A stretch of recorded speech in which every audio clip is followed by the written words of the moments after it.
Thanks, Elizabeth.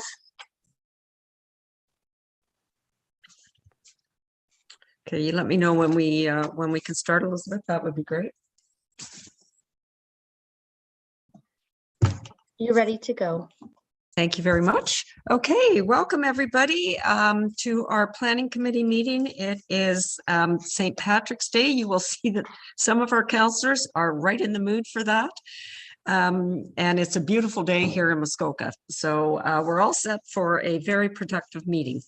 So I'm going to call this meeting to order at 9:01. And it's a regular meeting. It is being held electronically from our chamber, our council chambers, according to Municipal Act 2001 and Section 238. It is a live broadcast. Notice have been sent to email sent in to the planning have been circulated to all the councillors. And I'm trying to see where I tell you that this is public, and if you stay online, you are agreeing that you will be open to the public and your picture will be shown and all that stuff. I got that. Anyway, didn't I cover it all? Yeah, I did. Okay. You think I'd know it by heart by now, actually. So, okay. Following the publishing of this agenda, public comments, a maximum of 2 minutes on any agenda item, may be provided by registering with the clerk or designate by emailing planning by 9 a.m. on Tuesday. If registrations are received, the clerk or designate will issue a supplementary agenda pursuant to the council procedure bylaw. Meeting invitations will be issued to those who register. So I wanted to highlight that because we have had some requests now to speak. And I believe, and I didn't see them, but apparently they came in, Director Pink. Have we got anybody else who would like to speak who isn't on our agenda or supplementary agenda? Hang on.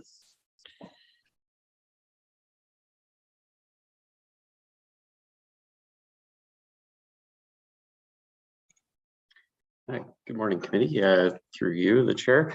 I did receive some emails last night from individuals indicating that I believe they wish to be added to the agenda, but I don't believe any formal requests have been submitted to yourself, the chair, or the clerk that I'm aware of.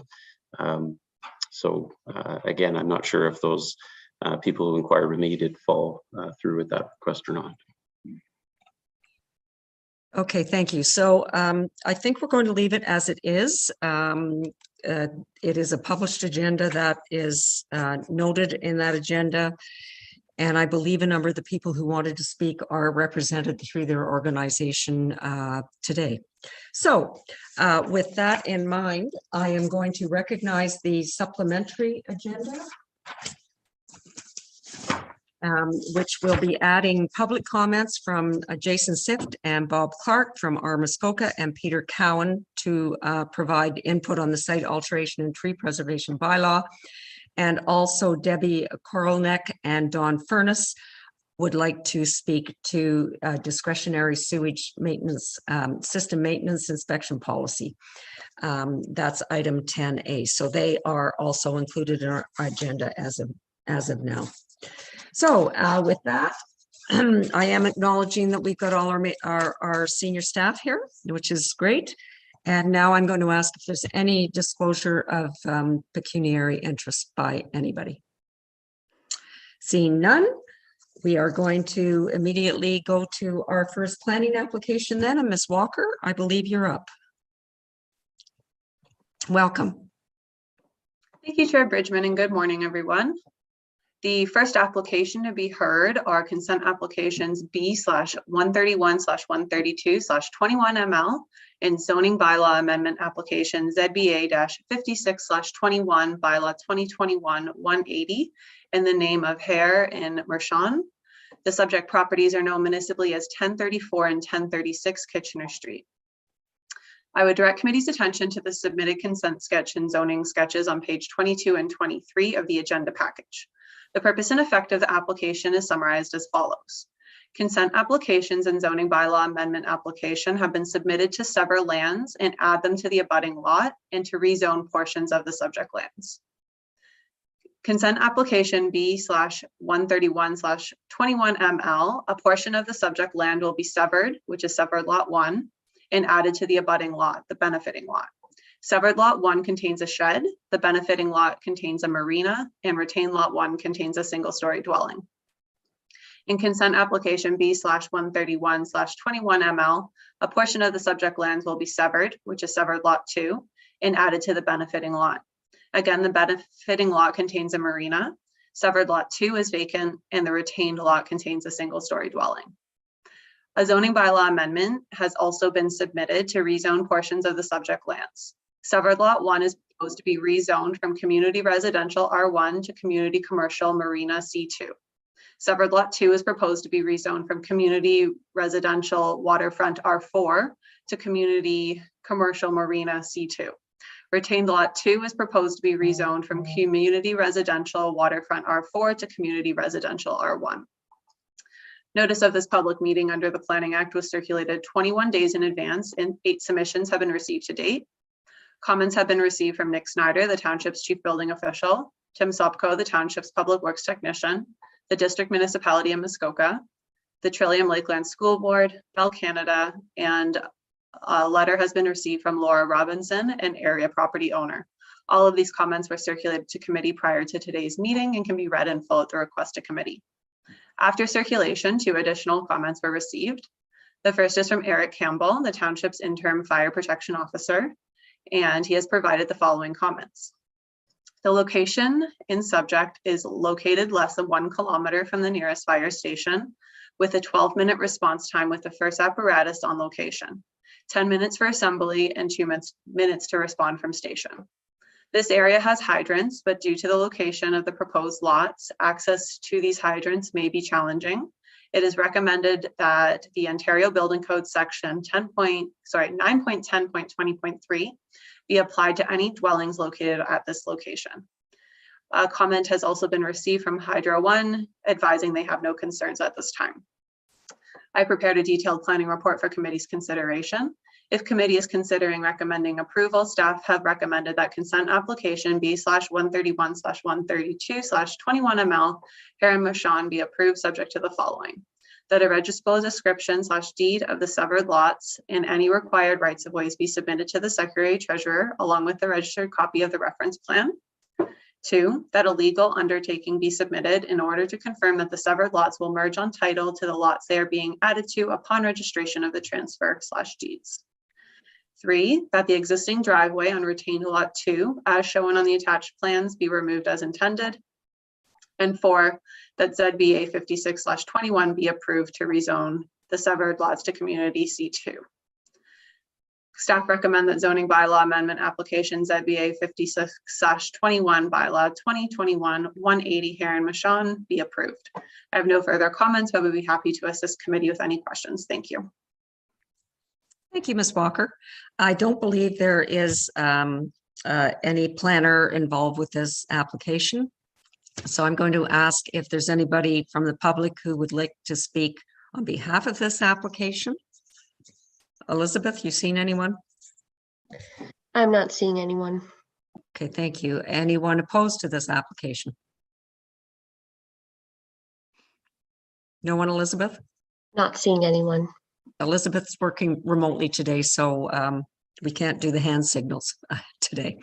Okay, I am now going to open this up to committee. If anybody would like to make comments or has questions. All right, seeing none. Oh, Councillor Savas. Thank you. I'd be remiss through you, be remiss to not support this in its entirety. It's what we talked about. We've been talking about it a lot. You know, here's a marina, a viable commercial venture looking to continue on that path. So I certainly champion it. Thank you. Okay. Any further comments? All right, I'm going to read the motion then. Moved by Councillor Mazan, seconded by Councillor Zavitz. Be it resolved that Planning Committee recommend to Township Council that applications B/131/132/ML Hare and Marchand be approved subject to the following conditions: that a registered roll description, the severed lots and any required rights of way be submitted to the Secretary Treasurer along with a registered copy of the reference plan. That a legal undertaking be submitted in order to confirm that the severed lots will merge in title to the lots they are being added to upon registration of the deeds transfers. That the existing driveway on retained lot 2 as shown on the attached plans be removed as intended, and that ZBA-56/21 be approved to rezone the severed lots to community commercial C2. Any comments? All in favor? Madam Clerk? Okay, carried. Thank you. All right. And moved by Councillor Edwards, seconded by Councillor Kelly. Be it resolved, the Planning Committee recommend to Township Council that zoning bylaw amendment ZBA-56/21 Heron Martian roll number 7-12-052-053 be approved. Any comments? All in favor? Madam Clerk, carried and carried. Okay, thank you. All right, I believe Mr. Soya is up with our next planning application. Vorken. Thank you, Ms. Walker. I'm going to be presenting this on Sam's behalf today. So thank you, Chair Bridgman, and good morning, everyone. The next application to be heard is ZBA-49/21 in the name of Dvorkin. The subject property is located in the urban center of Vella, where it is connected to municipal water and sewer services. The property has a lot area of 0.63 acres with 289 feet of frontage on Lake Muskoka, and it's known municipally as 1008 McDonald Street. I would direct committee's attention to the submitted site plans and drawings starting on page 47 of the agenda package. The purpose and effect of the application is to provide exemptions to permit an accessory secondary dwelling unit on the subject property. The applicants propose to demolish an existing one-story sleeping cabin and construct a new two-story accessory building with an associated porch, which is intended to be used as an accessory secondary dwelling unit. The applicants also propose to change the use of the dwelling located in the second story of the existing boathouse to a sleeping cabin. Given that a secondary dwelling unit is not permitted accessory use in the community residential urban center waterfront R4 zone, an exemption is requested to permit this use. The proposed secondary dwelling is intended to occupy generally the same building footprint as the current sleeping cabin with a similar front yard and side yard setback, but overall will be larger in size and have a greater height. With the exception of the shoreline structures, the minimum front yard setback requirement is 66 feet. In this case, the secondary dwelling unit has a proposed front yard setback of 36.1 feet, and an exemption to the front yard setback is therefore requested. In the community residential R4 zone, the minimum permitted interior side yard setback is 15 feet. In this case, the proposed secondary dwelling is to be located 9.1 feet from the side lot line, and an exemption is therefore requested. The maximum permitted height for an accessory building is 20 feet. In this case, the proposed secondary dwelling is to be a two-story building with a height of 23.5 feet, and therefore an exemption to the permitted height is requested. Notice of this public meeting was circulated 20 days in advance, and as of today's meeting, in accordance with the Planning Act, and 9 submissions have been received to date. Comments have been received from Nick Snyder, the Township's Chief Building Official, Ryan Morrell, the Township's Fire Chief, the District of Municipality of Muskoka, the Trillium Lakelands District School Board. A letter of support has been received from Darius and Catherine Knight. A letter of support has been received from Kelly Connor. A letter of support has been received from John Robbins. A letter of support has been received from DJ Lamro. These comments were all circulated to committee prior to today's meeting and can be read in full at the request of committee. I would also note that comments were received from the Township's Public Works Department stating they have no objections or comments. Staff have prepared a detailed planning report for committee's consideration and have recommended that the bylaw be approved. I have no further comments, but be happy to assist committee with any questions. Thank you. Thank you, Ms. Walker. So I believe we have Mr. Varadas here to speak on behalf of the application. There he is. Good morning. Good morning, members of the committee. My name is Savas Varadas of Plan Muskoka. Mailing address is P.O. Box 5384, Huntsville, Ontario, P1H2K7. I'm here this morning, as you stated, as the agent for the applicants, the Dvorkins for this application, and as professional planner. So I guess I'd like to just first say that I did read over the staff report that was prepared by the Township of Muskoka Lake staff, and I agree with the recommendation for the approval of this application and echoed my planning justification report that was submitted on behalf of the applicants for this project as well. I guess from a basic level, the application actually probably a little more straightforward than it appears on paper. While the urban center areas on the waterfronts of Muskoka Lakes don't as of right permit secondary dwelling units, there's a lot of policy direction in the official plan to permit secondary dwelling units on these urban lots that are on water and sewer services. I think the reason why they're not permitted as of right on these waterfront properties is that the township chose to do this on a case-by-case basis, making sure that they have some sort of level of control over where these would be located on the subject land. So from the provincial level all the way down to the local level, there's a lot of policy support for secondary dwelling units in Ontario these days, especially when on water and sewer services, and this property is no exception to that. The great thing about this proposal is that it's seeking to basically replace a structure that's already located on the property, the same location as being proposed for the secondary dwelling. It is coming no closer to the water than the existing cabin is. It's coming no closer to the side yard than the existing cabin is, and it's being basically encompassing the same footprint as the existing cabin is. I know staff has called it a two-story dwelling. I would probably think of it more like a 1.5-story dwelling. The upper level is built into the roof line of the building, so it would have the appearance somewhat of a one-story building when viewed from the shoreline side of the property. But really what ends up happening is that there's a little bit more floor area that's being allocated to this building than the existing cabin has there today. Now, the floor area that is being proposed for that cabin or for the secondary dwelling, it doesn't exceed the maximum floor area permissions for a secondary dwelling that's in the zoning bylaws. So we're staying within those limits. In terms of the location of the building, there was an arborist report that was submitted supporting the utilizing the same footprint as the existing cabin for the location of the new building, and that was mainly because there's a lot of mature trees both in front between the shoreline and the proposed building.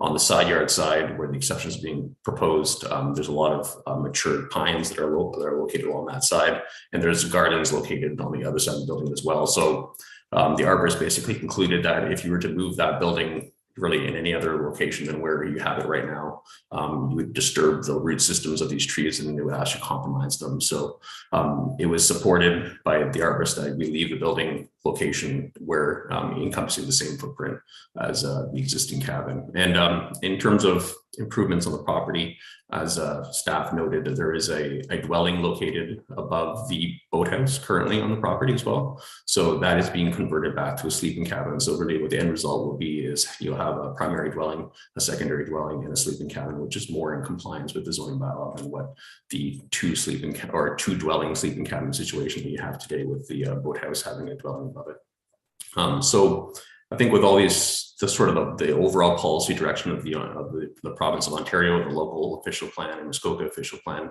combined with this arborist report to support the location of the proposed building, I feel like this application is heavily supported. And like I said, I agree with staff's recommendation for the approval of it. I could be happy to answer any questions the committee may have. I know the applicants are also present as well if you have any questions for them directly. Thank you. Okay, thank you. All right, is there anyone else who would like to speak on behalf of this application? Elizabeth, just let me know. I'm not seeing any. Okay, thank you. Anyone who is opposed to this application? I'm not seeing any opposed either. Okay, thanks, Elizabeth. All right, then I am going to turn this over to our committee and Councillor Zavitz. Well, thank you, and through you, of course. So knowing the property well, I've met with Len a number of times. This is what development, I think this is the way we'd love to see it go. Very positive mindset to the family's interests. The only thing I would ask, totally supportive of this, of course, as I've indicated. Figure 8 shows the north-facing view in the staff report, if I might. The photo of north-facing view of the sleeping cabin to the right and the building presumed to be a sleeping cabin on the neighboring property to the west. That is as close as it appears. The only thing I would ask, and I don't want to maybe saddle this with site plan, it probably will be anyway, but that there would be trees, some sort of plantings along there to sort of create some sort of a divisive barrier, more visual than anything. Because the two buildings are in close proximity and have been for quite a number of years. But just as it relates to this, that would be my only thought. Thank you. So are you asking our planner if that's something that the owners might contemplate? Sure. Excellent. That's what exactly. Oh, and there's Good Mr. words, Sharp. Amanda. I'll let Thank Mr. you. Sharp answer that first. Thank you, Chair Bridgman, and good morning, members of committee. Happy St. Patrick's Day. Yeah, it's something we had noted in our report as well, that certainly some plantings along that lot line could be beneficial. I don't think we had recommended them just because the neighbor had indicated a letter of support, but if it's something that committee would like to see, the subject property could be subjected to the site plan control process and an agreement required to implement plantings.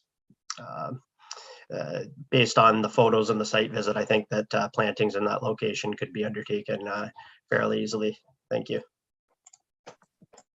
Okay, I'll get back to agreement at the end of this, but Councillor Nishikawa?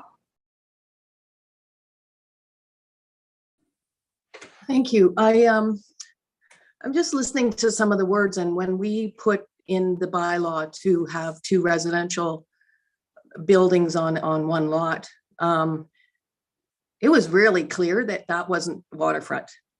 I'll support this because apparently that's what the direction we're going now. But I'm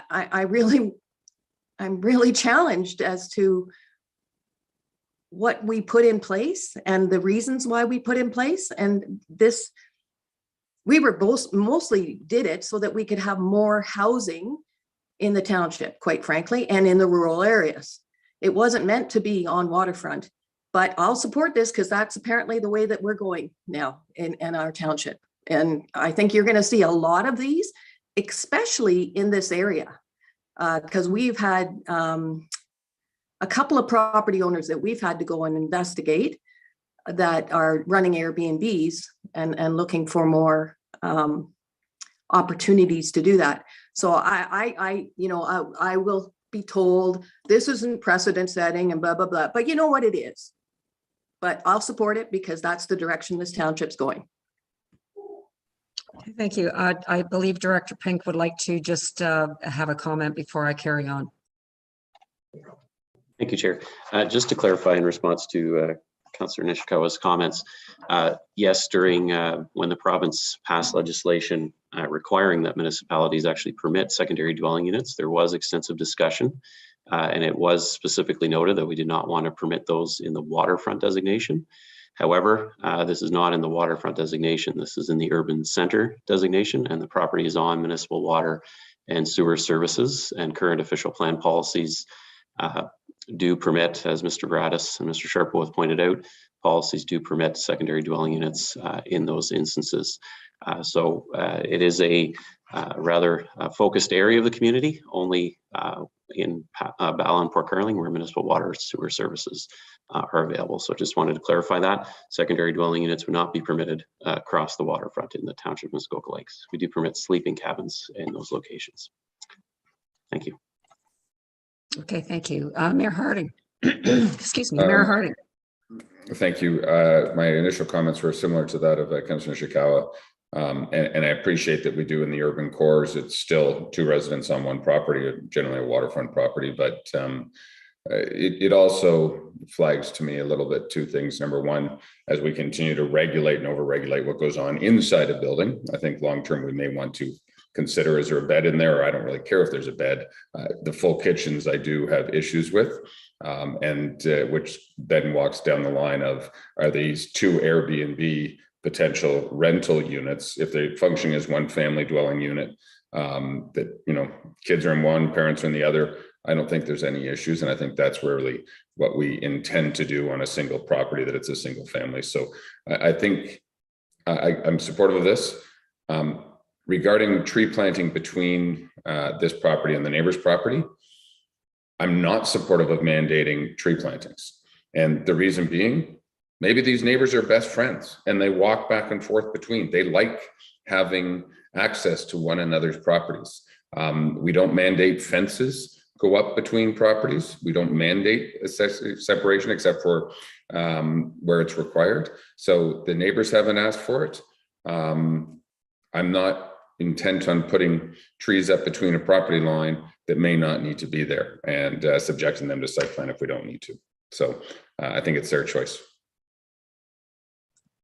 Okay, thank you. I'm not seeing any more comments. So based on Mayor Harding's comments, I'm going to ask, would committee like to mandate that we put trees between these properties? Can I get a read on that? All right, so no, we are not going to. So I am simply going to read the motion. See no more comments. Moved by Councillor Nishikawa, seconded by Councillor Kelly. Be it resolved that Planning Committee recommend to Township Council that zoning bylaw amendment ZBA-49/21 Bork and roll number 7-12-037 be approved. Any comments? All in favor? Madam Clerk? Okay, that is passed. Thank you. Okay, thank you. So we're going to move on now to Newlands, who I believe is Miss Darling. Welcome, Ms. Darling. Good morning. Thank you, Chair Bridgman. The first application to be heard is, the second application to be heard today is zoning bylaw amendment application ZBA 5821, bylaw 2021-183 in the name of Newlands. The lands are known municipally as 1124 Island Park Road, unit number 2. I would direct committee's attention to the submitted site plan and drawings on page 99 through 113 of the agenda package. The purpose and effect of the application is summarized as follows. A zoning bylaw amendment application has been submitted to the existing 2-story boathouse and associated dock and construct a new 2-story boathouse and associated dock. A sleeping cabin and covered area is proposed in the upper level of the 2-story boathouse. An exemption is required to increase the floor area of a sleeping cabin on a lot where more than one sleeping cabin exists, and to provide an exemption from the site-specific bylaw to permit the reconfiguration of a sleeping cabin. Another exemption is required for the maximum cumulative dock width requirement on a Category 1 lake, and to provide an exemption from the site-specific bylaw, which permits 193 feet in a specific location and extent. The applicant proposes to construct a new 2-story boathouse and associated dock within a different configuration than what was previously permitted. Another exemption is required from the site-specific bylaw, which prohibits dock length additions or increases. The proposed new dock is in a different configuration and extends further offshore than what was previously permitted. Notice of the public hearing under the Planning Act was circulated 20 days in advance, and 6 submissions have been received to date. Comments were received from Nick Snyder, Township's Chief Building Official, Tim Sopko, Township Public Works Technician, Curtis Sivret, the District Planner, and Terry Guthrie on behalf of Trillium Lakes District School Board. These comments were forwarded to Planning Committee prior to the meeting. One comment was received after comments were circulated to committee. Eric Campbell, the Township's interim fire suppression officer, commented that the location is 4.6 kilometers from the nearest fire station with an 18-minute response time for the first arriving apparatus, 10 minutes to assemble and 8 minutes to respond from the station. With this occupancy being an F2 occupancy with residential on the 2nd story, we recommend that the Ontario Building Code section 9.10.20.3 be applied for fire service access and access to the structure, and the access to the water be maintained to allow the use of portable pumps for firefighting operations. I've prepared a detailed planning report for committee's consideration, and staff have no concerns with the application and are happy to, and I have no further comments at this time. I'd be happy to assist with committee with any questions. Thank you. Okay, thank you. Thank you. So do we have anyone else who would like to speak in favor of this application? Good morning, members of the committee. Me again, Savas from Good morning.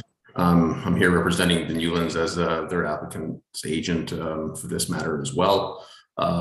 So again, just like the last one, I've read over the staff report. I agree with the recommendation for the approval of this application. This one is, it sounds like, again, a little bit more complicated than it actually is. There was a site-specific zoning bylaw amendment that was prepared and approved for this property when there was some redevelopment that was occurring on the lands. And as a result of that, there was a schedule attached to that bylaw that specifically laid out the plans that were proposed at the time to be implemented specifically in that manner. And that when you attach like a drawing schedule to a zoning bylaw that way, you can't deviate from those drawings at all without requiring another amendment to the bylaw because that schedule. So really what's happened here is precisely that. What they're proposing the same with boathouse. It's there's a 3-slip boathouse permission on the property with a 2nd-story sleeping cabin. The sleeping cabin is in a different configuration on top of this 3-slip boathouse. And the 3-slip boathouse is now proposed to come out a little bit further from the shoreline. And the sleeping cabin is basically being twisted and widened. The actual habitable space that's being proposed to be within that sleeping cabin matches what was proposed and approved prior to this application being made. But there's basically like just over 100 feet of covered space of the roof line of the upper story, covering a portion of that upper deck as well. So there is a slight increase in the amount of covered space on the upper deck over what was previously permitted on the property, but the actual habitable space, which is about, I think it's 400 square feet, which is combined between indoor space and the screen porch on that upper story, matches what was previously proposed and permitted on the property. But again, like I said, because of this reconfiguration, redesign of this building, and you know, I have to say that the redesigned building looks more aesthetically pleasing than the previous one was. Because of that redesign, this bylaw amendment is required. What the resulting boathouse is very much the same in a lot of ways that the previous boathouse was approved to be, and it very much is in line with what you would normally see for a property of this size on this part of the lake. So it won't look out of place. It won't look out of character in terms of the actual lake character for shoreline structures. But again, like I said, this is just sort of a technicality. We have to do this bylaw amendment in order to allow this design change. So I'll be happy to answer any questions you have. But that's all I have to add at this point. Thank you. Okay, thank you. All right, so Elizabeth, anyone who would like to speak on behalf of this? I'm not seeing any. Thank you. And opposed? Not seeing any. Okay, thank you. All right, committee, any questions, comments? Right, I am going to read the motion then. Moved by Councillor Mazan, seconded by Councillor Harding. Be it resolved that Planning Committee recommend to Township Council that zoning bylaw amendment ZBA-58/21 Newlands, roll number 5-6-038 be approved. Any discussion? All in favor? Madam Clerk? Okay, all right. Okay, thank you. So we will now then move on to Farncombe, which I believe is you again, Ms. Darling. Thank you, Chair Bridgman. The next application to be heard is zoning bylaw amendment application ZBA 7021, bylaw 2021-209, in the name of Farncombe. The lands are known municipally as 1020 Islander Avenue. I would direct committee's attention to the submitted site plan and drawings on page 131 through 136 of the agenda package. The purpose and effect of the application is summarized as follows. A zoning bylaw amendment application has been submitted to construct a 2-story accessory building containing a garage and an upper level sleeping cabin. An exemption is required for the maximum permitted height of 20 feet for an accessory building. Their proposed 2-story building is 24 feet. Another exemption is required for the maximum permitted lot coverage on a Category 1 lake of 10%. The lot coverage on the entire lot will be 10.9% or 1909 square feet. An exemption is required for the minimum permitted setback requirement of 25 feet from a public street. The proposed generator and accessory building will be 15 feet from the public street. Notice of the public hearing under the Planning Act was circulated 20 days in advance, and 5 submissions have been received to date. Comments were received from Nick Snyder, Township's Chief Building Official, Tim Sopko, Township's Public Works Technician, Curtis Tivret, District Planner, and Terry Guthrie on behalf of Trillium Lakelands District School Board. These comments were forwarded to Planning Committee prior to today. One comment was received after comments were circulated to committee. Eric Campbell commented that the location is 5.7 kilometers from the nearest fire station with a 17-minute response time with a fire apparatus to the scene, 10 minutes to assemble and 7 minutes to respond with the fire apparatus. We recommend that the Ontario Building Code section 9.10.20.3 be applied to allow for the size and weight of responding apparatus and firefighting operations. We also recommend access to water be maintained to allow the use of portable pumps for firefighting operations. I have prepared a detailed planning report for committee's consideration, and staff have recommended approval subject to the existing shed be removed prior to third reading and the required redevelopment be, the proposed redevelopment be situated to comply with the required setback from a lot line abutting a public street. Staff have no further comments at this time and would be happy to assist committee with any questions. Thank you. Thank you, Ms. Darling, and welcome, Mr. Fauner. Good morning. Hopefully everyone can hear me. Not very well. Oh, no? Oh, boy. Here we Anybody go. else finding that very, you're very low volume? Okay, I'll try and turn it up here if I can. Problem is, I don't believe that I can change my settings, so I might have to yell. Is that better? Oh, that's far better. Your microphone with your headphones works really well. Yeah, except unfortunately I can't hear anybody, so I'm technically challenged, I'm afraid. Okay, all right. So keep yelling and please go ahead. Okay, thank you very much. Steve Fauner, Northern Vision Planning Limited, 109 Meadow Heights Drive, Bracebridge, Ontario, P1L 1A4. I'm here representing Andrew Farncombe, who is the owner of the property. And I would like to thank staff for their positive report. I know there's a couple of concerns, and hopefully I can answer those concerns and try and alleviate those. I would like to say too that there was also a letter of support that was sent in that wasn't noted. The immediate property owner to the north, who's potentially most impacted by this, has sent in a letter, and it states briefly, I'm writing to indicate my support for the Farncombe minor variance application with the public meeting on March 17th. I am the neighbor located immediately to the north on lot 7, Islander Avenue, and in close proximity to the proposed location of the garage. I'm in support of this application in its current form and believe the garage's proposed location on the Farncombe's property is sensible, and given its distance from the water, side lot lines, and existing driveway and the natural habitat. So again, we do have support from that owner from the north. I do have a PowerPoint presentation, which I will go through as quick as I can.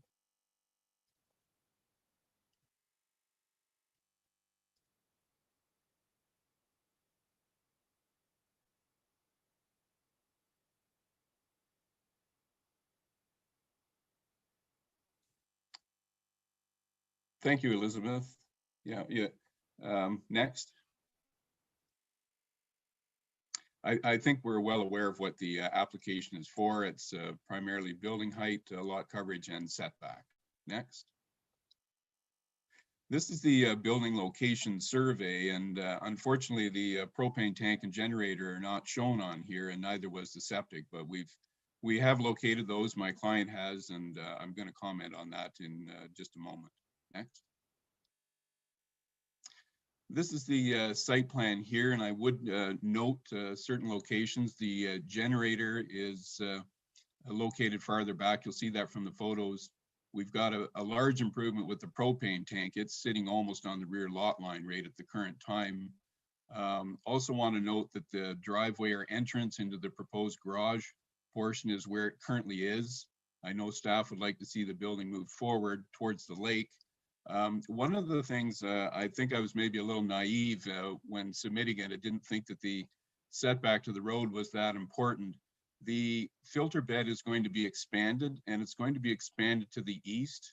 Crowder has been out to evaluate it, and it requires 2 more runs. It's a traditional tile bed, and that will require 15 feet.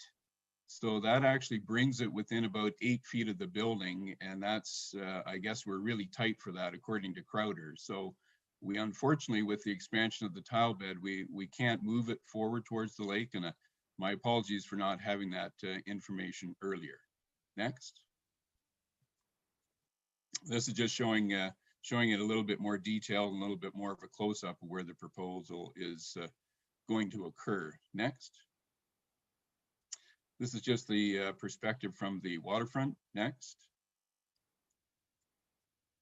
And this is the property as seen from the lake. It's very heavily vegetated along the shoreline. Certainly can't see the dwelling from there. Next.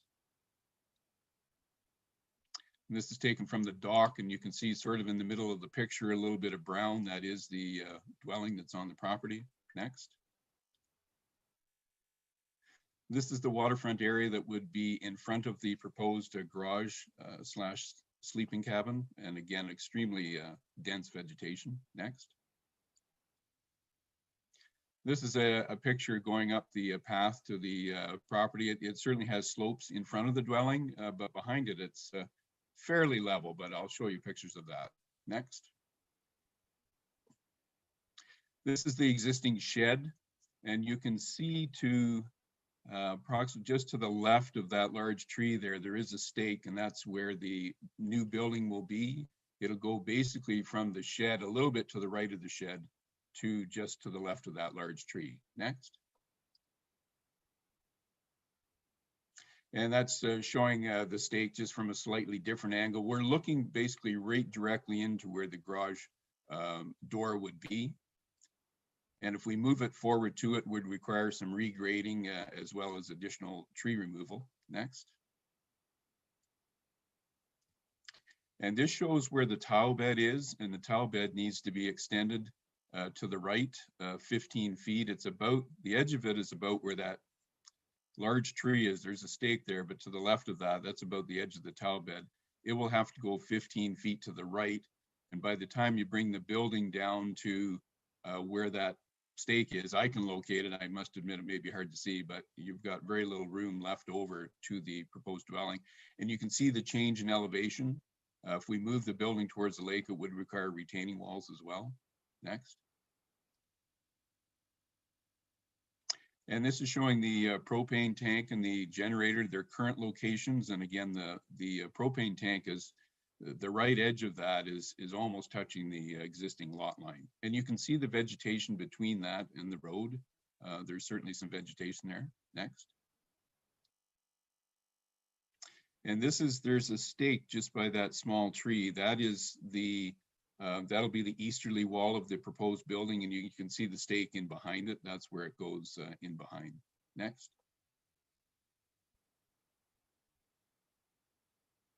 And this is just on the north side of the proposed building site here, looking towards the water. Next. And this is just back around where we were before, where that stake was. This is the front edge of the proposed building. Next. And this is the entrance into the property. Next. And again, the entrance. And you can see the tree cover. You can see the propane tank there. Next. And when I was out posting the sign, I thought I would get a picture. This is taken from the road. I'm actually standing on the snowbank, looking towards the existing shed. And that stake sort of in the foreground of the shed there, the small one near the corner is the proposed back wall, if I can call it that, of the proposed building. Next. And I've just zoomed in on that, and you can see the small stake in there is the proposed back wall. Next. So again, just in terms of planning analysis, the proposed building's well back from the shoreline, about 115 feet. Next. There was a criteria for approval, which we all are familiar with in the OP, and I went through that in my report. And we are within the lot coverage that is normally contemplated by the township OP. subject to satisfying the criteria. Next. Wanted to mention that the proposed height of the building, 24 feet, it won't be seen from the lake, and it's in keeping with the height of a two-story boathouse, which you can't buffer, but at least this one is well buffered from the lake. Next. Distance from the closest neighbors from their dwelling is 90 feet to their dwelling, and there is buffering between the two. Again, not a lot of undergrowth, but there is some buffering, and there is buffering along the road, and again, there's 20 feet from the traveled road to the property line. Next. I mentioned the neighbor of support. Next. So I just want to address staff's concerns. In terms of withholding third reading, in my opinion, I don't believe it's necessary because the building is within, the existing shed is within the building envelope, so it has to be removed anyways. Unfortunately, what's going to happen is that if that is removed prior to third reading, is my client will have to store that in a trailer on site, and this is going to be a fall build. He wants to be able to get, of course, the summer use out of it, and would prefer not to have a trailer there. So, and the building is not, it's not going to contribute to lot coverage because it's going to be gone. It's going to have to go. So, again, I in my opinion, withholding third reading is not required. Next. The other, in terms of the rear yard setback, again, I've given some information about the septic tile bed, and again, I was maybe a little naive when I submitted the application, but didn't realize that was going to be an issue. We have 20 feet from the traveled road, basically to the rear lot line. I'm not an expert, but I do know that I live in a subdivision that has ditching and sidewalk and that, and that's more than ample room for snow storage and ditching, but that's just my personal experience. I mentioned the septic bed needs to be expanded. The building location lines up with the driveway. We'd have to put in a retaining wall if we were to move it forward. And I would also say that there's really no official plan policies regarding view from the road. Next. So in conclusion, I feel that it makes good planning sense given its location and because of a number of factors. It won't be seen from the lake. It's buffered from the neighbors, and we do have support from the owner to the north. Next. And I think I mentioned that it satisfies the criteria in the OP. So those are all my comments. Certainly, if you have any questions, I'm here to answer them. Thank you. Okay, thank you, Mr. Fauner. Elizabeth, do we have anybody who would now like to speak in support of this? I don't believe so, Barb. Okay, thank you. And opposed? Not seeing any. Thank you. All right, committee, any questions, comments? Councillor Nishikawa. Thank you. It's more of a question to staff. I'm curious why this application wouldn't have come to Committee of Adjustment. Knowing that we have such an extensive planning agenda, and it feels like these are minor variances that could have been dealt with at Committee of Adjustment. So I'm just curious about also, again, direction and how to look towards things in the future. Okay, thank you. Mr. Sharp, please. Thank you, Chair Bridgman, and thank you, Councillor Nishikawa, for your question. You know, I guess a key distinction between the two application types is that with a zoning bylaw amendment, there's no test of minor impact under the Planning Act for a zoning bylaw amendment application. And when applications come in, Mr. Fauner himself is a registered professional planner, and he submitted the application as a zoning bylaw amendment application. And that's how staff have proceeded to schedule it for a hearing. So, you know, Mr. Fauner felt that it was a zoning bylaw amendment application. That's how we've proceeded. Perhaps Mr. Fauner would like to elaborate on why he chose zoning bylaw amendment application process over minor variance. But that's essentially how he chose to deal with it. I'd be happy to further elaborate if needed. Thank you. Thank you. I believe I'm going to ask Director Pink. Councillor Nishikawa was directing her comments to staff. So Director Pink. Thank you, Chair. And perhaps this is what Mr. Fauner may say, but just for committee members information, we do see this from time to time when the Committee of Adjustment gets extremely backed up and has a backlog of applications, and the applicant may have found that the zoning amendment route is actually quicker. I think last month you may have noticed a similar relatively straightforward application for lot coverage that typically proceeds to Committee of Adjustment, and you might find more of those to Planning Committee, as I believe we're currently booking into July for Committee of Adjustment applications. We've received so many of them that the number of meetings are not able to essentially accommodate them. So you may find the odd requests coming to Planning Committee that perhaps in the past may have gone through Committee of Adjustment. I don't know if Mr. Fonner wishes to confirm that, or is that what he was looking to say, but just wanted to point that out. Thank you. Okay, thank you. Councillor Jaglowitz, so maybe I could get more clarification on that. If we try to divert more to Committee of Adjustment, do we have that capacity internally?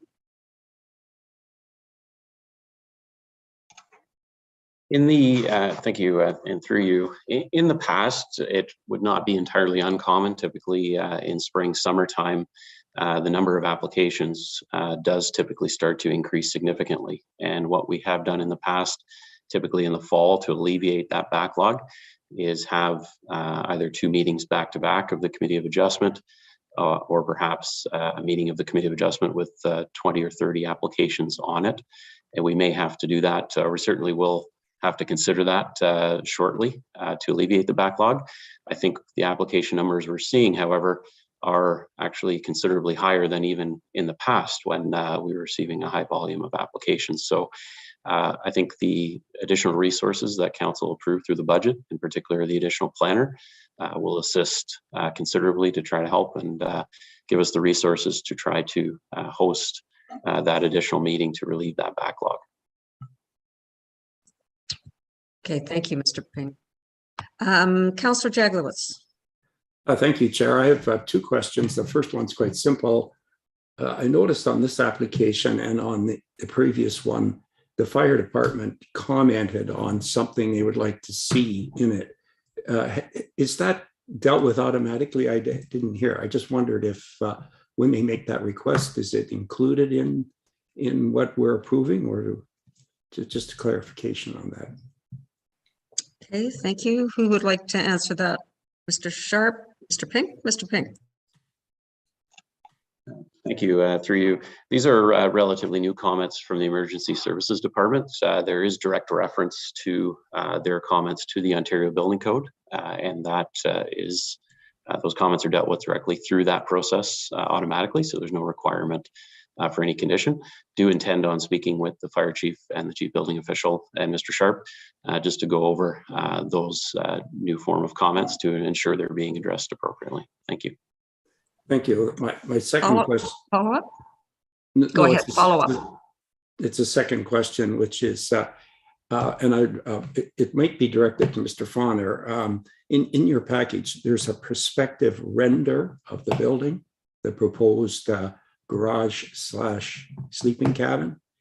And when I look at it, I can't see the garage. And I just wondered, could you just explain how the building is oriented and what that glass structure appears to be at the front or side or whatever? Just a very unusual looking building. Mr. Fonner. Yes, thank you very much. Yes, it is a little different design. It's a modern design. The perspective, unfortunately, didn't show the side that's got the garage door on it. Actually, yeah, the south elevation, if you look at the south elevation, I'm not sure what information you have in front of you. You'll see that there is a garage door on that particular side. And they have chosen this design. They wanted something that was more open and airy looking, if you will, from a regular building. And that, I guess that's really all I can add. I'm sorry, but it's maybe it's personal preference. The garage, as you look from the west, you know, the garage door entrance is from the right, and that is the main floor of that is going to be a garage. That's going to be the bay of the garage, if you will, in that particular location. So So if I might interpret that, it looks like there's a sleeping portion above the garage, and then there's some other structure on the main floor. Would that be correct? That glassed-in area is not a garage. That's actually going to be living accommodation? No, that's part of the garage. That's part of the main floor and part of the garage. Oh, so the garage it's got glass walls. That's good. Just on the one side. I see. Okay. All right. But that's not accommodation. That's part of the garage. That's correct. Okay. Thank you. Garage on the main floor. And sleeping cabin above. Thank you. Okay, Mayor Harding. Thank you. My question, I guess, a little bit to staff. We're asking that the existing shed be removed prior to third reading, but it seems to me that the redevelopment of the property is actually going to be over top of the old shed. So I'm not sure how they can redevelop by keeping the shed. And I know we're holding third reading back a little bit.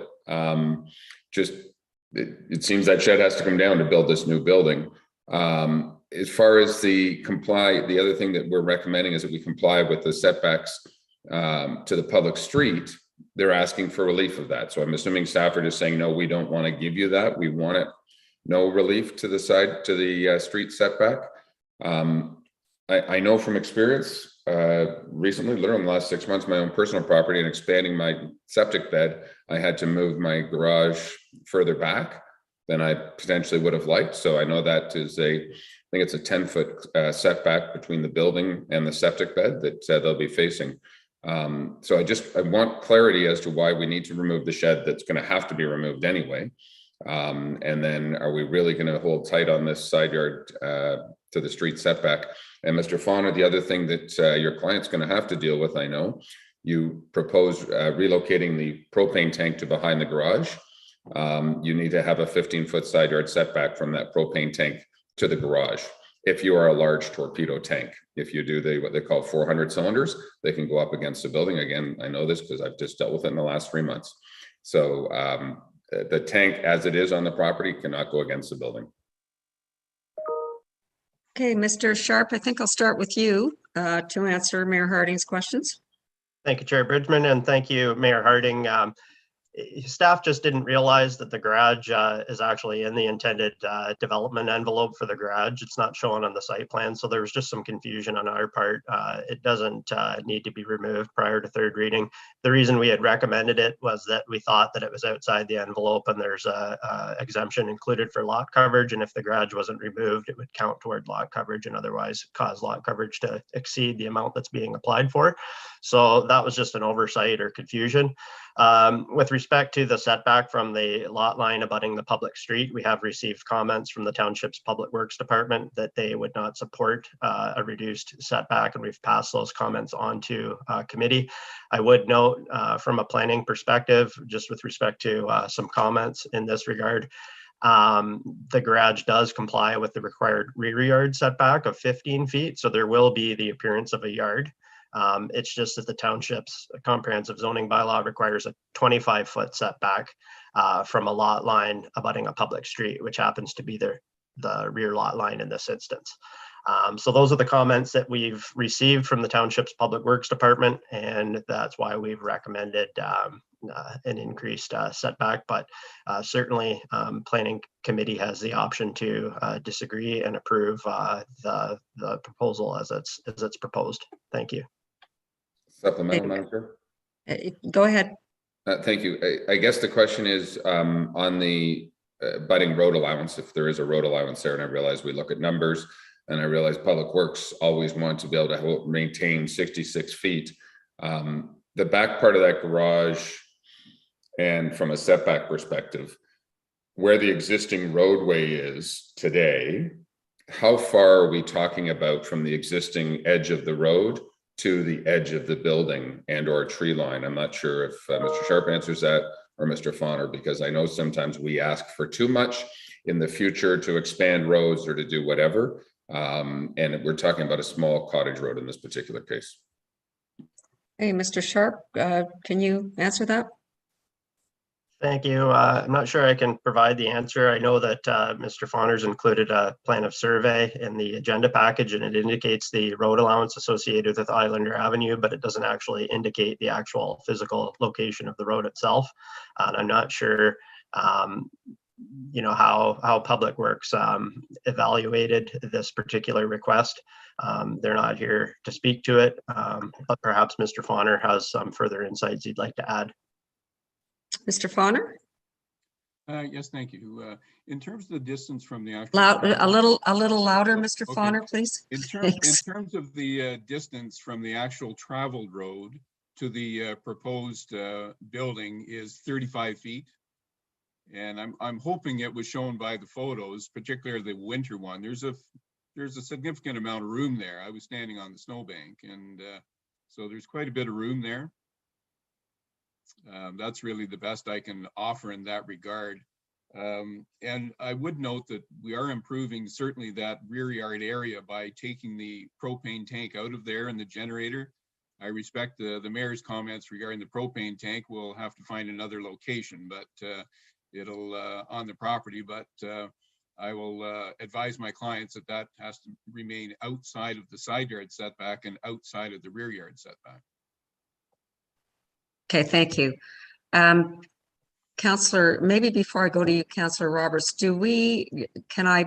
my sense is that perhaps we're going to allow this building with the lesser setback than what's been recommended by Public Works. So can I get a straw sort of reading on that? Are we in agreement with that? Okay, so just so that I know that going forward. Councillor Roberts. Quick 30 seconds. Just that this type of application coming to planning, we're now going into full day planning meetings up to past 5, 6 o'clock, and we're scheduling a second day. Everything should be done to keep this type of work within the committee of adjustments. And if it's workload, then we got to fix it there, not with the committee. Thank you. Okay, Councillor Edwards.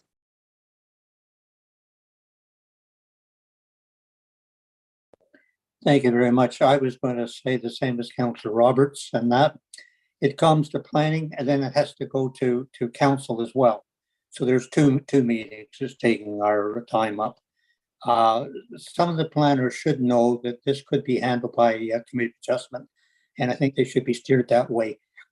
Our last meeting was over 11:18 in the morning, and that's so we can handle more cases, and that this is just tying up staff time and council time. And we should look at that and just say, sorry, but you take it to committee of adjustment if it's a committee of adjustment area. Thank you. Thank you, Councillor Edwards. I believe part of the issue is that we don't have enough staff to prepare more applications for you per meeting. So I think that's an internal thing we have to go back through to look at that. And that's supplementary. There's as much staff time to bring it to planning as there is to committee of adjustment. It's the same amount of time. So that is a red herring. It just means that it's moved around. Thank you. Okay, I think Director Pink would like to respond to that.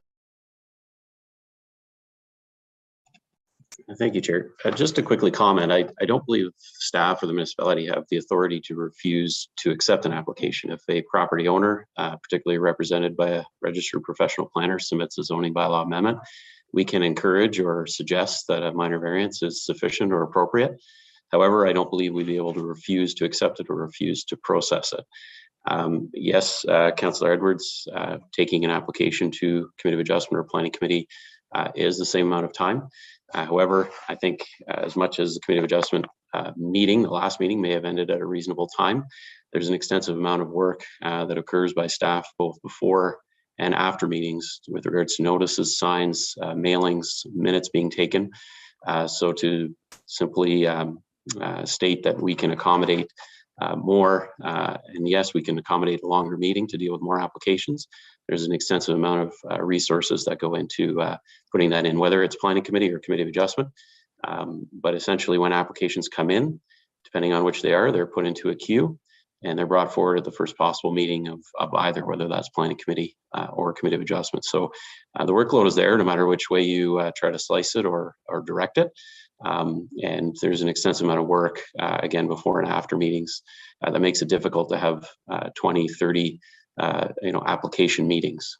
It's not just the meeting time. So just wanted to clarify that. So Councillor Edwards, if you wanted to carry on with this, I suggest it's new business or maybe on another agenda. I think I'm going to try and get us back to what we're dealing with right here so that we can make these planning meetings a little shorter. So not to put you off, but perhaps you could bring it up elsewhere if it still is an issue for you. Councillor Jaglowitz?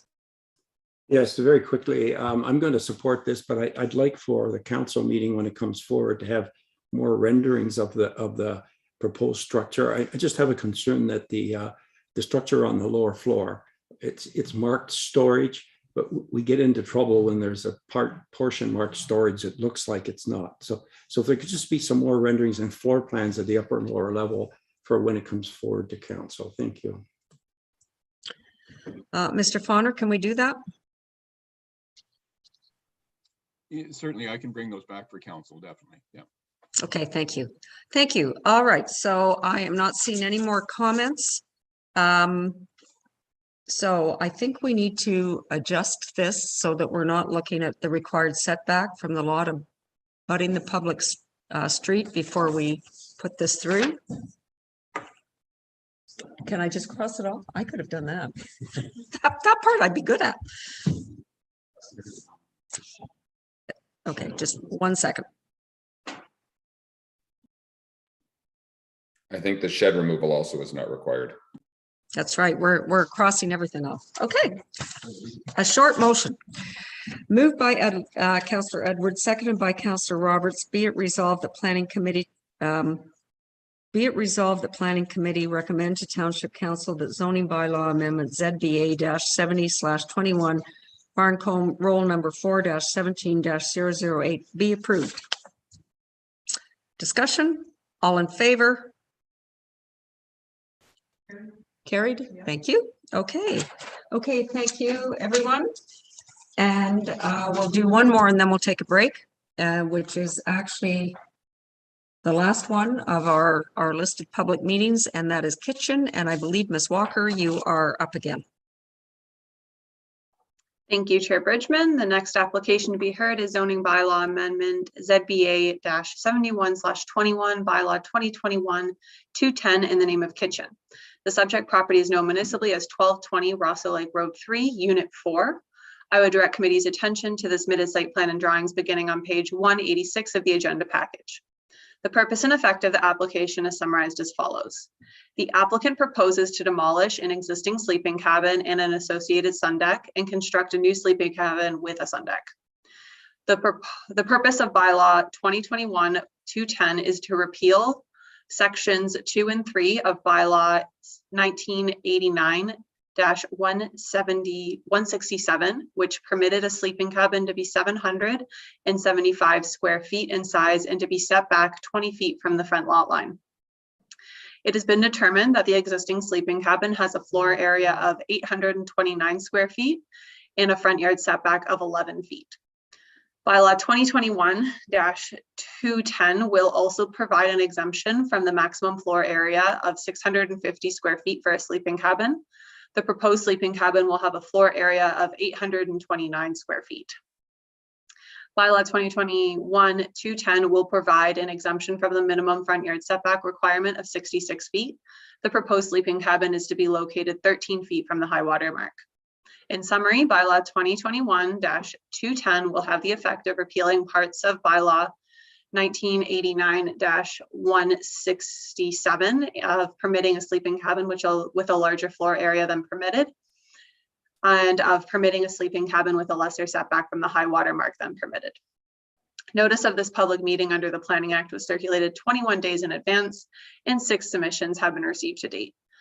Comments have been received from Nick Snyder, the Township's Chief Building Official, Tim Supko, the Township's Public Works Technician, the District Municipality of Muskoka, the Trillium Lakelands District School Board.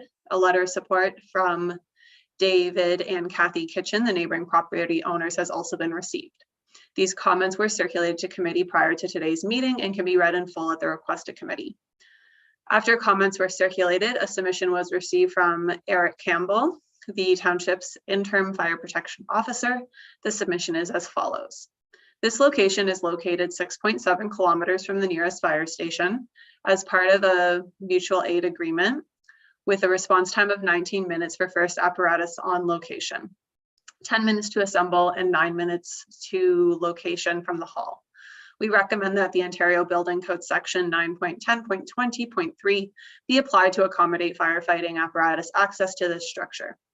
I prepared a detailed report for committee's consideration. If committee is considering recommending approval of zoning bylaw amendment ZBA-71/21 bylaw 2021-210, staff recommend the following: that the subject property and proposed development be made subject to site plan control to implement additional plantings in the front yard area. I have no further comments, and I'm happy to assist committee with any questions. Thank you. Okay, thank you very much, Ms. Walker.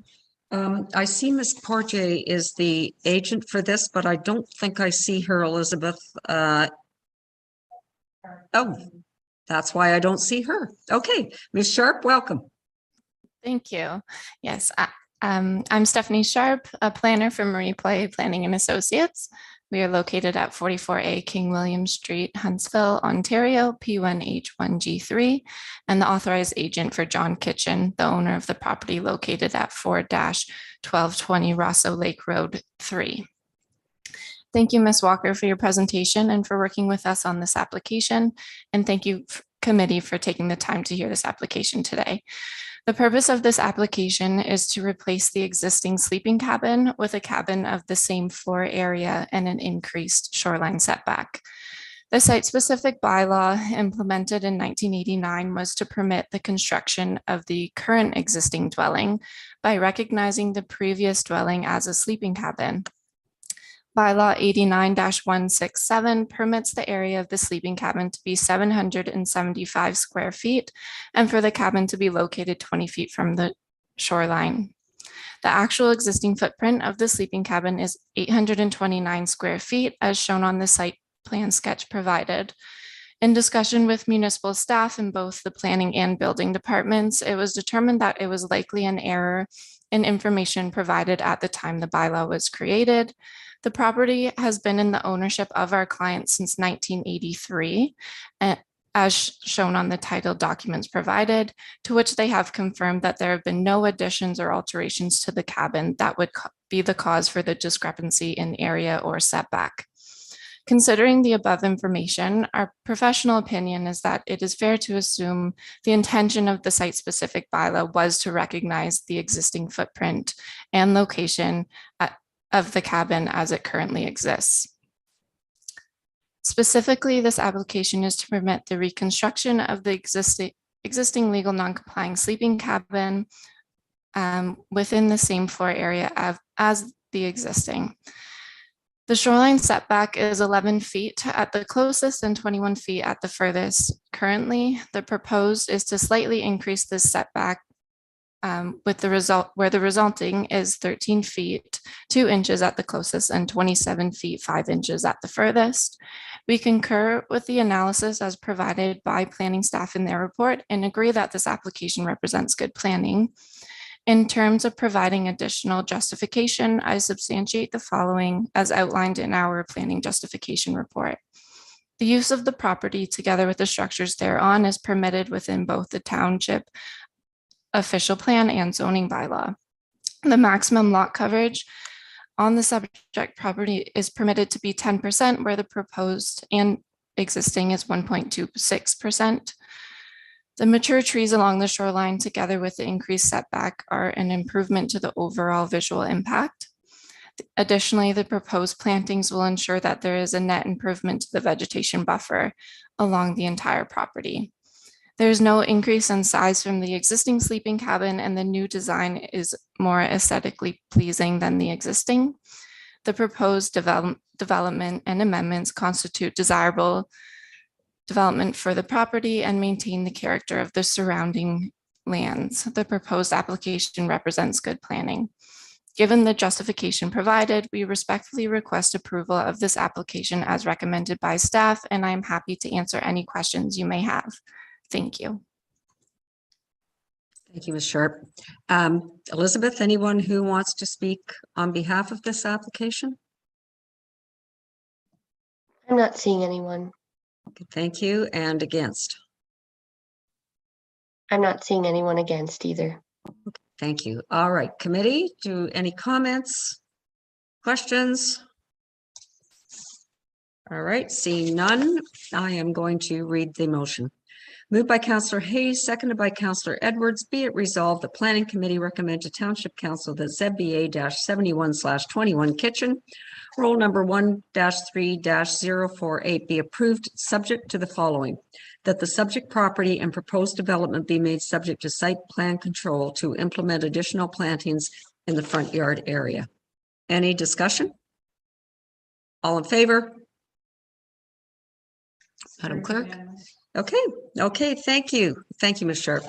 All right, Thank you. I'm going to suggest we take let's take a break till 10:30 and then we'll come back and carry on.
Okay, if I could get everybody back in the next minute or so, that'd be great.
So, Madam Clerk, I believe we have quorum again.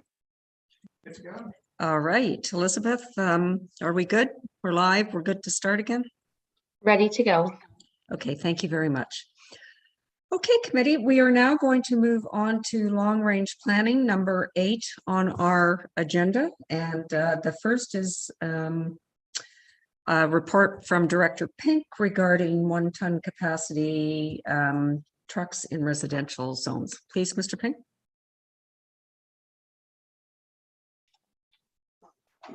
Thank you, Chair. We will see a staff report begins on page 231 in your agenda packages. You will recall that at the November 11th, 2021 Planning Committee meeting, Councillors Hayes and Nishikawa presented a draft resolution which directed staff to prepare an amendment to section 328H of the zoning bylaw. That section is in regards to parking requirements and in particular the use of parking spaces and areas. It limits the number of vehicles, commercial motor vehicles in excess of 1 ton in residential zones to 1. And the resolution directed that public meeting be scheduled and held to lift that restriction.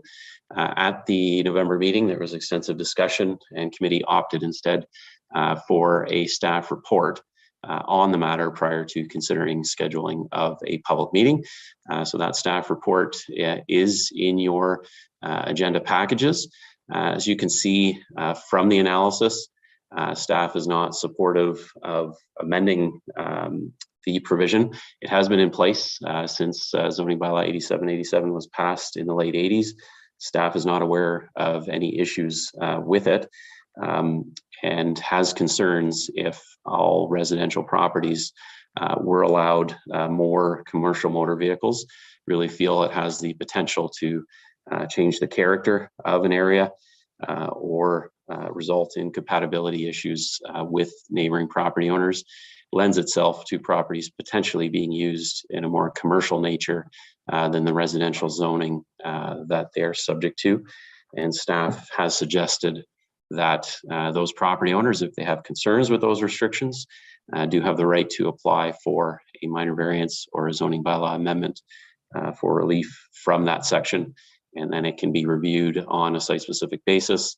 Input from neighboring landowners can be obtained and a decision made. So that is staff's recommendation, although noted there are alternatives if committee wishes to continue with the direction from Councillors Hayes and Nishikawa. I'll leave it at that and I'm available to answer any questions. Thank you. Okay, thank you, Mr. Pink. Committee, any comments? Councillor Hayes. Thank you, and through you, yes, it was Ruth and I that brought this forward. We were seeking a balance between character, functionality, and cost. The current bylaw requires anyone that has a commercial vehicle over 1 ton to maintain it in a garage. And as I pointed out before, a lot of these home businesses cannot support the cost of having a garage, or they just don't have enough land to support having a garage. I suggested a tiered model where there would only be one allowed off the waterfront unless they had more acreage, and then it would go up. And because home businesses only allow 4 employees, it would never be more than 4. I wouldn't say that every property in Muskoka would have a commercial vehicle parked in front. I will say that every property in Muskoka will have a commercial truck parked at some time in their driveway for work. We need these services, and we need to give them a little bit of a helping hand. I don't think that it was anticipated that 2014-3-20-H was going to be an issue. I don't think these people even realized it until someone actually had bylaw come out and say, hey, you can't do that. And it is going around. And I know I was made aware of the issue by several of the people in my ward that this would be a constraint to them and the success of their business. Asking for them to come to council, there's a cost involved in that. And what if council says no? What if they need a machine in order to have their business be successful and council does turn them down? I just thought that this would be a good way of promoting economic development and helping our small businesses to succeed. So I'll wait and hear what everybody else says, but I would like a supplementary before we vote on this. Thank you. Of course, Councillor Hayes. Councillor Nishikawa? Thank you. I of course agree with what Councillor Hayes had said. I have a little bit different take on it as well. I will just say it outright. It feels like this is an attack on rural property owners. It's interesting. If I was to just use my own example, 100 acres, my driveway is a mile long, and it might be wider than 15 feet because otherwise I would never be able to get in and out. So that's a whole different, bylaw that we're bringing in force. But I will tell you that we need a backhoe. We need a large truck. We need all of these things just to operate our own property because we have chosen to actually live very minimal, believe it or not. We happen to burn wood. We have to harvest our fire, like all of these things. It isn't about businesses, just about businesses. And then we are restricted to 1,000 square foot garage. Well, it doesn't make any sense because guess what? That doesn't fit the equipment that property owners have. We have people that have been in business in the community for, I'm going back probably more than 50 years.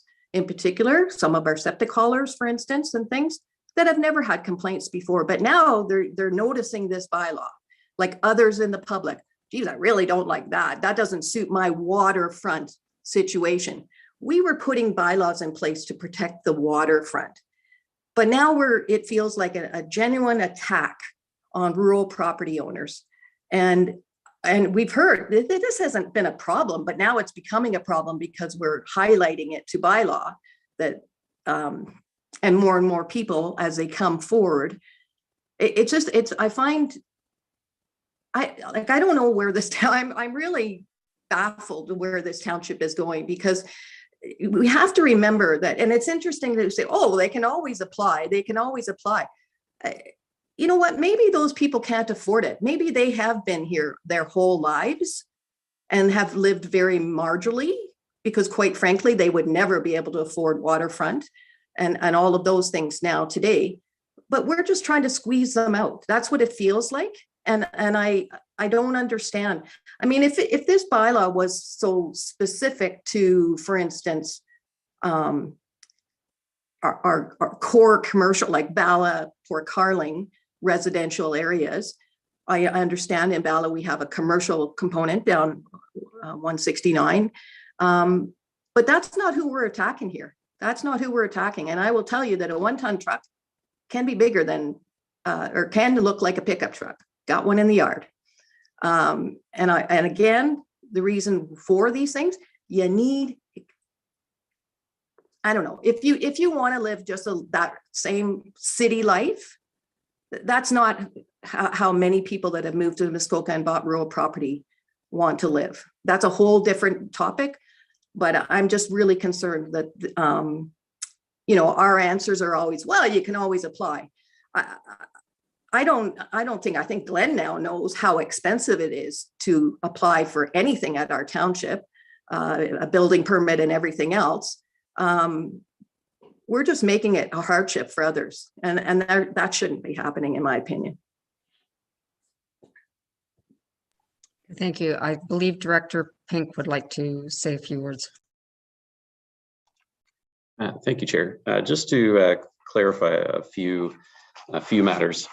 One, as noted, this bylaw is not a new bylaw. It's been in place since the 80s. Bylaw enforcement staff are not pursuing it or giving it any heightened attention. As noted in the justification that Councillor Hayes and Ishikawa provided in November, it's emanating from one bylaw enforcement matter. Bylaw enforcement staff received a complaint and is enforcing the zoning bylaw accordingly. And I think the fact that the complaint was received is an indication that there's a concern with multiple commercial vehicles in a residential zone. But I think what also really needs to be clarified, and I want to be very clear to committee, Section 328H refers to residential zones. This is not an attack on the rural area. Rural zones are not residential zones. Rural property owners are permitted multiple commercial vehicles. If you can imagine, most RU1, RU2, RU3 zones, they allow farming, they allow agriculture. Certainly we allow multiple commercial vehicles in excess of 1 ton to continue those activities.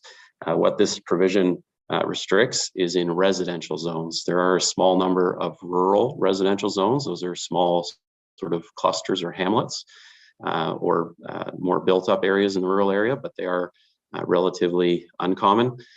And we're talking waterfront residential zones and community residential zones. So in Vella, Port Carling, Milford Bay, Torrance, in those areas, this is what we're debating, whether multiple commercial vehicles in excess of 1 ton are appropriate in those areas, not in the rural area. There's some confusion too, I believe, with the home-based businesses. Councillor Nishikawa stated that you're limited to a 1,000 square foot garage. Again, a rural landowner, provided it's a residential use or a rural use, is not limited to a 1,000 square foot garage. They can build in accordance with their lot coverage. However, if they want to run a home-based business, yes, our zoning bylaw limits the size of that home-based business. We actually did increase it in 2015 through 2014-14 to up to 2,000 square foot garage if your rural lot is large enough. Over 50 acres. We do allow now up to 2,000 square foot garage. But the reason for those limitations is to ensure that the home-based business remains secondary and incidental to the residential use. It's still a home-based business. We don't allow home-based businesses as another way of essentially granting commercial zoning across our township. We want to ensure that those neighboring property owners are still adjacent to a residential use and a residential lot, which accessory to that has a home-based business. So I just wanted to really clarify those matters, that this limitation does not restrict every rural landowner to one commercial vehicle. It's only in residential zones. Again, hopefully that helps clarify, and I'm happy to further clarify or answer questions if there's follow-up. Thank you. Okay, thank you. Councillor Zavitz. Well, thank you. And through you, David, if you'd take a cut in pay, you'd be our best communications officer ever. I can tell you that I do think that this is, perception is reality. While I do want to support my fellow Ward A councillors, and I can almost say that as I drive around on Lake Rosso and Lake Joe, I don't see a lot of D9 Caterpillars sitting on the shoreline. So, this may be unique to certainly Ward A. I'm only to know of Ward A. I see many places which are residential that have 10-ton barges parked up on stilts, and I see very many pieces of equipment and things. So I'm all about cleaning it up, not allowing more. And certainly an F450 now is a 1-ton pickup truck, and they're everywhere. So, I think we need to be cognizant of changes in this environment that we're in.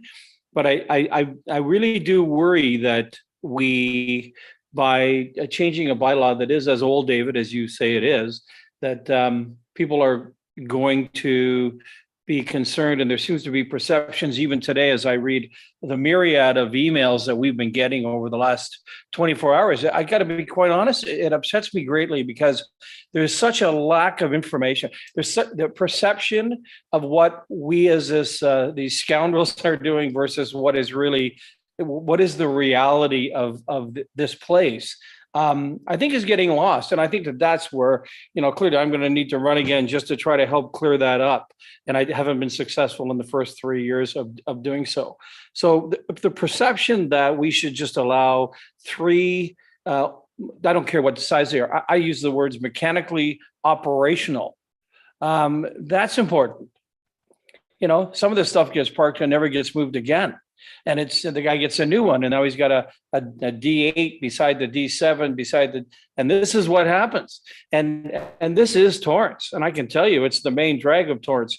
But that's not what we're talking about. We're talking about 100-acre people, 50-acre people. Allowances can be made. This is a tough one.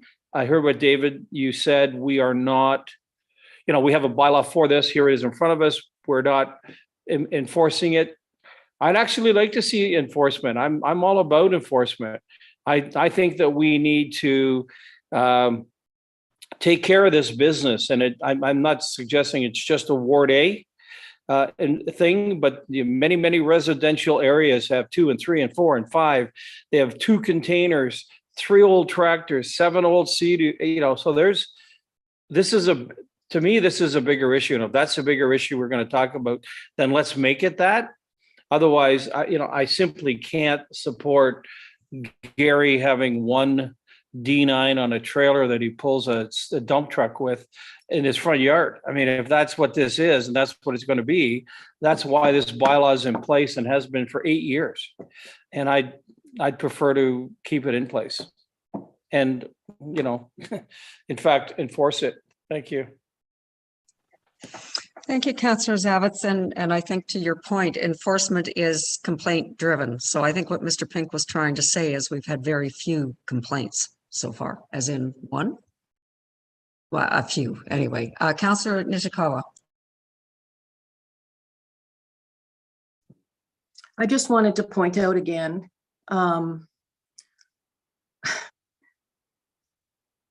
we're trying to squeeze people that barely can afford to live here and need that equipment to run their business. They've been here. Some of those properties have been passed down from family to family to family, all being in the construction business, because that's what Muskoka Lakes is about. But we're really not looking at the reality of that we need these people to live here. And we don't have industrial zones. We have one industrial zone, really, which is very limited, very, very limited. And in fact, quite far away from, we are a large municipality. And if you only have one in Port Carling, well, what do you expect from people that are up on 141 or people that are down in Walker's Point? It's a long, but we don't plan for those things. As I said, my concerns have always been about that we have never really planned for where we think industrial areas should be, and that would give others an opportunity if that was going to be the case. Again, I really think that we are trying to eliminate. Sorry, I'm going to really make sure that I don't. It feels like we only want this to be a pretty waterfront area without the reality that work has to happen, that people need to afford to be able to live here. And that's just eroding away very, very quickly. And yet we, as a municipality, are really not tackling It's all about housing. It's all about homelessness. It's all about that. And not trying to displace those that already live here. We already see some of our residential properties in fact, Torrance being sold as cottages. And now those affordable buildings that used to be 200,000, are now 6 and 7 and 800,000. Because, and then we're eliminating. I don't see where the township's going on this issue, but to just say that let's just keep it as the same. I don't think that's the answer either. Okay. Councillor Hayes. Thank you. And through you, I am really confused now because I just looked up the property that did have the issue that started this ball rolling, and it is zoned RU. So the bylaw should not have applied to them. So what I would suggest is that perhaps we should park this in order for David and myself and Ruth maybe to go through some of the finer points and bring it back when I know David has a clear idea of what it is, but I think council has to kind of digest some of the information. So I would suggest that we bring it back next month and have the rest of the discussion then. Okay, Mr. Pink. Thank you, Chair. Just to clarify, certainly if committee wants to discuss next month, that's certainly fine by staff, but just to clarify, there is no just RU zoning. It's always RU1, RU2, RU3. In this case, not to talk about a specific bylaw enforcement matter, but I believe the property in question is actually zoned RUR, which is rural residential. So I did mention there are some rural residential zones that are just identified where there's a cluster, almost like a hamlet forming of some smaller lots, where we do assign rural residential zoning because it has more of a residential feel. And I believe that's why this particular property is caught up in this situation. But if you review the vast majority of our zoning schedules in our rural areas, you'll see that the majority of properties are zoned RU1, RU2, RU3, where this zoning does not apply. But we do have some small, again, rural residential, rural hamlet zonings where there is some clusters of development. Just wanted to clarify that. Thank you. Councillor Edwards. Yes, thank you very much. I agree with, and not Councillor Hayes, that maybe we should bring it back. I was going to say the alternative is have a public meeting on this and let the public weigh in and that. And anybody's in the wrong thing, I guess they'd be, are you wrong?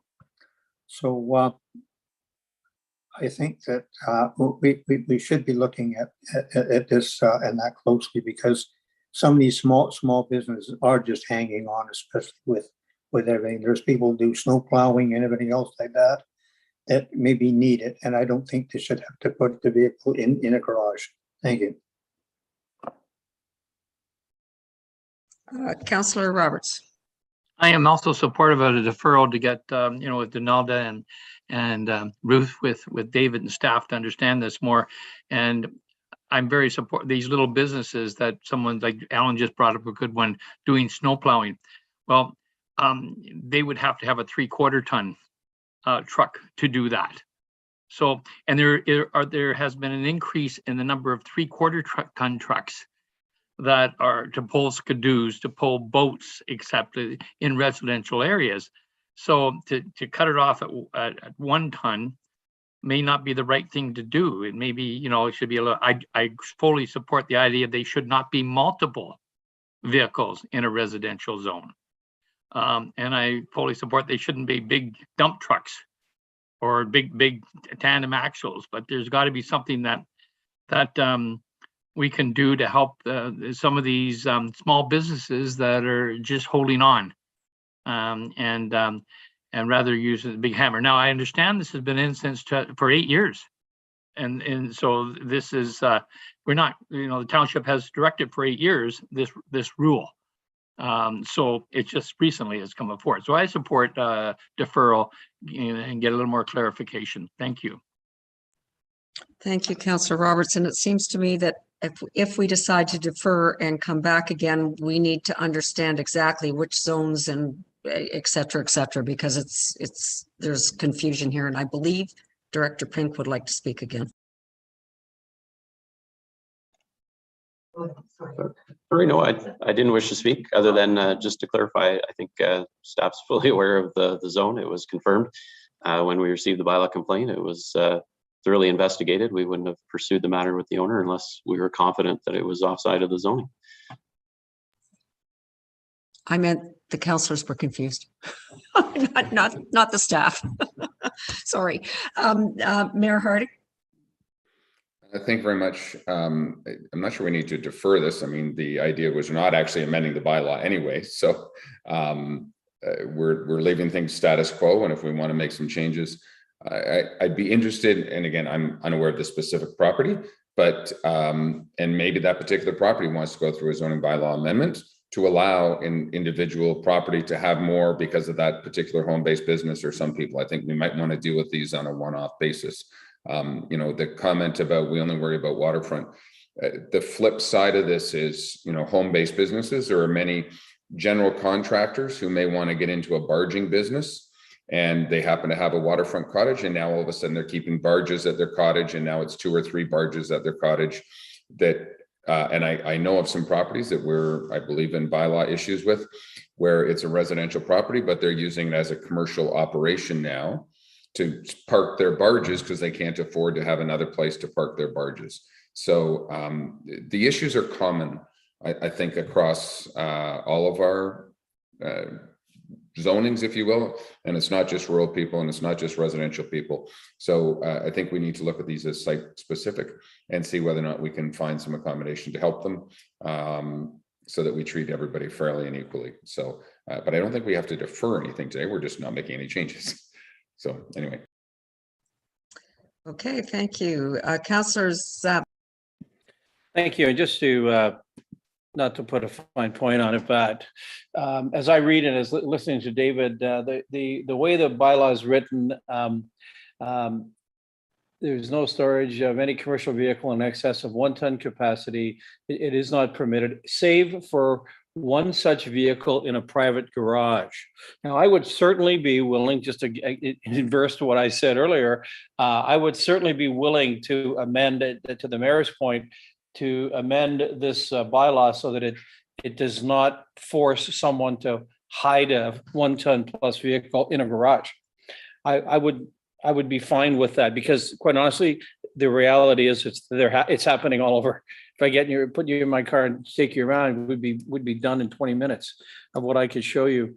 And the point is, it's everywhere. I think, as the mayor said, in all our 800 square kilometers. So I would be willing to strike the private garage aspect from this, because it doesn't say in a private garage tucked behind the house, below the house level, so no one can see it. So I would be certainly willing to do that. And again, I'm not so sure I see a need to defer this, given the ask, but I'd certainly be willing to look at that aspect of it right there. Thank you.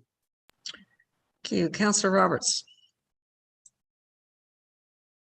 Thank you for allowing me to speak a second time, Chair. When they come back, if Donalda and Ruth, you do work on this, I would like clarification on what the cost would be to go through the process, and maybe we can help there. So that's what I would like, and so thank you. Councillor Kelly, and then I'm going to try and sort of wrap this in some sort of a summary. Thank you, and through you, put me down as one of the confused councillors, because quite frankly, I think part of the problem might be that in the 8 years since this was put in place, the definition of a 1 ton truck has probably changed quite a bit. I just Googled it out of interest, and a 1 ton truck really is an F-350 Super with dual rear wheels, which doesn't mean anything except that there's a F-150 black truck around here I've seen lately that looks substantially similar. So I'm not sure the 1 ton truck is necessarily today as offensive as it was 8 years ago. It doesn't have a big box on the back. It doesn't have a float on it. So, part of the problem I have is we're trying to build a community here. We're trying to attract people to come and live here.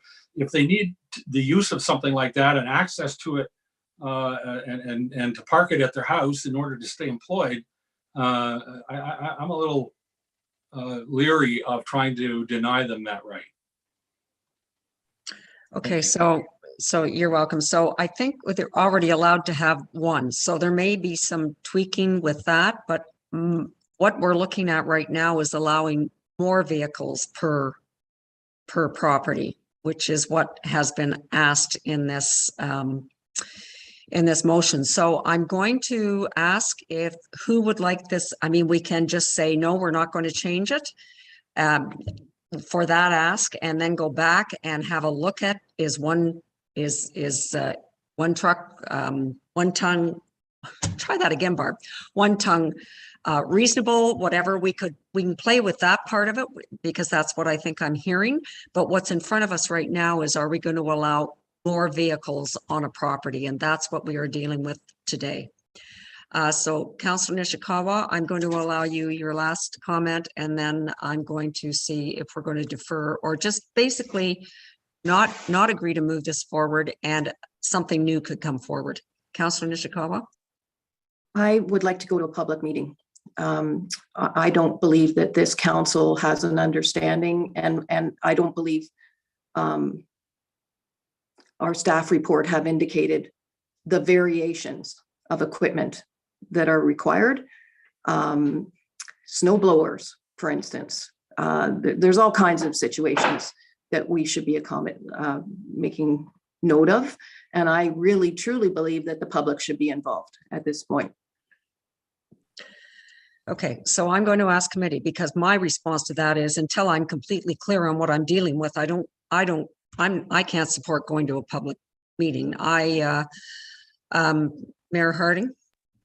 Thank you. I think we need to probably have a little bit more clarity on, I'm allowed 1 ton. If my personal driver, my daily driver, as Councillor Kelly says, is an F-350, which are regular pickup trucks, can I park it in my driveway for the night?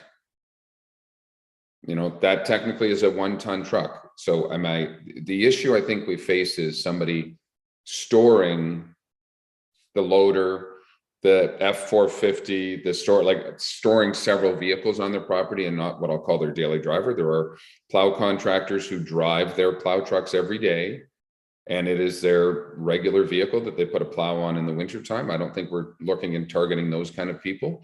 It's just more of a commercial operation. So I think we need a little more parameters. I'm very happy to look at public input on 1, 2, 3 is in a garage. I think from a residential perspective, and I can say, I wouldn't want to see 3 individual use commercial vehicles parked on a residential property that the owner uses one day and then 2 weeks later he uses one. We don't want backhoes, so on and so forth, parked on those residential properties. So I think that's the intent, but we might need some different language around it. And I think that Councillors Nishikawa and Hayes in particular can certainly help us putting some parameters about what would be permissible or not permissible to try and get some public input. And I think we're just a little premature to have that public meeting at this point. Okay, so committee, I think I'm hearing there two come back after Councillor Hayes and Nishikawa can work with Director Pink, and as part 2 of that, really clarify what zones, and I think you can see our confusion, Director Pink. So basically to clarify what's actually being asked here and what the bylaw actually is in terms of these trucks, and does that need updating. So committee, would we like to have this come back to us with a little more information? Either say yes, or we'll just basically defer? Okay, I think we've got, Madam Clerk, have we got that?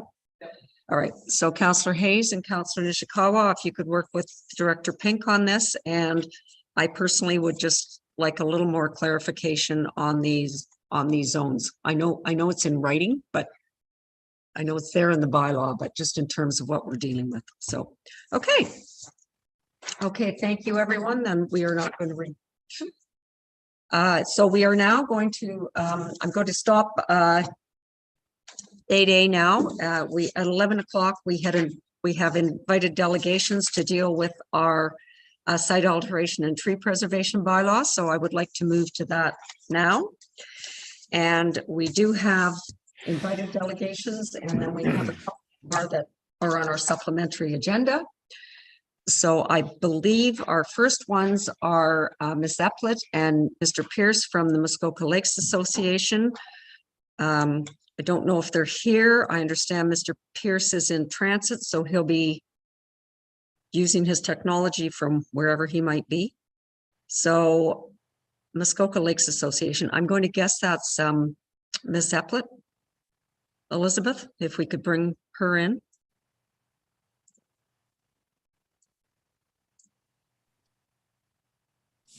She may actually be talking to Mr. Pearce right at the moment. We'll see. I'm trying to get him. He's at the airport.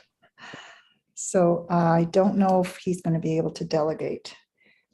So what I will do, if you don't mind, Councillor Bridgman, is I'll make my first comments and hopefully he will join. If he is not able to join, would you mind if I then continued on to make the comments? We divided them in half. I don't believe I can do that. I really need to keep to 5 minutes for yes, everybody. it would be total. Oh, I understand. The total comments are 5 minutes between the two of us, 2.5 minutes each. Oh, okay. Yeah, no, you have 5 minutes. So you go ahead. Great. And thank you very much for this opportunity to speak about the site alteration and tree preservation bylaws. The MLA and Friends of Muskoka really appreciate staff and committee updating these bylaws to help address the excessive site alteration and tree cutting that has caused an outcry in our community over the past year. We also urge Council to update the site control bylaw since it regulates site alteration that involves building and septic permits, such as the work continuing to be done on Sugarloaf Island. But we'd like to thank publicly Director Pink and Mr. Kennedy for agreeing to speak at the webinar being hosted by the MLA on April 19th to answer questions about the development rules, including these new rules, and help people understand their rights and responsibilities when it comes to developing and improving their properties. In our letter to you on Tuesday, we provided comments on these two draft bylaws and attached a markup of both showing our suggested changes, which we hope will be helpful. I'd like to mention 4 of the key changes. And if Ken is able to get on, he will then explain some of the others. If he doesn't, I'll keep going and explain those as well. So firstly, each of the draft bylaws sets out information that needs to be included in an application for a permit. Both bylaws require the name and address of the property owner and the contractor who will be doing the work. But we recommend other details be included in applications, such as what site alteration is proposed, where the blasting will occur, what trees will be removed. And we don't believe it will be onerous for people to provide this information since they know what work they want to do. And most important, staff will need these details to decide whether to issue the permit. The extra information we've suggested would be provided if the director requires a sedimentation control plan or tree protection plan, but the director has discretion to require these plans and may not always require them. So the information may not always be provided. Our markup then sets out the wording we recommend. And in the same vein, we believe the site alteration bylaw should set out information that will be included in a permit. Recognizing that only a handful of permits have been issued under the site alteration bylaw over the past 14 years, we still believe it's important to get the permit requirements right while the bylaw is being updated. So we suggest the permit include details such as where the site alteration and blasting will occur and where the sediment fences and tree preservation barriers will be installed. And we suggested language in the markup. These details are important so the contractor and property owner knows what work is permitted, and also so the township can take enforcement action if unauthorized work is done or if conditions such as the control fences aren't complied with. We also suggest the permit indicate where blasted rock and other fill will be deposited so it doesn't end up where it shouldn't be, such as in the lake or in an environmentally sensitive area. I'm aware of one situation where blasted rock was put in a wetland at the back of the owner's property and the owner wasn't even aware this was a problem. Next, since both draft bylaws permit the director to require an applicant to provide financial assurance as a condition of issuing a permit, a mechanism is needed as to how the funds will be dealt with, including how they will be drawn down and returned, and we suggested wording in our markups. Fourth, the draft site alteration bylaw continues to give the director the authority to deny a permit where he or she believes there will be a detrimental effect on the natural environment. Arguably, though, any amount of blasting or tree cutting damages the natural environment, and we urge council as our elected officials to provide direction on what this language means. For example, blasting that changes the character of the natural environment by removing a rock cliff, for example, is not something that council would likely condone. So that's my 2.5 minutes. And I don't know if it's possible to check to see if Mr. Pearce has signed in. And if not, I'll just keep going. Let me have a quick look. Thank you very much. We're actually at 4 minutes, Miss Eplett. Oh, no. Yeah. Oh, yes. No, he is not. He has, oh, there he is. No, he is here. Okay. So he is also allowed 5 minutes. So you're Phew. good. Thank you. You're Okay. good. Forward to Okay. count. Thank you. Yeah. Could we bring Mr. Pearce in? He doesn't seem to be accepting the request. Oh, there he goes. Here he is. Never mind. Okay. Thanks, Elizabeth. Am I on now? You're on, Mr. Pearce. Okay, I'll just get right into it. Thank you for Susan for starting us off. Ken Pearce on behalf of Friends of Muskoka. We understand that the site control bylaw is obviously very critical as well, but not only these two bylaws, and we would urge council to also look at them and the site plan agreement because they are the ones that result in the most permits involving building and septic permits around the lake. The second point is we recommend language be included in the tree preservation bylaw to prohibit removing trees in anticipation of receiving a building or septic permit.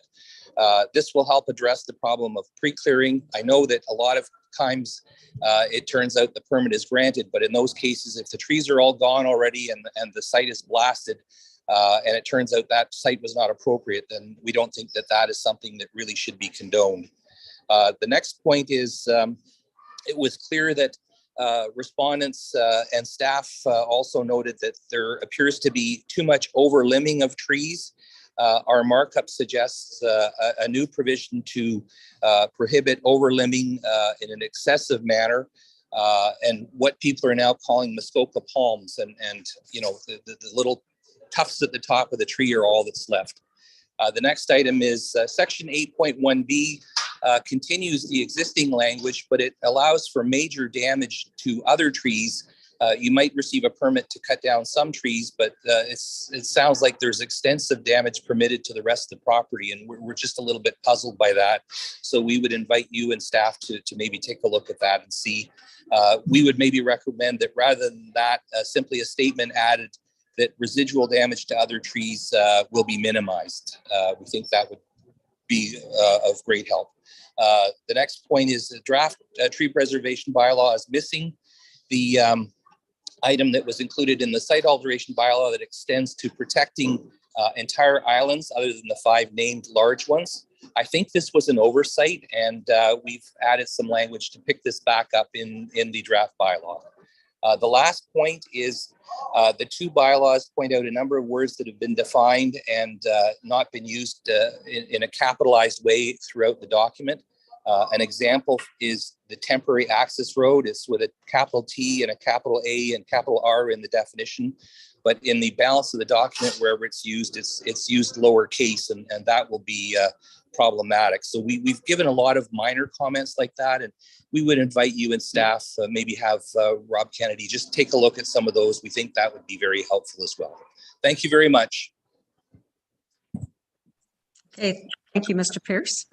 All right, we are going to move on, and I believe that Ali Brown, who had signed up at her designate, now she has identified Mr. Sift as her designate. So Mr. Sift, I believe you have 5 minutes on the floor, and I think you're coming in now. I can't see you yet.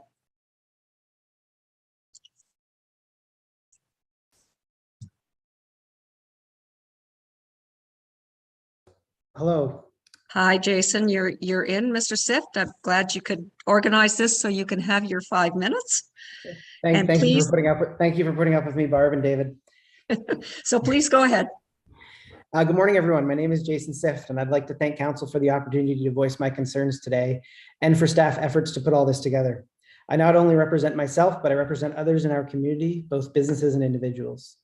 In a delegation in December, I made many points regarding the new site alteration bylaw. I think the overwhelming consensus was that more public opinion was needed before these bylaws go before council for approval.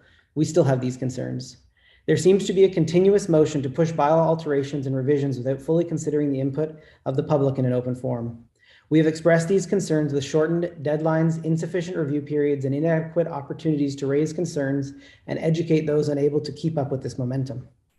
Unappealable municipal bylaws that affect permanent residents and cottagers require ample time to fully understand the extent of the changes. Receiving a revised site plan alteration and a completely new tree preservation bylaw on a Friday and taking it to committee, seeking approval to council on Thursday of the March break is not sufficient time. There is a difference between effective decision-making and bombarding changes under duress. Residents need more time. Since the meeting in December, the only thing that has happened is a survey. I would ask council, are you going to governor with the use of surveys? Is this the only means of public input? In our opinion, is not an accountable means of retaining information that affects the livelihoods of residents and property rights. This is open to unregistered advocacy by multiple submissions. Further to this, you cannot generate educated opinions by a yes or no answer. It is evident that those selecting yes did just that, or possibly a few making repeat submissions under multiple email addresses. Only the opinions of stakeholders in the area should be considered. As noted in the staff documents, anyone who felt in opposition took the time to share their opinion in more details, voice their testimony, and offer suggestions. I would ask for a review considering only the submissions that made additional comments. Alternatively, with mandates lifted as early as Monday, I think it's time for in-person public meetings or a Zoom meeting like was held in September. The survey, I also would like to note, the survey only had minimal mention of the new tree preservation bylaw and no draft of the bylaw to read at the time of doing the survey. It was just released 6 days ago. Did you know that many requests to delegate came in yesterday from arborists and others, but they were denied due to not being requested in time? People had less than 2 business days to review these bylaws and ask to delegate. Each bylaw continues to stockpile on top of each other, and the expectation to keep up is unrealistic. To be frank, it's getting confusing and hard to follow. Why are we making all changes right now? Make some simple changes that add some teeth to the already existing bylaws and revisit these after the OP. On to a few of the points about the bylaws. We asked you to reconsider the limitation of the 200 square foot patio for a property with 100 feet of frontage versus that of much larger lots. This is not an apples to apples comparison. Alternatively, consider allowing the patio in addition to the sauna, gazebo, and pump house, not in exchange for them on the larger lots. I might mention that losing the rights to 2 of these buildings in exchange for the patio was not on the survey. Please provide more details on how you will deal with the patios built prior to this bylaw. There are some large ones out there that have been in place for generations or rebuilt in recent years. No one has been able to answer this question for me. Site alteration bylaw should only affect the first 200 feet. I would ask, are we having a lot of issues beyond 200 feet? Some examples would be great. Please reconsider enforcing this bylaw to an entire island. This unduly targets island owners and is not fair. Most small ones are already not deeper than 200 to 300 feet. Why is this needed? Use acreage, for example. Apply it to all islands under 2 acres. Further to the intricate obstacles put in place, the tree preservation bylaw now requires increased accreditation for local arborists, those who have been operating their businesses successfully and ethically for many years. At a high level search due to time restrictions, the current requirement to be a certified arborist with the Ontario regulations issued by the ISA does not match the post-secondary level education this bylaw is requiring. Why are we even requiring post-secondary education?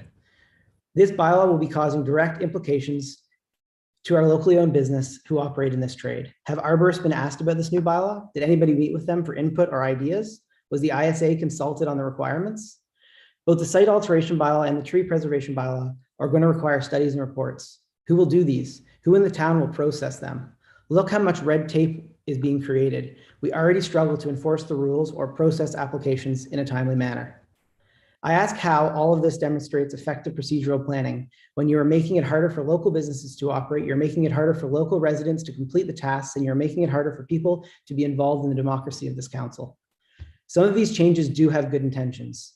We should be taking the time to review these bylaws and gather public opinion before approving them.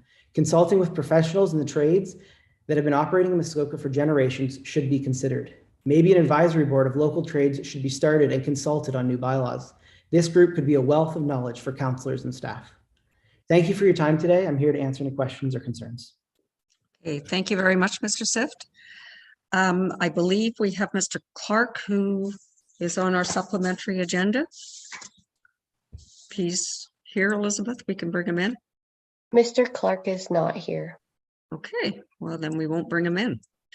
Okay, so I believe I Mr. think some of the links on the first email we got were not working. I've forwarded them, but my link wasn't working. I had to go in to actually find the agenda on the website again.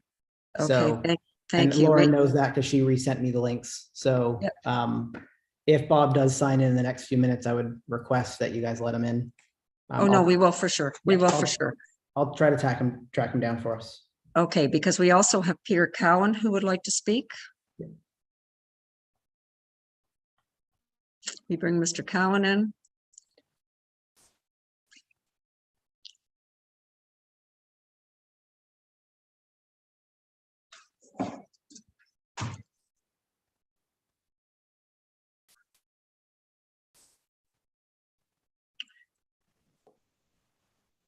Mr. Cowan, can you hear me? Yes, yes, I can hear you. Can you turn on your video? Would that be possible? Yes, sorry. Give me 1 minute. Here we go. Yeah. Yeah, we're trying really hard to make this look like we're all meeting together, right? Absolutely, and I appreciate this immensely. Thank you so much, Jason. I will do my best not to be redundant and repeat anything that Jason said. I'm sorry, I've got you've got sunshine behind you. That's okay. Sorry, give me 1 moment, and I'll do my best to change a little. Because a lot of you will recognize my face. I'm Muskoka Lakes born and raised, and that's kind of how I want to start. Okay, Mr. Cohen, if you can give us your address, but you have 2 minutes. I just want to make sure you know that. I'm on Beaumaris Road, 1106 Beaumaris Road. Go ahead. I operate a tree service company out of this address, Peter A.J. Cowan Tree Services. But I also worked for 13 years before this for Muskoka Greenscaping, which was owned and operated by Keith Gammon, who before starting that company actually worked for the township of Muskoka Lakes. My roots to the township run deep. My father was employed by you and managed the Vella Arena for almost 30 years. And I have been responsible first for Keith, and then as my own company now for the past 1.5 years, for actually maintaining the trees on the properties of the township of Muskoka Lakes. And so I hope that carries some weight within this council, because you have trusted me yourself with your trees. And that speaks to Jason's point. There are significant financial implications just from my part of the equation, as far as what would then be passed on to builders and private customers alike. And the greatest point to make here is that the reckless and irresponsible actions of a few, which I've heard Sugarloaf Island mentioned already, should not be taken out on the many of us that do practice ethically and responsibly. And I really don't have a ton to add to Jason's because he was so succinct and clear. But in conclusion, I do urge this committee to put on hold the implementation of these proposed changes until there is proper consultation with local tree service professionals, both small and large, in order for the committee to better understand the fallout from these changes. Because it's very clear, and also Jason has said that has not been considered in the least. Am I still on? Hi, Bob. This will allow the committee to much better understand the impact this will have on all 3 levels: professional tree services, as well as building and other construction companies that come under construction, whether it be plumbing, electricity, septic companies, as well as the countless private customers that all of us tree service professionals take care of. There are many great points within this. these updates. But You need there to are also you need to wrap it up, Peter. Yep. You're at 2 minutes. As I said, I just am on board with Jason and what he's saying. We need to actually have a meeting with those who are going to be affected. Right? That's what I'm suggesting. Thank you very much for your time. Okay, thank you. Thank you. And I see that Mr. Clark is now with us. Bob, you there?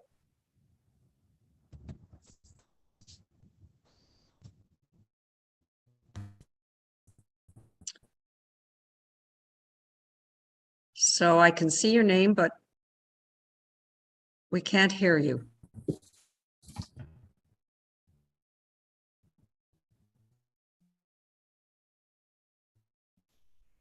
Mr. Clark?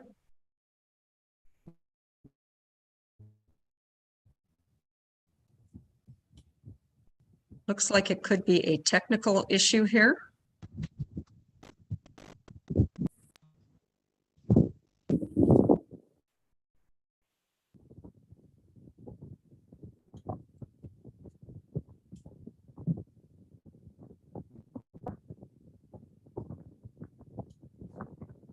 So if we needed to, Jason, if you can get him on the phone and hold that to your speaker, we can hear him speak. At least we could get him going here.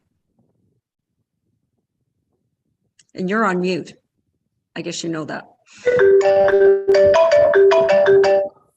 See, he's getting my call now. Yeah, I see that. Yeah, I'm gonna hold you up to my speaker so you can talk. You're on right now. Why they can't? I'm on and nobody. Now we can. Now we can. Now we can. I'm hanging up. Okay, I'm pulling over. I'm on the highway. I can't hear anyone, so hopefully they can hear me. Jason, could you nod your head or something? Hello? We can hear. You can. Okay. We can hear you, try to Mr. keep Clark. this 2 minutes, and sorry I'm on the road. Thank you, Chair Bridgman, and unfortunately I can't hear anything on the other end. So it sounds like you can hear me, so I will keep this to my 2 minutes as best I can. So starting off, I continue to, first of all, Bob Clark, 2 Bruce Wilson Drive, Port Carling, Ontario, P0B1J0. Thank you for allowing me to speak today. I continue to ask why we are tweaking bylaws one at a time when we are in the home stretch of an official plan review. Tackling one bylaw at a time does not reflect the overall proposed changes that we've discussed in committee meetings, et cetera, over the last year that are being considered. And these policies and bylaws are all intertwined and impose multiple levels of restriction and changes. It's unrealistic to look at these individually and set limitations on individual bylaws or policies. I understand in this case we need to change wording to provide our enforcement team the tools they need to do their job. So I say, let's do that. Let's change the wording. But why are we changing the requirements and imposing further restrictions and providing different numbers than the current bylaw? Thank you for the 200 square foot patio. I don't understand why this is not based on frontage or coverage. My example is a 100-foot lot gets a 200 square foot patio. So does a 600 foot frontage lot. That just doesn't make sense. My question is, of course, where did the 200 feet come from? And it appears to be just another best guess. So who does this impact? How does it get enforced? And is there any grandfathering? Finally, you know, I would just say the last time we did this on a Jewish holiday and left out our entire Jewish community. Today is March break. And so anyone with kids under 20, I gotta ask, are we really trying to get better as we promised people? Finally, 2 minutes to talk, 5 days to review and provide input. I would say the real bylaw that we need to review is 2019-079, which is how we actually notify people that we're going to be doing these things. With that, I say thank you for listening, and I'll get back to driving. Boy, I hope you were pulled over to the side because that sounded like you were reading, Mr. Clark. So anyway, thank you for your input. I believe that ends our invited delegation and our public speakers who have registered to speak.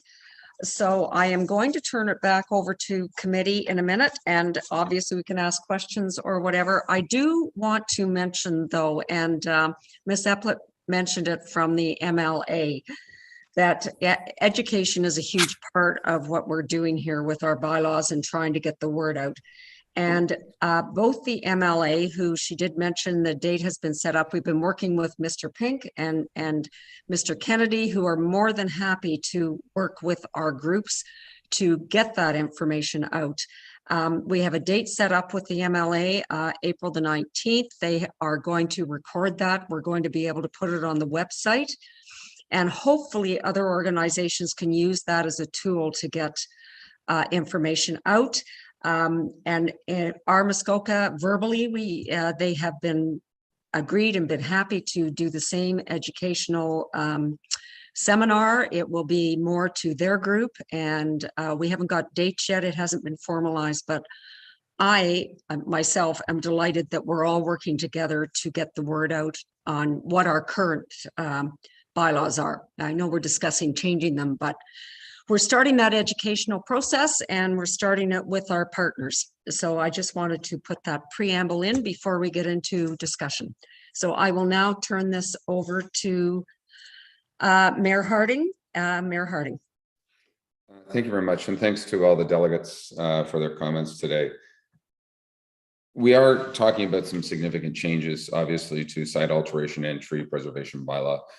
We are all, and I think every delegate who spoke today is equally concerned about protecting Muskoka and making sure that we redevelop or develop properties in an appropriate fashion. The one thing I did hear that, that we haven't consulted arborists, and I just maybe staff can confirm that for me. Were arborists consulted in any way, fashion, other than they could respond to the online survey? Were contractors, were blast contractors, were builders? Were these people consulted as we were moving forward to understand implications of this? And then the other people I'd love to really hear from is our professional planning community specifically, who deal with this and redevelopment all the time. And what are their feelings on going forward? We are making some significant changes. And I have to say, for us, and I know we wouldn't approve this till council, but I think it is appropriate that we do hold more of a public forum, the ability for public to comment. And I have personally, if I have to vote on this today, I vote for a deferral, because I really don't want this to come to council and have to come right to council. I think we can pause 30 days, get some increased traction on this and some understanding, give people the opportunity to really digest the pros and cons, to digest staff comments as to what we're really trying to achieve. Because again, I think I've heard consistently, again, once we move forward with this, it becomes law, and I'm not sure we fully understand all the implications and ramifications that may come out of this. So that's my perspective from a go forward perspective. Just a 30-day pause, bring this back to planning, or maybe it's a special public meeting with planning, and that we can listen to true comments from arborists, from builders, from contractors, from blast contractors, to see if we've got it right. Thanks. So I actually, and I meant to do this before you spoke, Mayor Harding, but I'm going to ask Mr. Pink to comment, because I think there may be some confusion on some of this, and I just want to make sure that we're all clear on what's happening here. Mr. Pink?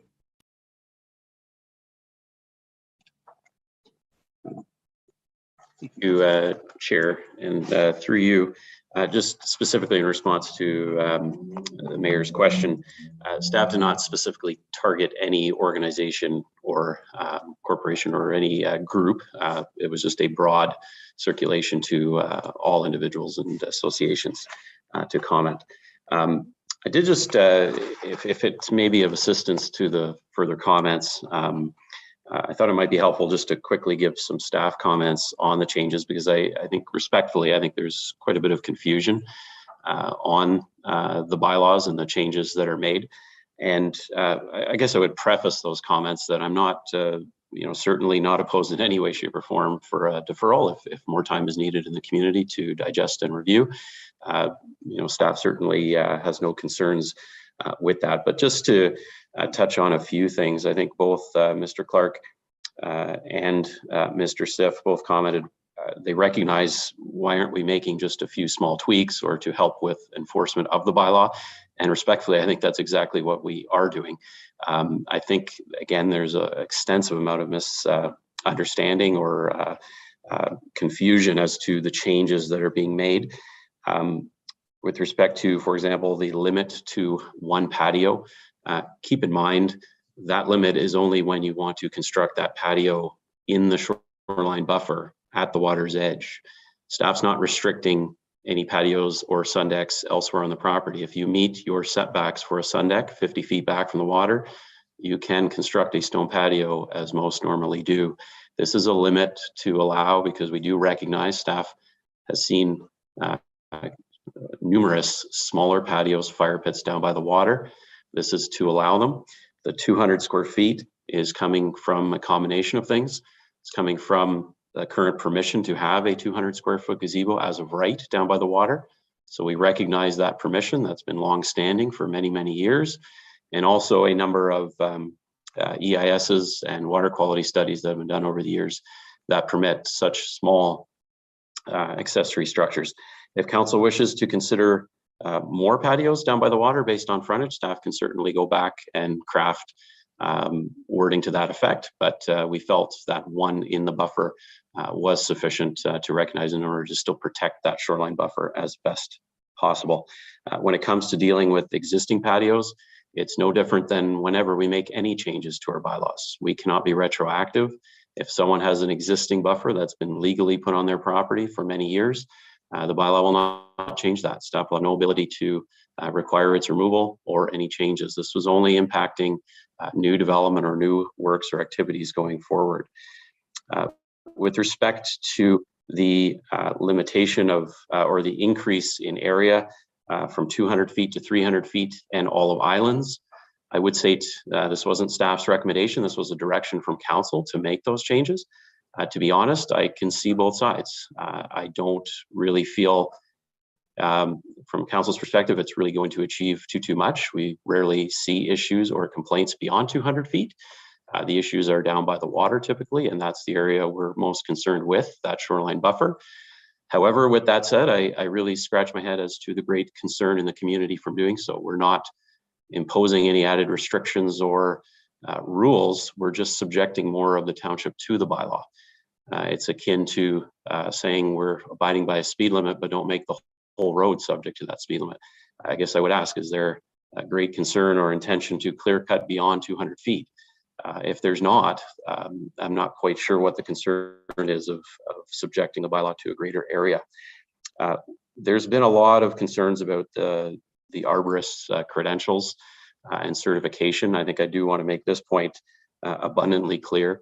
The draft bylaw does not require all tree removal or really any tree removal to be subject only by a certified arborist or only by an arborist with a certain set of qualifications.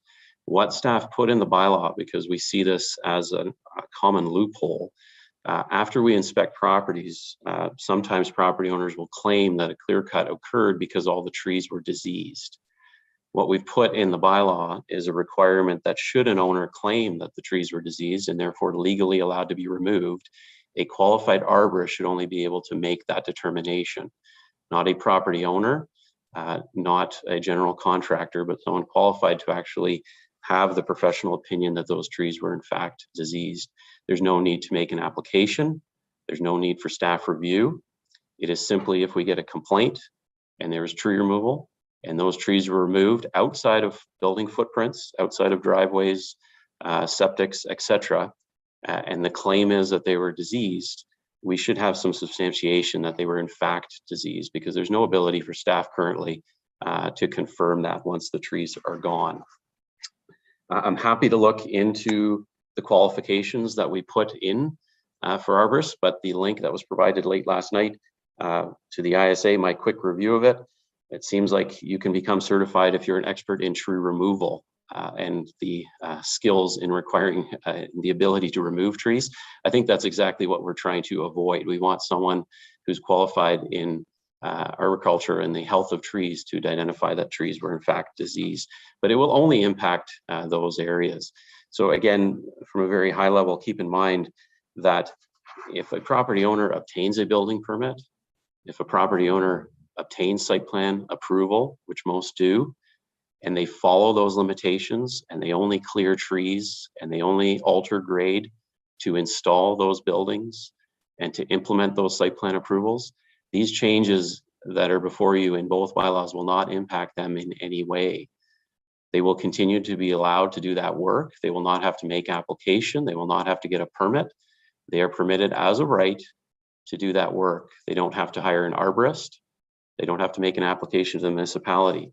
These bylaws only regulate those activities that are a violation of those building permits and site plan agreements. When a property owner chooses to clear the shoreline buffer, when a property owner chooses to clear an area of their property or blast outside of building footprints, that's what these bylaws regulate and control. And the changes we made, although they appear to add greater length, they really are just a greater clarification and tweaks to certain sections. They allow us the ability to issue tickets, which I think will be a big help. Lastly, in respect, I think my last comment, sorry to for the length, but in regards to the MLA and Friends of Muskoka, Mrs. Eplett and Mr. Pearce's comments, we're happy to look at the suggestions, but the suggestions are entirely surrounding applications to permit tree removal, to permit blasting, and the conditions that we can put on those permits, and the financial assurances, et cetera, when we issue those permits. I think I've said in a few emails that may have copied council, the way the bylaws are structured, there is really no need or requirement to ever apply for a permit for tree removal or to apply for a permit for site alteration. Again, provided a property owner obtains a building permit or site plan approval, they can do that work as of right. They don't have to make an application. Hence why there's been extremely few site alteration permits and tree removal permits applied for or issued. If property owners come to the municipality and ask, we have simply advised them there's really no great need to apply for the permit, because if you ask for tree removal across your shoreline buffer to remove trees, you have the right to apply, but we're probably not going to approve that. And hence we have extremely few requests and hence extremely few permits issued. So I'm not as concerned with leaving some discretion in those sections to allow staff the ability to structure if those requests ever did happen to come in, but I'm happy to go over those comments in more detail. So I hope those clarifications help committee's deliberations. Happy to go and answer any further questions or provide further clarification. Thank you. Thank you, Mr. Pink. I think that was very helpful. Councillor Nishikawa.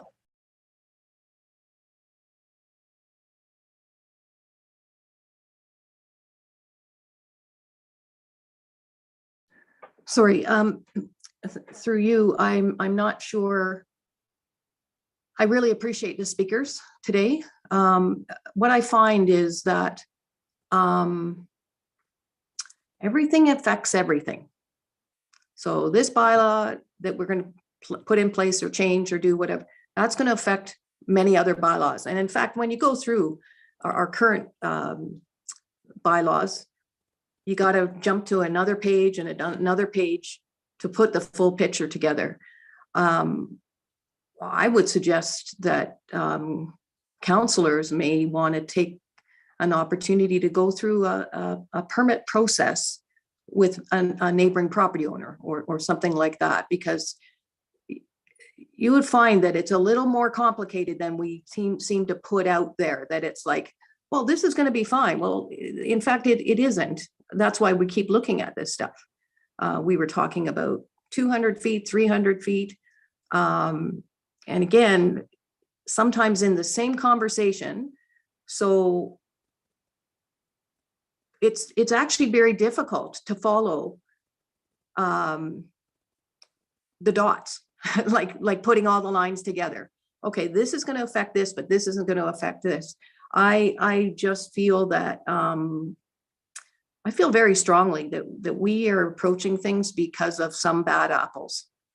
And I will just say that louder and louder and over, because there have been some bad apples that have more money than we can ever appreciate and don't really care. But we're really trying to do, I'm going to say, more harm to other property owners that don't have the intention of doing harm on the lakes and take other measures to do so.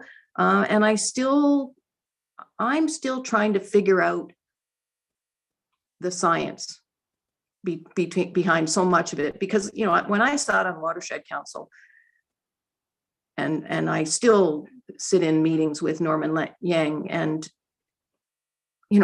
I will say Lake Muskoka has been healthier than ever. We still don't even address, though, it's funny, we keep talking about what we do on shore. We don't even talk about what we allow to go on in the boathouses and all of that other stuff. But I would just say that I would like a little bit more science behind some of these numbers. I know I've been on this council and we've just pulled numbers out of the hat.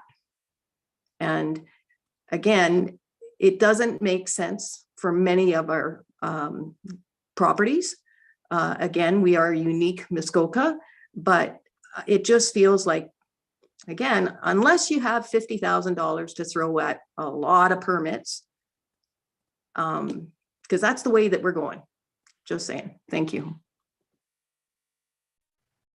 Councillor Zavitz.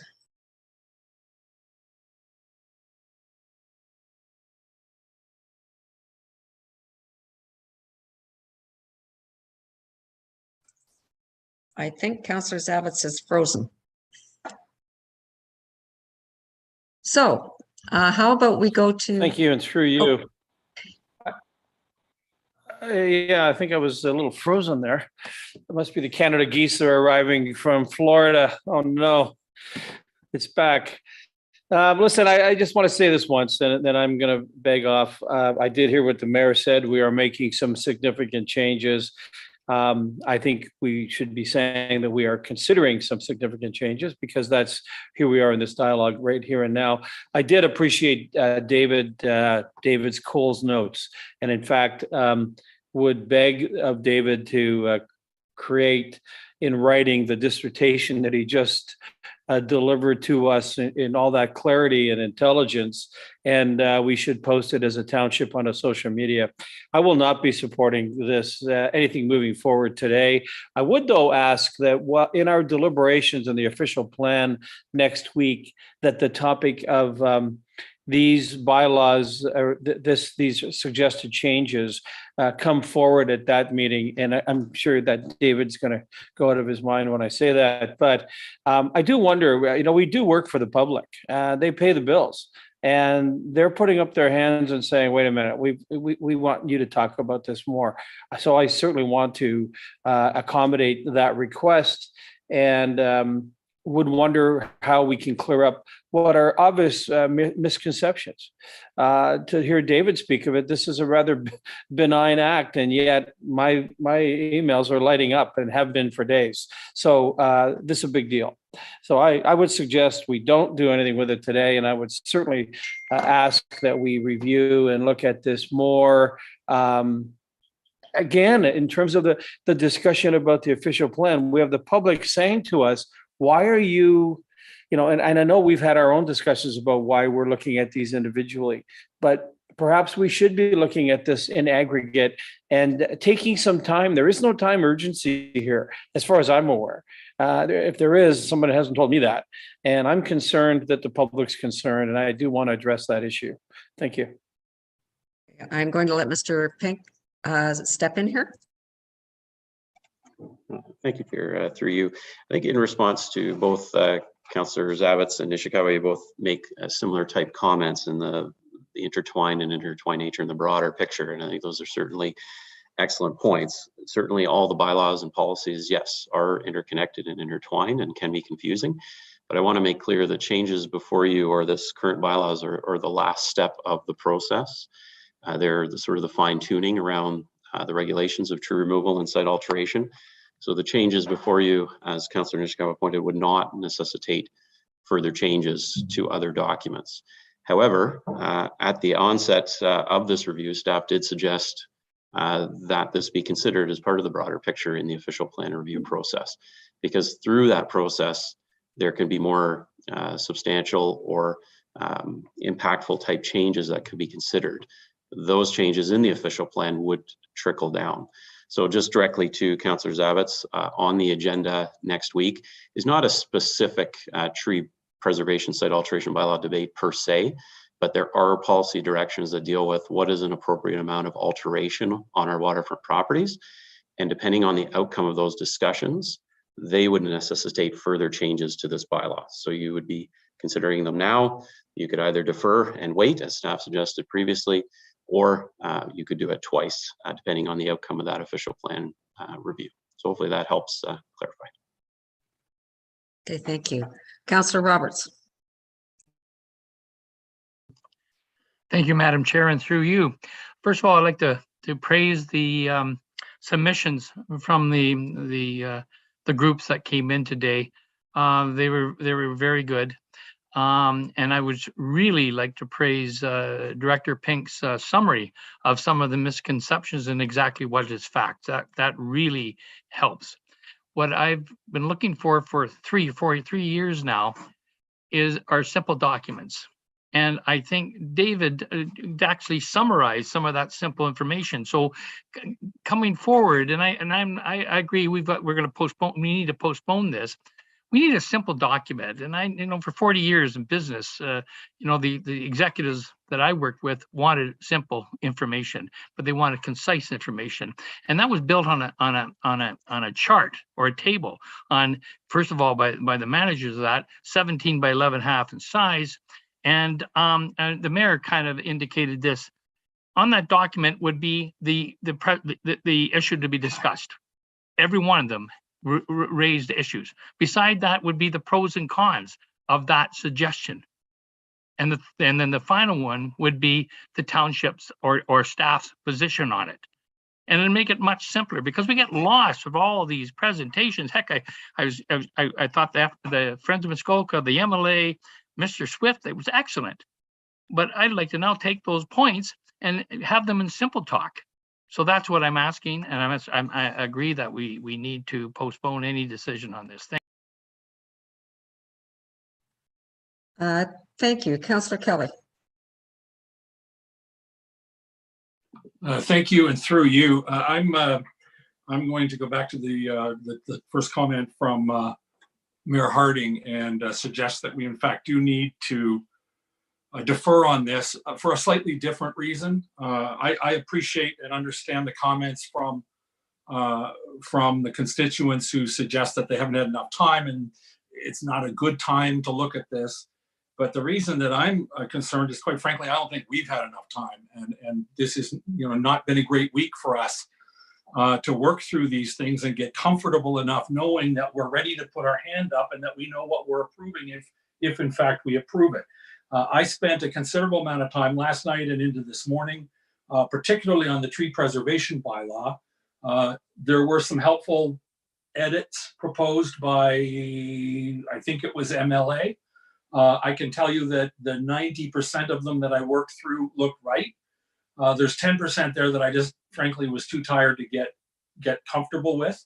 But I think there's some circularity in some of the definitions. I just think we need to go back and focus on the document and reissue it before we invite anybody's feedback or input, including our own, and come back in 30 days with a fresh cut at this. I do think that the site alteration is in slightly better shape to start with, but there's quite a bit of work to be done, I think, to get the tree preservation bylaw to the point where where we can make sense of it, where we understand what it's saying. And contrary to Mr. I think it was Roberts who just suggested that he wanted it simple. I don't think it's going to get simpler. I just think it needs to be made clear. We need to trace all the definitions. Removing, destroying, and injuring trees all have different meanings. You need permits for some and not for the others. Let's just go through it carefully, understand what we're proposing, and then welcome feedback and comment on a document that we're comfortable says where, or that we're comfortable, we know what it says, and it says what we want it to say. That's it. Thank you. Thank you. Councillor Mazan. Thank you, and through you. I don't want to repeat, a lot of my colleagues have already stated my thoughts, but I did feel that Mr. Pink's summary was helpful to me. I am a visual learner, so having something in writing is also very helpful as we're trying to process. And I do want to thank, I think already we've received some of the delegates in written format. I always read the emails, and I find that that's to be very helpful. I do believe, similar to what the mayor said and then a few others, that we do need some further time for our understanding, not just the public's, but I think as a council, just to make sure we have a full comfort level with the details. And I'm probably not the right person to keep going on about communication, but so much of this is about communication. So the second part is also the public consultation. What I've heard today is just that sheer angst of, I haven't had enough time. I wanted to be able to come, but I couldn't delegate. And I think giving a pause allows for all of that. And just within that pause, I would be very interested to hear, I think it was Mr. Cohen, who is the arborist and has been working in Muskoka, has worked for us, just to reach out to staff, or staff could reach out to him just to get some further thoughts on the bylaw and where some of those concerns may be. So thank you. Councillor Hayes. Thank you, and through you. I would also agree with the deferral to allow not only us to go through this with a fine-tooth comb, but also the general public to have some comment on it. I think it was Mr. Swift that said that there was other arborists out there that wanted to delegate that were unable to. Under the definition of an arborist, it's all based on education, and I'd like to see something about experience in there. Perhaps some of the arborists that have been around for many, many years might be just as knowledgeable as somebody coming out of school with a diploma in their hand. So I'd like to recognize that if possible. I know that Jason had mentioned that, are we making our changes based on surveys? Well, there was 300 replies on the surveys giving us guidance for 12,000 properties. So yes and no. If you have to make a comment, a survey is one of the ways that you can do it. So that's taken into consideration. Just a comment on the tree preservation bylaw in section 2. It says this bylaw applies to the following lands, and then it goes A, B, C, D, E, and in E it exempts the islands that are really islands. But should that maybe have an or in between, so that it includes everything, but it doesn't include those islands under an island, only if they apply under A? Because I'd hate to say, have somebody from Bala Park Island say, well, we were exempt under E, so I assumed that we were exempt, but they actually applied, they actually come under the bylaw under A. So perhaps that should be an or in there between those. Okay, thank you. Okay, Councillor Jaglowitz, and then I'm going to try and summarize all this. Thank you, Chair. I'll be more procedural than anything else. First of all, a lot of good work put into this by staff, and it should not be lost. I think it should move forward. I also agree with the pause is necessary. What I'd like to see is I'd like to see staff review all the written and verbal comments that came forward today and have them come back to us in an appropriate time frame with their answers to them. I think they're all good comments. And I also further encourage the public to make more written comments to David, to his staff in the next 2 weeks, let's say. So he has everything that you have to say. I think there's been a lot of public meetings, and I think that put your comments in writing. David will consider them, come back with something to us where he agrees or disagrees. And that document that he comes back with should be made available 10 to 14 days before our meeting, so the public has a chance to further comment on it. And I think at that meeting, then I think we'd be prepared to deal with this. I don't think we should wait for the official plan. I think if we miss something here, a year from now, when that official plan is possibly in place, we can make minor adjustments. But once again, good work, staff, good work to all the people that commented. Thank you. Okay, thank you, Councillor Jaglowitz. So, and I see Mr. Kennedy's here too. So it'll be Mr. Kennedy and Mr. Pink. What I'm feeling is we're going to put a pause on this.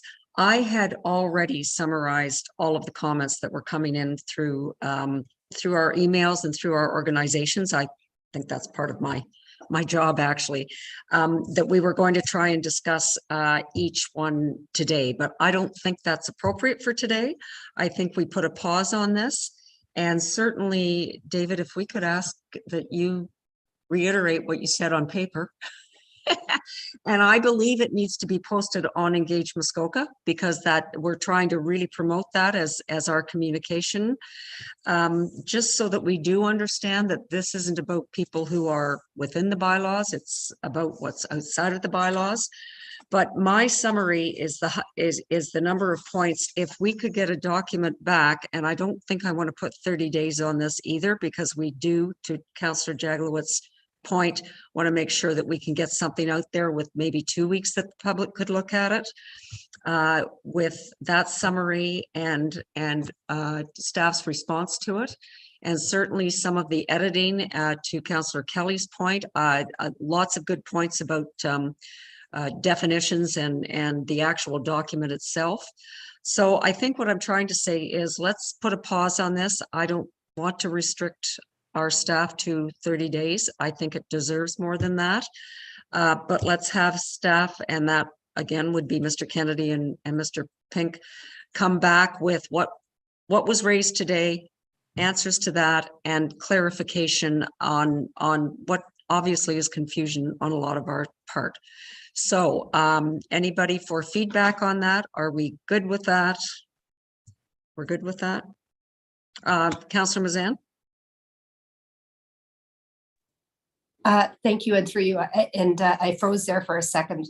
I did want to make sure that in that time, if there are members of the public that are interested in meeting with and or have wanting further clarification, i.e. the arborist group that we heard from today, if that was something that could be facilitated by staff. Thank you.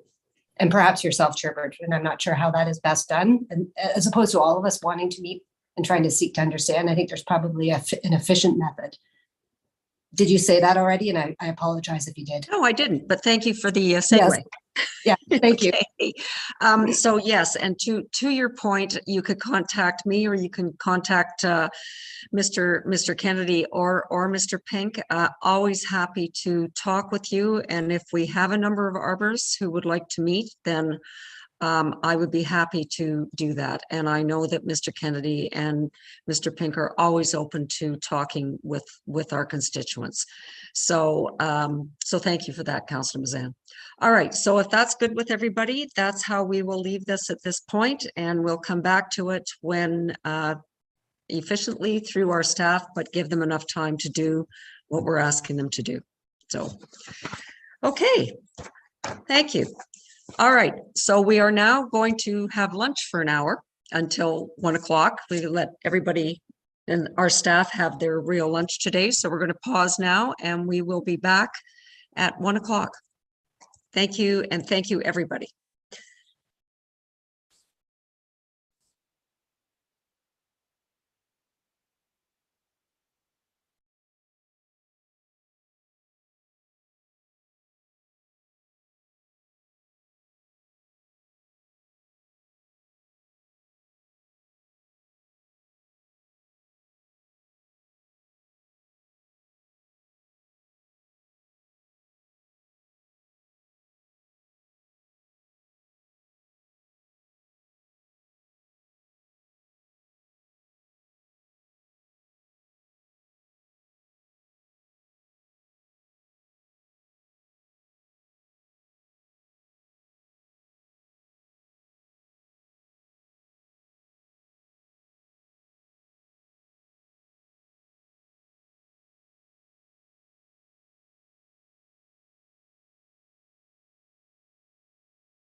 So we don't have our clerk back yet. So as soon as Lauren gets back, we'll start.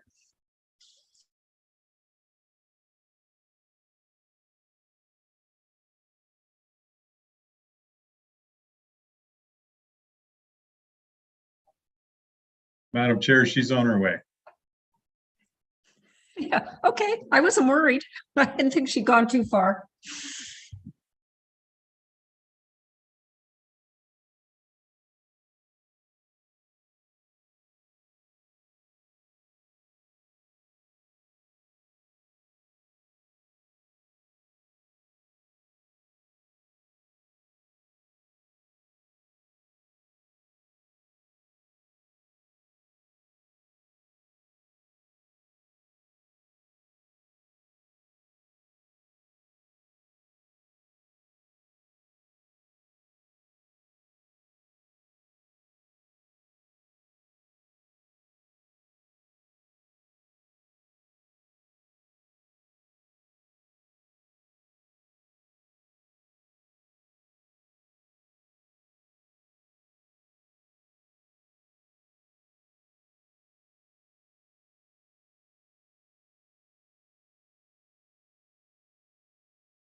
Okay, everybody, I get everybody back?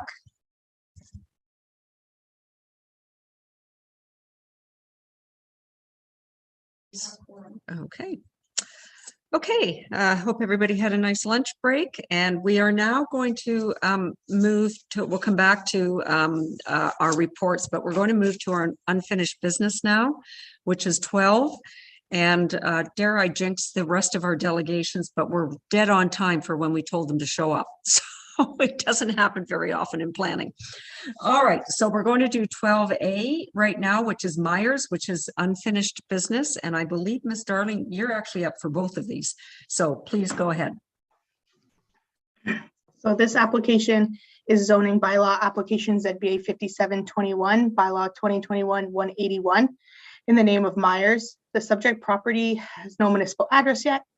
The application was deferred at the January 13th, 2022 meeting so that the property owner could submit a satisfactory environmental impact study and engineering evaluation. The applicant has submitted a scoped environmental impact studies, species at risk screening and impact assessment prepared by Frycorp Ecological Services, and an engineering evaluation, a geotechnical letter of opinion prepared by Hadid Geotechnical Inc.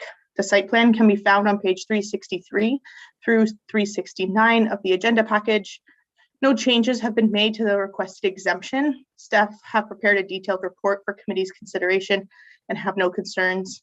Staff have no further comments at this time and are happy to answer any questions from committee. Okay, thank you very much. I think I see that the agent here, we have an agent here. Yes, Savas. Oh, okay, Mr. Varadas. He's back in again. Welcome again. Thank you. Varadas, away you go. Thank you. So I have read the staff report. I noted that they're recommending the approval of this application. I agree with the recommendation, and just to point out a couple matters of interest from the report and on my side of things, I'll keep it brief. So basically, as you probably remember, this application seeks to permit a setback of 66 feet from the water's edge for the subject lands, which currently has a site-specific bylaw in place that requires the setback to be 100 feet from the water. It was deferred, as staff has mentioned, for two reports to be prepared to the satisfaction of the township. That was an EIS, some sort of environmental review, and a slope stability assessment done by a geotechnical engineer. The EIS was prepared. It does conclude that with mitigation measures of retaining substantial amount of vegetation on the slope in front of the property, that environmental side of things can be protected and taken care of. Being that the property is subject to site plan control, that could be implemented through the site plan control process. The geotechnical engineering report reviewed the entire slope on the property. It looked at it from the basis if there's any sort of seepages, any sort of areas of the slope that would be unstable, and it concluded that the entire slope is stable and that a building could be placed along any portion of that slope without any risk of the slope failing or any risk to the building itself. So using that recommendation, it also made recommendations for further investigation on the slope at the time when the construction begins, and that again, as staff has indicated in the report, could be implemented through site plan control through clauses in the agreement between the township and the landowner. So we feel that we've addressed sort of those two matters that were dealt with or brought up with the previous public meeting that was held for this matter. Site plan control, obviously in this case, is already required, and it's going to be a great tool for implementing these recommendations. The bottom line, I guess, is that there is no specific difference between the stability of the slope or the degree of slope at 100 feet versus 66 feet on this property. And with that geotechnical investigation determining that the slope is stable throughout the entire thing, we feel comfortable that the proposal can be implemented at that 66-foot mark. I think that's pretty much all I have to add, though I think there probably will be some questions from council, so I'll pass it on to you guys. Thank you. Okay, thank you very much. I see Mr. Myers is also just attending, just to let the committee know if they happen to have any questions of him, he is here. Okay, I'm going to turn this over to committee. Any comments, any thoughts? Nope. Okay, I'm going to read the motion then. Councillor Edwards. Yes, thank you. Just reading the report on page 385, it's recommended a detailed technical investigation with drilling of several boreholes to be carried out in the location of the proposed structure, which was mentioned. And it should be noted, this letter is only a preliminary and that with just a visual examination. So what happens if it's cleared and they do boreholes and they find out that they can't and they have to move it back? That's my question on that. Like the originally was supposed to be 100 feet back. There's no reason why it can't be 100 feet back. and that, but I just want, and that our strategic plan says we're looking after the environment. And I don't see any reason why it couldn't be at 100 feet, but it's just a question. Thank you. So if I understand you, Councillor Edwards, you're wondering what will happen if they can't actually construct this where they want to construct it. Have I got that? I've already, and then they already clear it and everything's clear. Okay. All right. That's Thank all. you. Mr. Sharp? Through you, Chair Bridgman. Thank you, Councillor Edwards, for your question. I think the study that was done, or the report that was prepared by the professional engineer, has given all indication that things are a go so far as building in the intended envelope, but they did recommend that the detailed boreholes be drilled prior to the issuance of a building permit. And I think for a development of this size in our township, it wouldn't be uncommon for that type of work to be undertaken as part of fulfilling certain Ontario Building Code requirements. But I would note that this lot is vacant and its development with a dwelling will be subject to the township's site plan control process. And as we had indicated in our report, we can include a requirement provisions in the agreement that would require the reporting of that geotechnical work to be submitted to the township prior to site plan approval. And we could have our internal staff here who have engineering expertise review it and make sure that it's satisfactory before proceeding. Thank you. Okay. Any other questions? Councillor Jaglowitz. Yes, just to follow up, Chair 3, just to follow up on that, is that what staff are recommending, and will that be part of this motion, or is it just automatically included? Mr. Sharp? Thank you, Chair Bridgman. It's automatically included because of the zoning of the property. Site plan control is automatic, so there's no need to pass any type of bylaw subjecting the property to site plan control. It'll automatically be subject to that process. And as I've indicated, staff will endeavor to include those provisions and deal with it at the staff level. Thank you. Hey, thank you. All right. All right. I'm not seeing any other comments or questions, so I'm going to read the motion. Moved by Mayor Harding, seconded by Councillor Mazan. Be it resolved that Planning Committee recommend to Township Council that zoning bylaw amendment ZBA-57/21 Myers, roll number 1-3-067-02 be approved. Any comments? All in favor? Madam Clerk? Okay, we have carried. Okay, thank you very much. All right, and Ms. Darling, I think you're up for Walker's Point Holdings, Inc. also. Thank you, Chair Bridgman. This application is zoning bylaw application ZBA 2921, bylaw 2021-096 in the name of 1823 Walker's Point Holdings, Inc. The subject property is known municipally as 1823 Walker's Point Road. The application was deferred at the October 14th, 2021 meeting to provide the applicant time to correspond with neighbors, to understand and address their concerns, and to consider relocating the as-built boathouse in compliance with the zoning bylaw. Staff understand that the applicant's agent, the immediate neighbor to the north, and Marie Poirier of Poirier and Associates, acting on the behalf of the immediate neighbor to the north, have met on several occasions to understand and address concerns raised. The subject site plan can be found on page 421 of the agenda package. The as-built dryland boathouse has been revised to be relocated from the northern side yard of the property to the opposite side. As a result, the only exemption that is now required is the building envelope for a boathouse, as the proposed location extends approximately 13.3 feet on land. Staff have prepared a detailed report for committee's consideration and recommend the application be approved, subject to a minor amendment to reflect the revised development proposal and to prohibit the future construction of a gazebo, sauna, and pump house in the front yard. Staff have no further comments at this time and are happy to answer any questions from committee. Thank you. Okay, thank you very much. And we have delegations here. We have Darren Darren Vella and Barry Sachs. Well, maybe we could bring, actually, let me back that up. Yes, they are the agent, right? For this application, Ms. Darling? Yes. Yes. Yeah, we'll have them speak first. Thank you. Thank Bella, you. welcome. Welcome, Madam Chair. How are you? I'm good, thank you. How are you? Good, thanks. Please go ahead. Thank you.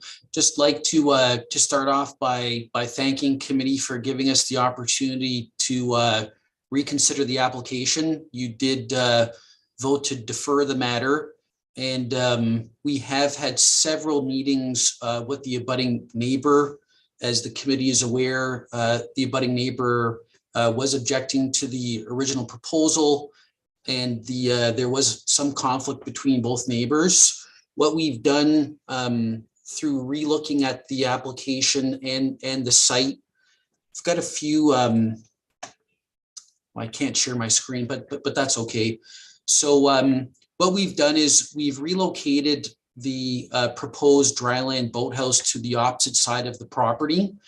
And very similar, I think, to some of the comments that we received from the committee at the original meeting. There was thought that this dryland boathouse should be located on top of the existing docks. That is the general location that the dryland boathouse has been relocated to. It's been placed just off-site of the existing docks that are used for the property, and in a location that is also buffered by existing vegetation. So the relocation of the dryland boathouse would not require the removal of any existing vegetation. So we have been able to place this building in a spot that doesn't result in any further tree removal. And Madam Chair, we're really just looking for support from the committee today. We do agree with Ms. Darling's report, and we're hoping that with this changes, and you will hear from Ms. Poirier's associate today, we're hoping that this will proceed under this fashion. Thank you very much. Okay, thank you, Mr. Vella. And I believe that we have, I'm assuming Ms. Sharp is the one who's going to be speaking on behalf of Mr. Gold. I see they're both there waiting to come in. So if we can bring Ms. Sharp in.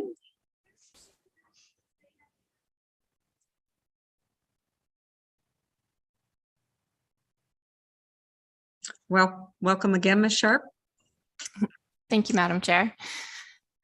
Yes, so we are speaking today representing the neighboring property, and as the applicant's agent mentioned, we have met on several occasions with them, and we are pleased to see that they have taken our clients' concerns into consideration by moving the proposed dryland boathouse to a more appropriate location. I would just like to take this opportunity to thank Mr. Sachs and his agent for accommodating those concerns. And we do support the application as presented today. However, if it is at all possible, and if it has not yet been removed, we do request that the existing structure be removed as soon as possible or within 90 days of passing of the bylaw.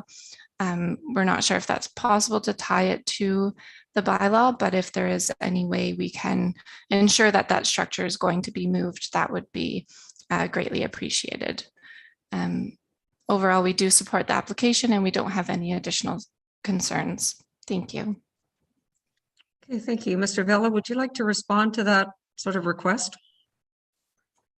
Thank you, Madam Chair.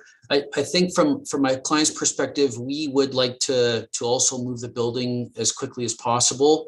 The issue right now is just finding the manpower, finding the trades to do the work. So I can't say, you know, I would just be able to say we would like to do it as soon as possible, but I'm sure as the committee may be aware, it is very difficult these days finding people to do work up in the Muskoka area, but it is top priority for us to get this done so that everyone can enjoy the summer. Okay, thank you, Mr. Vella. All right, committee comments, questions? I think Councillor Nishikawa was waving at me here. Sorry, I just wanted to ask, and I'm just thinking about the future. I know that, for instance, there could be a boathouse on this property but I'm wondering, for instance, if we saw a garage that's going to be all glass, which was kind of like a red flag to me. I'm wondering if this is going to have some beautiful waterfront glass in there, and therefore what, I'm just concerned about what this might end up turning into. That's all. Maybe not this property owner, but another one or something. Okay, so I'm going to take that just as a general comment then. I don't think you were directing anything to anybody at this point. Oh, well, I did want to ask, should we be concerned about that? If this is going to be all glassed in on the waterfront, for instance, do we really believe that that's going to be for boat storage? I believe, Mr. Vella, you would be the appropriate person to ask. Thank you, Madam Chair. And through the councillor, I did provide to the planning department a rendering that shows the relocated dryland boathouse. I don't know if that formed part of your agenda, but we're ultimately picking up the existing building and relocating it. And the building is not proposed to change in terms of any architectural features. Okay, thank you. Okay, thank you. All right, committee, anything else? All right, I'm going to read the motion then. Moved by Councillor Zavitz, seconded by Councillor Roberts. Be it resolved that Planning Committee recommend to Township Council that zoning bylaw amendment ZBA-29/21, 1823 Walker's Point Holding Inc., roll number 8-3-091-02 be approved, subject to minor amendments to reflect the revised development proposal and to prohibit the future construction of a gazebo, sauna, and pump house in the front yard area. Any comments? All in favor? Madam Clerk? Okay, great. Okay, thank you. All right, so Mr. Pink, what do you?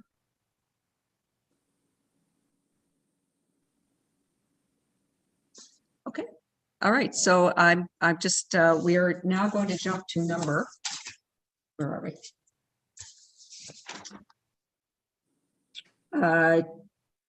8B, which is the report from Committee of Adjustments Secretary Treasurer Replanning Act amendments. So Ms. Mahond, if you're here, there you are. Welcome. Thank you, Chair Bridgman. Good afternoon, everyone. Through you, Chair Bridgman, this report, which can be found on page 236 of the agenda package, has been brought to the Planning Committee to request delegation of authority to issue a certificate of cancellation of consent to the Director of Development Services and Environmental Sustainability or their designate. Further to that, a request for bylaw 2021-122 consolidated fees and charges bylaw Schedule F for planning be amended to add a fee of $300 for a certificate of cancellation and $200 for a consent certificate for the retained lots. On January 1st, 2022, several amendments to the Planning Act came into effect through Bill 213, the Better for People and Smarter for Business Act, and Bill 276, the Supporting Recovery and Competitiveness Act. While these bills amend a number of pieces of legislation, this report highlights the amendments to the Planning Act that mainly affect rules surrounding subdivision control. These include Section 53, Sub 45, now allows the ability to issue a certificate of cancellation for a prior consent. The main takeaway for this amendment is that it will more easily allow abutting lots to merge where a previous consent has been granted in a more efficient way. The previous process was done through what is known as breaking a consent, which consisted of transferring small parcels of land to another owner. This changed the original lot configuration, essentially having the effect of breaking a consent. It was often a confusing undertaking that wasn't always successful. This amendment will fix these issues, and the new process only requires that a request for cancellation of consent be accompanied with an explanation for why the cancellation is needed and evidence of the current consent being canceled. As requested, this would require an administrative fee of $300 for processing. The next amendment is that a certificate of consent for retained lands can now be requested, which will allow a cleaner title for retained lands in a consent where before there was only consent certificates for severed lots available. This would also require an administrative fee of $200 for processing. The next amendment has extended the timeline for fulfilling conditions for provisional consent from 1 year to 2 years. And finally, purchasers who can provide an agreement of purchase and sale will now be allowed to apply for consent. And that concludes my summary. I'm happy to assist with any questions. Thank you. Thank you very much. Committee, any questions, any thoughts? Councillor Edwards.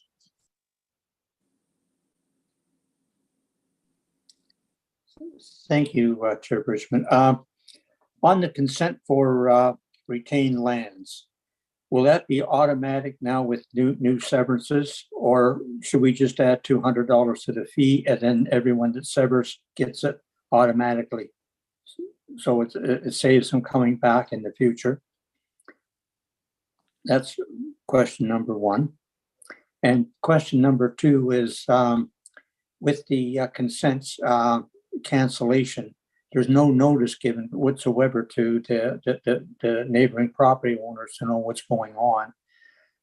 For clarity, maybe it should be at this time just left with the Committee of Adjustment till everyone gets used to it, and then move on from there. We've had two on Monday, and one people were questioning. That was the one on Leonard Lake, why it was being done. So it's just a thank you.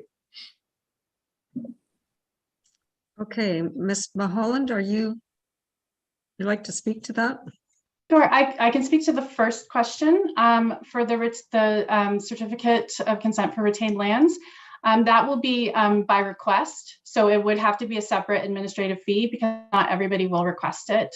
It will become part of the consent application and will have to be checked by the agent or property owner. And they will also have to submit some paperwork showing that there are no adjoining lots that will do an automatic merger. For the other question, maybe Bryce or David could comment. Okay, Mr. Sharp.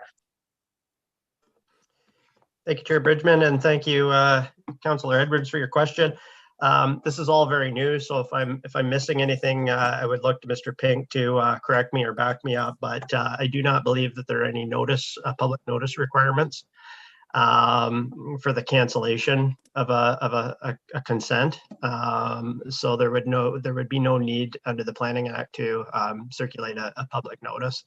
And we feel that this would be a great opportunity to eliminate bringing yet more information and documents to committees when it could be dealt with at the staff level, much like site plan applications for residential development. And it's largely a technical consideration. And I'm not a surveyor or a lawyer, but I believe there are ways to quote unquote break consent largely outside of the planning process that wouldn't require our involvement, or at least previously under the former Planning Act provisions there were. So I'm not sure, Councillor Edwards, if that's provided the clarity that you needed or some additional information, but I'd be happy to elaborate if needed. Thank you. Another supplemental on the first one.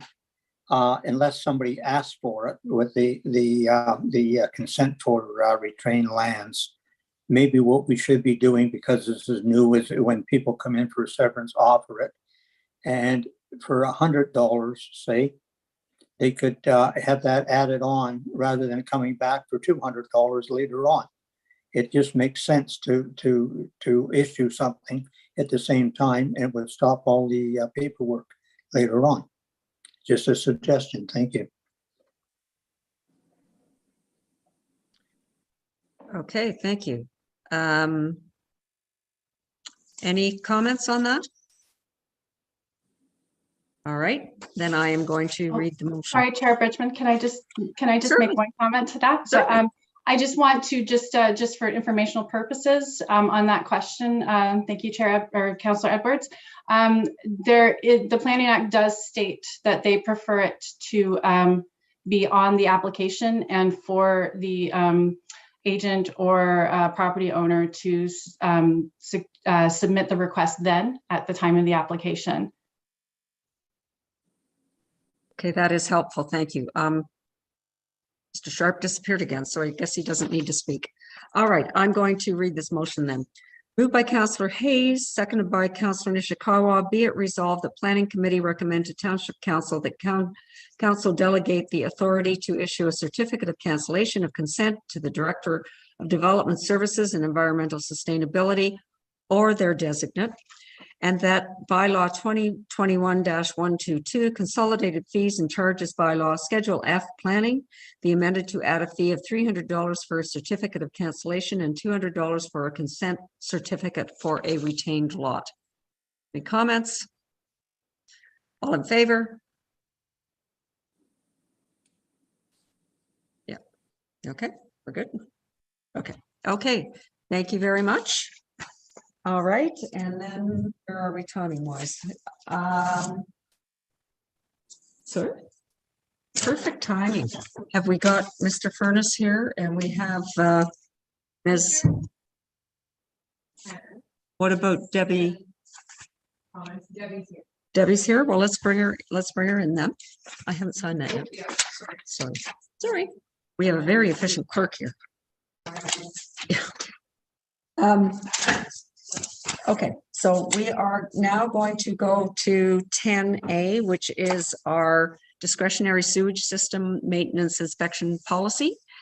And I see Debbie, I don't see her yet. Oh, there she is. Korolnek, welcome, Ms. Korolnek. And please go ahead. Thank you, Madam Chair. Debbie Korolnek. I'm at 1354 Innisfree Road on Acton Island, and I'm speaking to you today on behalf of the Muskoka Lakes Association and the Friends of Muskoka. And I'll refer to our letter dated March 11th, 2022. I hope you've had a chance to review that. First, we'd really like to commend the township for initiating this program. Private systems, the number of them, represent a significant risk to the lakes. And certainly a program like this is essential to protecting the lakes for environmental, social, and economic health of the entire region. We agree with the general approach to inspect the highest risk systems first, with the most detailed inspections, with the cost borne by the homeowner. However, I'd like to emphasize a couple of points in our letter. We think that all systems should be included in the inspection program. Your bylaw folks are aware that additions sometimes get made after new builds, sometimes illegally, and poor maintenance can contribute to the failure of these systems. We also suggest that a minimum frequency of 10 years. A lot of municipalities, Tiny Township, Innisfil, some of the municipalities around the Lake Simcoe watershed have a 5-year inspection frequency. We'd also like to suggest that inspection contractors should be retained by the township under like a blanket purchase order. We think that will result in a more consistent approach and probably be cheaper for the homeowners in the long run. And it'll be more reportable to the municipality as well. Most municipalities are doing it that way. I note in Innisfil that the cost per inspection is less than $130. I don't know what's in that inspection, but it's certainly a reasonable number. Those are my main remarks, Madam Chair. We also have some notes on scoping of the inspections. Thank you very much. Okay, we did receive your communication, which mentioned all that, so it certainly is noted. All right, so perhaps now would we like to have Mr. Snyder sort of introduce this, or you, Mr. Pink? Which would you prefer? Mr. Snyder? Okay, Mr. Snyder, welcome. Good afternoon. Thank you, Chair Bridgman. Thank you, committee members. Forgive me, let me jump around to my appropriate documents here. So before you is Building Report 2022-02, recommendation that we proceed with the discretionary sewage system maintenance inspection program based on the public input and the red line revisions that have been made to the policy, the township policy. I'll touch on some of the public input received. The survey was available for comment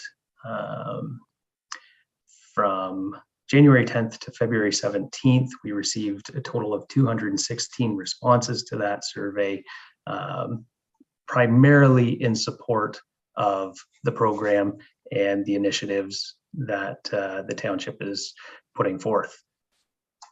There were some clarifications made through this process through the survey and through email and correspondence received.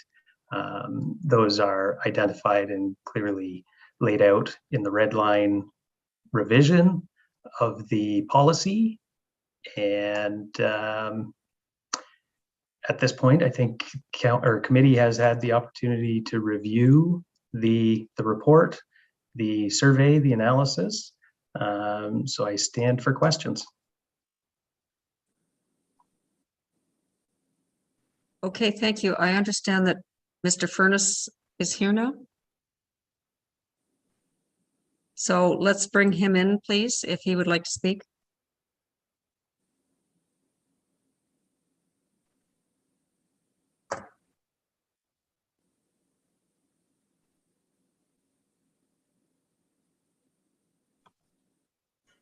Welcome, Mr. Furness. Yes, good afternoon, Chair Bridgman. Can you hear me okay? I can hear you just fine, and please go ahead. I know you know the routine. Okay, thank you. Thank you very much, Chair Bridgman. Sorry for the problem. I was given the link to tomorrow's meeting, so I won't participate in that one. My name is Don Furness, 1208 Morris Road.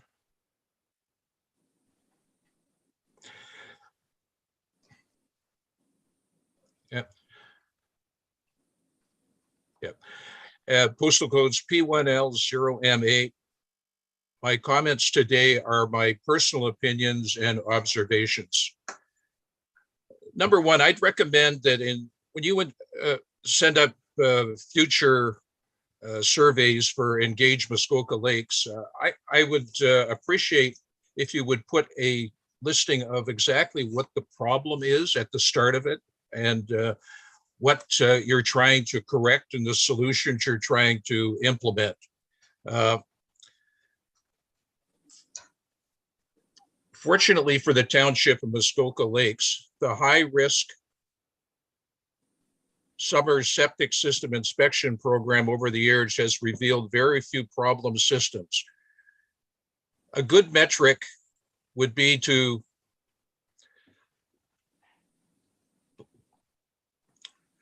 put the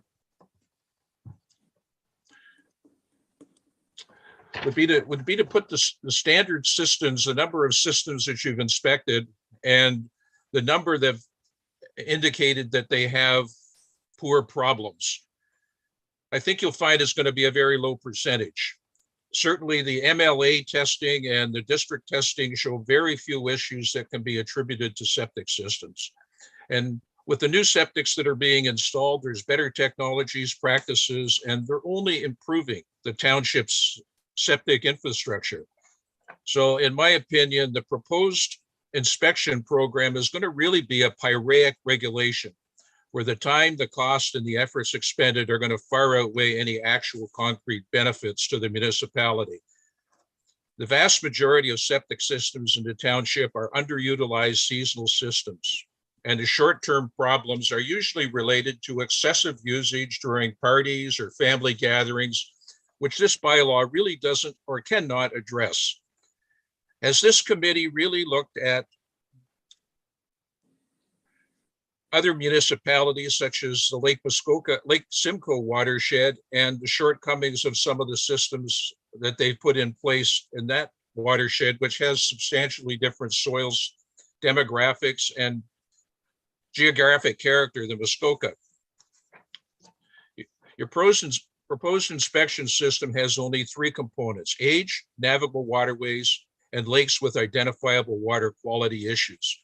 There really is only one issue that's related to septic systems, and that being the age.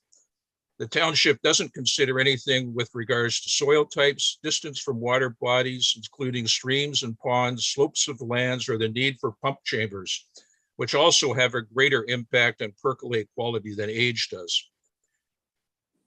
Your metrics are problematic. For instance, a brand new system and an adjacent 30-year-old system on 3 Mile Lake are both classed as high risk. This logic is only going to deter people from upgrading their septic systems. If you really feel that you need to have this type of a pyraic regulation, I would encourage you to draft it based on a pump out schedule of every 5 to 7 years for every system. Have the pumper complete a no liability visual observation, and the township can record the details in a database and follow up with their own inspection for red flagged issues. The township needs to own the inspection system for continuity, consistency of application, and enforcement. Thank you very much for the opportunity to give you my 2 minutes worth. Thank you, Mr. Furness. Okay, so we've heard from both of our delegates, and now I'm going to open it to committee, be it to Mr. Snyder or delegates or whatever, and Councillor Kelly. Thank you, and through you, I have a couple of questions for Mr. Snyder. One of them, quite frankly, is I'm not sure that I understood the schedule where it calls for a new system basically to not be inspected in the first 10 years, and to be put on a 15-year cycle after that, if I read it correctly, which would mean that if I had a new system today, it would be 25 years or could be 25 years before it gets inspected. Am I misunderstanding something about that? Well, we'll find out. Mr. Snyder? Thank you, and through you, Chair Bridgman. There are further considerations to that, the question of Councillor Kelly. A system less than 10 years old would be inspected at completion of installation. After 10 years, it would move into either the moderate or the high risk level, dependent on the location and relation to water bodies and water indicators. So potentially, yes, that could be, if it's on a moderate, if it moves to a moderate, then yes, that would move to a phase 1 inspection within that 15-year period. If it were to move to a high risk level, it would move to a 5-year inspection period and a phase 2 inspection by a third party. I hope that clarifies. It does. Thank you. May I have a follow-up? One more question, and again, I couldn't find the answer to this, but a phase 1, an initial inspection, which I think for the most part presently is done for the township through a summer program with students. What does that inspection consist of? And are the people that are, I mean, I'm asking you, probably knowing the answer, but how do we train people to go out there, students to go out there and actually inspect and with any real hope of finding anything useful? And I'm not downplaying their influence, but I'm just questioning what can they go and do other than look at the mound that would mean anything to the untrained inspector. Mr. Snyder? Thank you, and through you, Chair. The summer staff are trained through our septic inspector and trained to complete what is primarily a visual inspection. If there are or is evidence of significant failure or significant concern, that is conveyed to our septic inspector and addressed through the building code and the Building Code Act measures, should orders be required. Your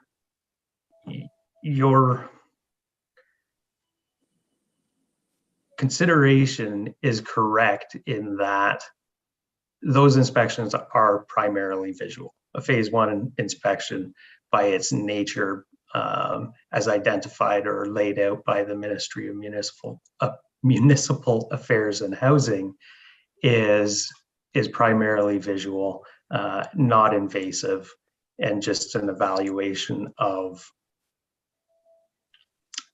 the visible portions of the system components. Does that fully respond and clarify? It does for that one. Yeah, thank you. Okay, you're okay. Councillor Roberts. Thank you, Madam Chair. And through you, I do have a few questions. I've really been studying this since July. Matter of fact, I'm actually initiating next year a property owner somewhat level 1, level 2 inspection of my system, because when I look at it, it looks perfect. So I'm just for myself trying to get information from this. I just want to, I have a couple of questions, and please, with your indulgence, Madam Chair. The current inspection is just visual. They don't lift lids. They will look at a septic bed to make sure that it is not overgrown and it's type of thing. And that's all basically they do. And they educate, of course. I'm reading the Ontario Government Ministry report on a phase 1 and phase 2. And the phase 1 maintenance seems to be the way we should be approaching this, with the big overall encompassing, in my opinion, because as you just mentioned, if during a phase 1 maintenance program, there is a problem, which is now reported on a cursory phase 1 by the students, that the building inspectors do go out and do and could ask for a phase 2. I'm thinking that we're not ready yet for this. I'm very supportive of it. I'm very supportive of the recommendation to get an understanding of exactly where we stand with their septic systems. Is my understanding that the current inspection system does not do islands in any way. Is that correct? Just quickly, is that correct? Mr. Snyder? I believe that there has been some inspection in the past of islands, but I would have to confirm that. Yeah, I don't. I think you should, because my understanding that I know septic systems that have been in place from the beginning of time and never been inspected, even so on islands. I'm thinking that I'm really concerned about the implementation of part of this. We have no understanding, and I think there was some indication from the MLA representative that in Simcoe County it's $130. Well, from what I've gathered is we don't have a lot of inspectors that would be at the certification level, just outside the township, that could perform this work. So we're saying we're going to inspect all these septic systems. We're going to be flooded with positive and negative reports, mostly positive, I hope. And then it'll be up to staff to get around to or trying to management. So I'm thinking there's a whole bunch of implementation things we don't know. And I think we got to know this before we fully implement this. So I'm thinking that we need to beef up the if we're going to do anything, rather than putting it on the owners, the phase 2 inspection, that we should be putting it on the owners for the phase 1 inspection. And then give it to staff to go out and take a look at it. I just don't think it's ready yet. And it's the implications of implementing this aren't, as we said earlier on the tree preservation, we're not ready. I'm supportive of this and I want to get every septic system that is bad, but I don't think we have enough information. Thank you. Okay, Councillor Nishikawa. Chair Bridgman, I'm wondering if we could hear from Don Furness prior to me. Thank you. Absolutely. Mr. Furness?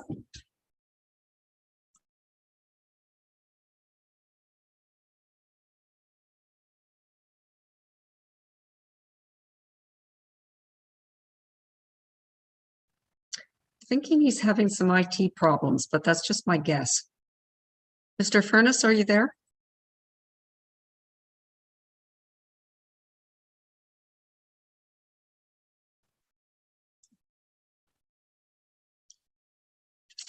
So Councillor Nishikawa, would you mind starting, and then if Mr.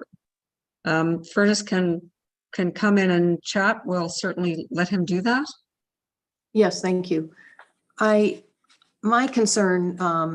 Yeah, I'm here. Can you hear me, Chair Bridgman? I can now. Yes, please go ahead. Okay. I just wanted to stress that my comments on risk were that you, on your survey, you basically have risk at 30 years of age. And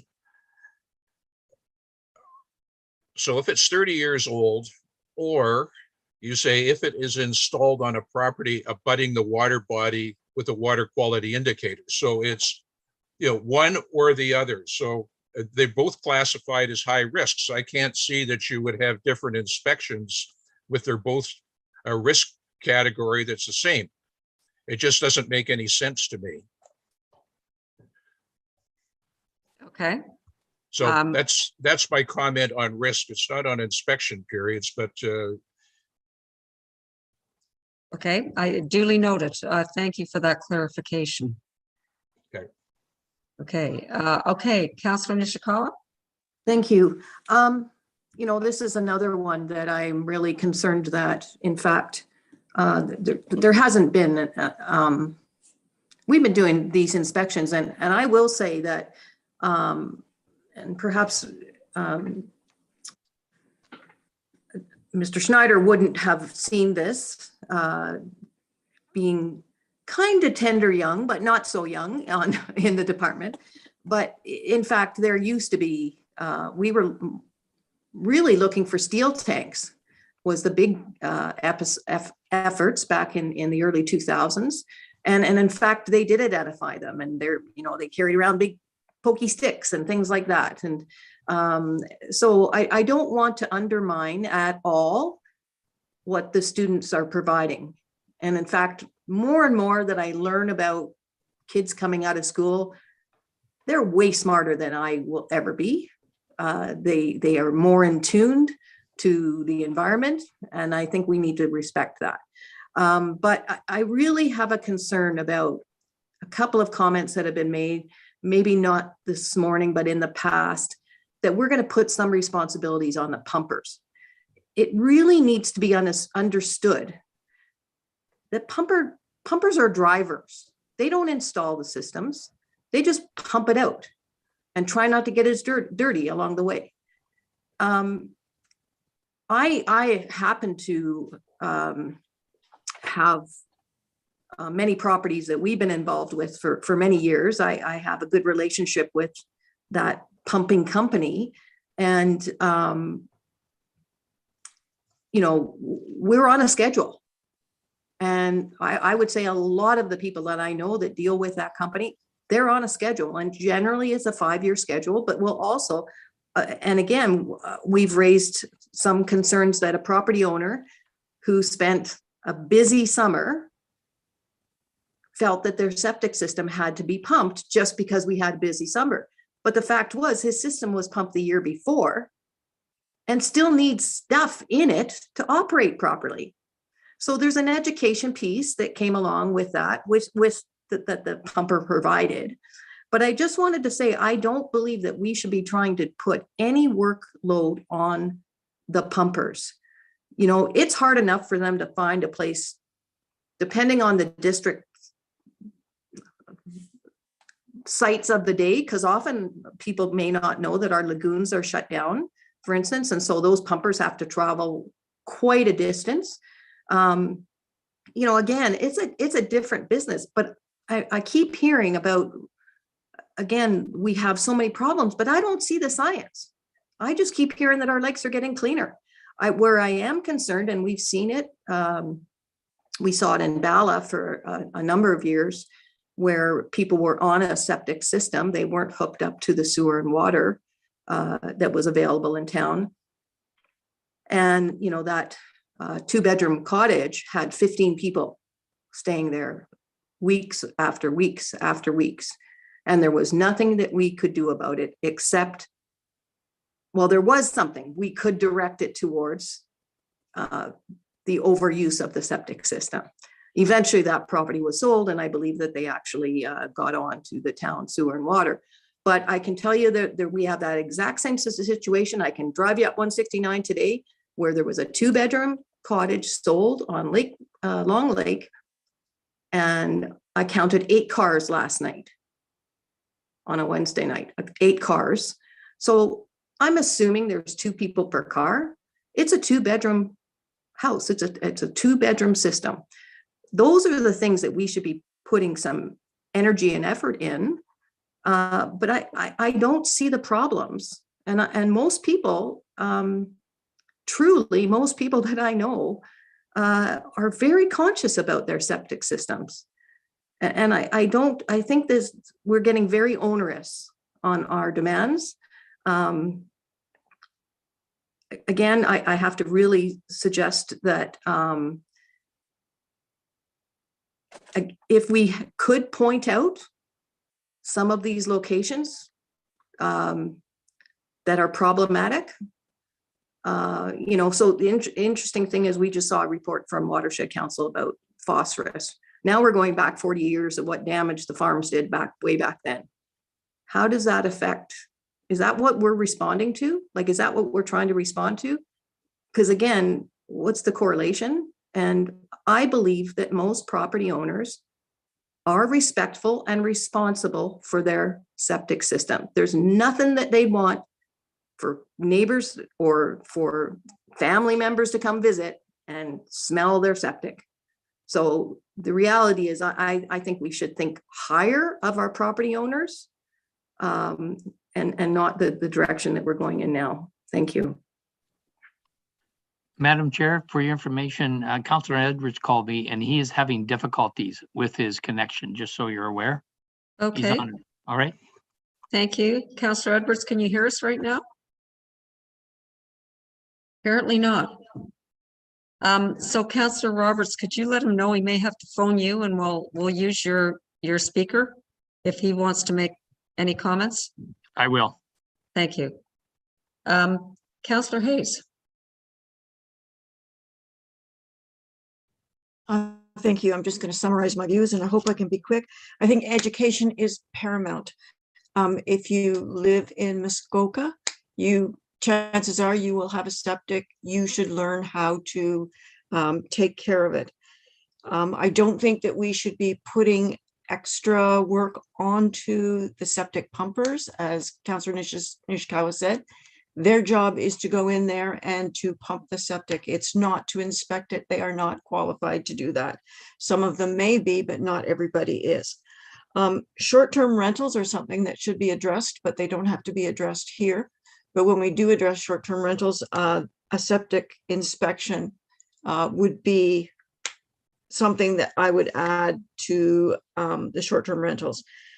All septics should be considered equal, whether you're near a water, like on the water, or whether you're away from the water, because groundwater runs all through Muskoka.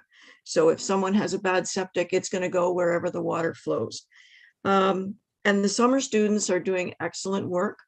I know they don't do phase 2 inspections, but they can tell when they walk onto a property whether something is not correct. And I think that we should go ahead with them. I think that trying to figure out the age and condition of every septic in Muskoka is going to be a job that's going to be long, hard, and expensive. And I think if a septic is well taken care of, it will probably outlast the owner. Okay, thank you. Mayor Harding. Thank you very much. And I appreciate, obviously, the policy. We do have a number of systems that problems happen if they be a 10-year-old system, a 20-year-old system that people are unaware of. And I can suggest our own septic inspectors found a problem on my own personal system that I didn't notice a year ago. And thankfully, because they did, I was forced to do that, was able to correct the system immediately. So our staff do a great job at identifying problems and then helping fix them. And there are problems with even newer systems that do occur. The only question I really have is, and I appreciate, you know, our phasing, basically moderate level 1, phase 1, not very critical. We're going to let TML staff handle that. To phase 2, which seem more of a higher priority, we're asking for outside contractors to do. I'm wondering, do we actually want to back it up and let outside contractors look at all the systems, categorize them, and when they become critical, we add TML oversight?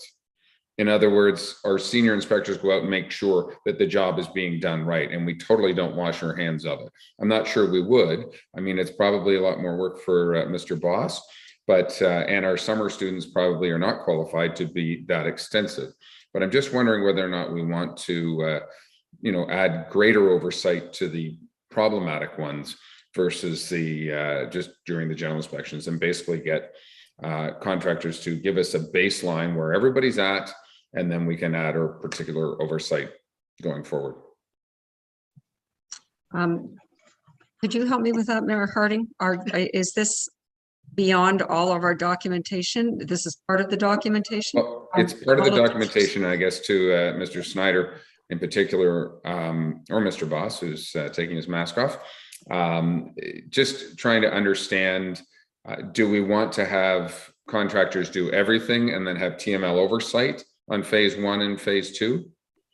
It seems that, you know, we're kind of managing phase 1 and we're asking contractors to manage phase 2. Okay, thank you. So, Mr. Boss, and I see we're having an echo here. I'm going to let you take this over. I'll cut it. Okay, Mr. Boss? Pardon? Why have we got an echo still? I am muted.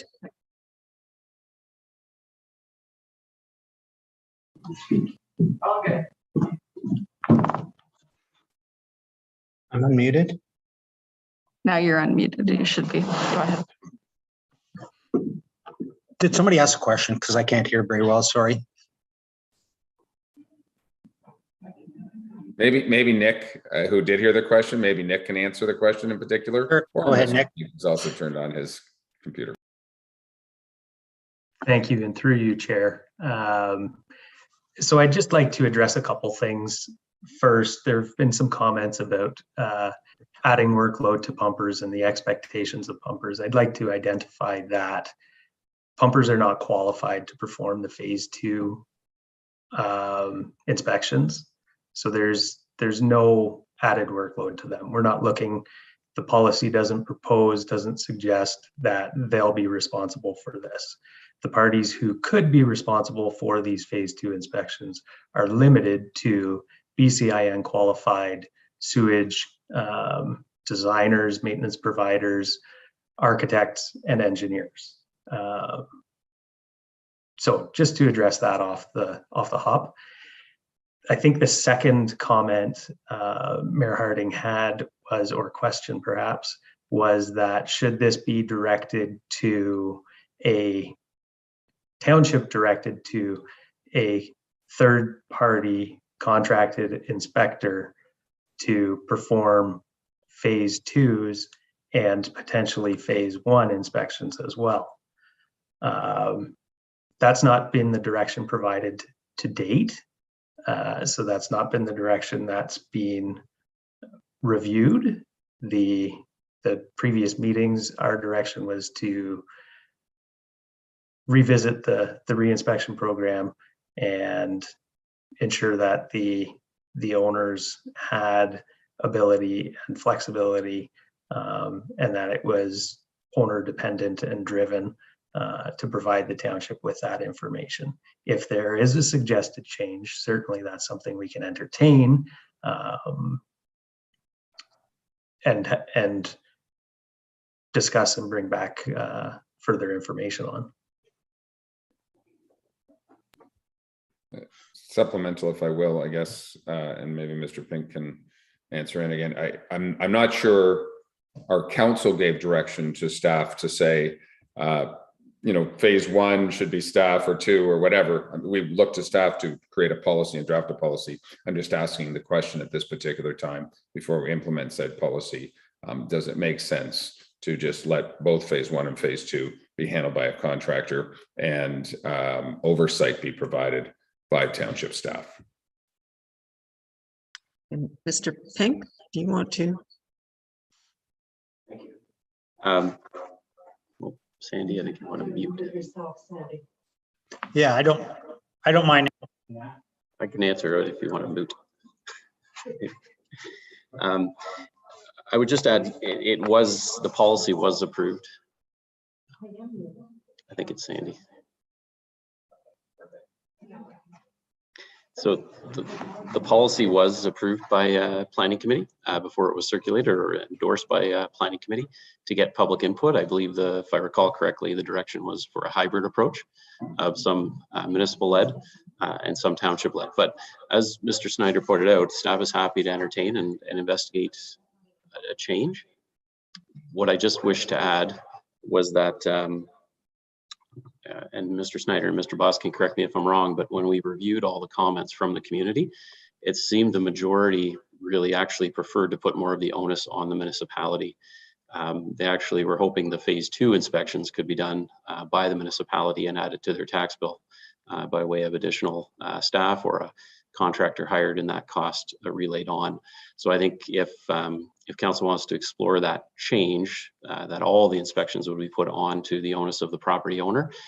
My guess is based on the feedback we just got, and we got quite an extensive feedback, the community likely wouldn't be supportive of that. They seem to prefer to leave it in the municipality's hands. That seemed to be a recurring theme. So I just wanted to clarify that. Okay, thank you. Councillor Nishikawa.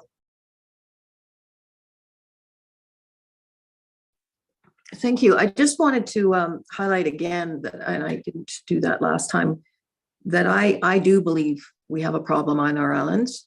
And I think that should be a focus very quickly. But I was trying to figure out some timelines and things, and like when I'm looking at a 30-year-old property, that sends a flag to me that, in fact, I don't need anybody to come out to the property, but I actually need someone to look at the application that was brought forward. And I think it was MNR, if Sandy had the opportunity to speak. I think that's under their files. They're not even under township files, some of these, so we have to look those up. But it's actually just a matter of trying to figure out who has the old systems, and actually a desktop operation without having to go out to the properties, and then make recommendations or suggestions from there. So for instance, one property I've looked at, a 30-year-old system for a 2-bedroom house or 3-bedroom house, it had a smaller 600-liter tank. That's not allowed anymore, from my understanding. So those are the types of things that we can be doing from a desktop. We could just say, look, you need a bigger tank. That's what is required under the new policies. So, some of that stuff, but as I said, I just don't know that we need to come down as hard and expensive without looking at the tools that we have within our own office. But mostly I would really suggest that we do something about the island properties. Okay, Councillor Kelly. Thank you, and through you, I just want to go back to Mayor Harding's suggestion. I think it's a terrific one. I think we should have a look at that. If you want to find a way to fill a slow evening, go and look at Tiny Township's septic reinspection system on their website. They contract to, I think it's called Tatham or Tatum, I don't know how you say the word, but an engineering firm. It is, I understand from a resident there, even less expensive than Ms. Korolnik suggested it, 130 or whatever. I think I was told it was 95 bucks. It's added to the tax bill. They handle everything from identifying the annual goal by geography. They do the communication to the residents. They do the inspections to whatever level is required by the circumstances, and their results come back with a really nice detail on what they found. And it looks to me like over the last 2 reports that I looked at, they're turning up, their hit rate is about 1 in 10. They're finding a problem in 10% of the inspections that they do.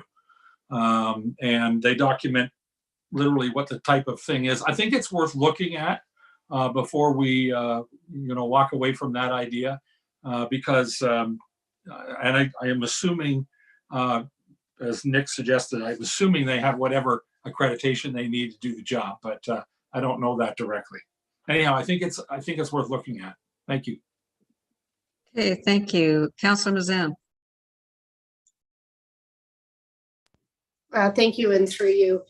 Now I am interested in understanding that program a little bit further, but a couple of our the delegates today talked about the criteria to determine the risk.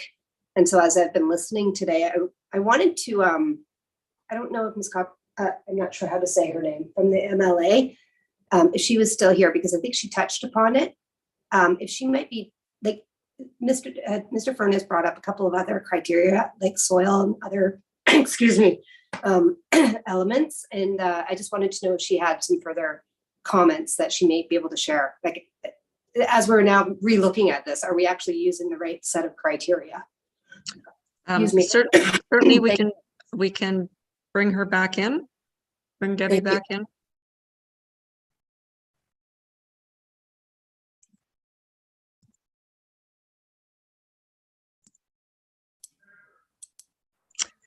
Yes, through you, Madam Chair.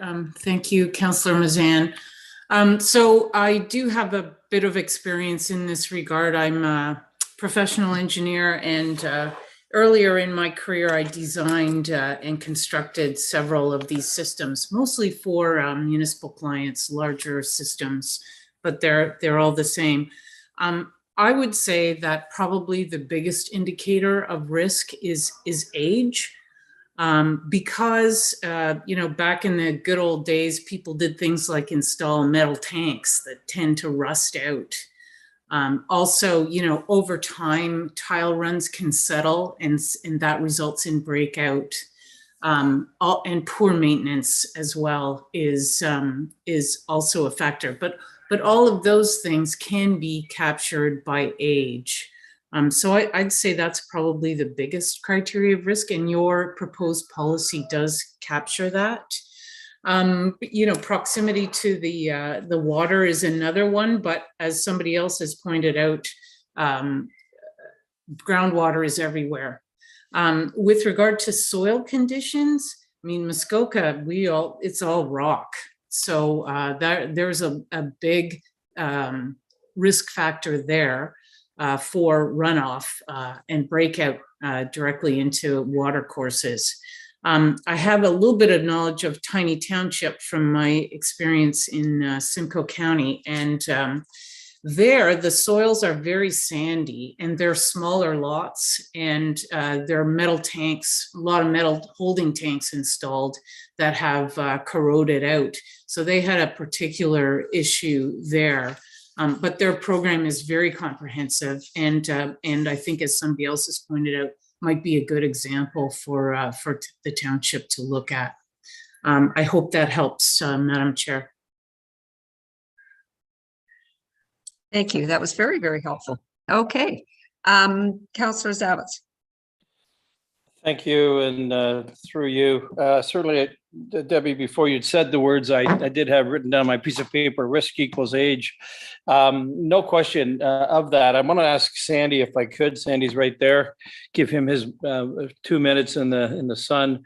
It seems to me that I don't know how many septic systems there are in this township, but there must be what, 10,000? I mean, I don't know how many there are, but it's not unlike a marketing exercise. One needs to understand the problem first. And I would like to, in terms of the problem, I could cite my own situation and others can cite theirs. A lot of this comes down to our treatment of our own system and how we treat it, how we look at it, how old it is. And I'd like to hear from Sandy in terms of, we're looking for a solution here. And the solution is education. The solution is, hey, folks, you should take better care of your septic system. You should take care of it. And the quality of that care is something that someone like Sandy, and of course, Nick, who factors in Sandy's comments, and that's what we're hearing today. I think this is huge. It's like it's the elephant, eating of the elephant piece. And we need to start small.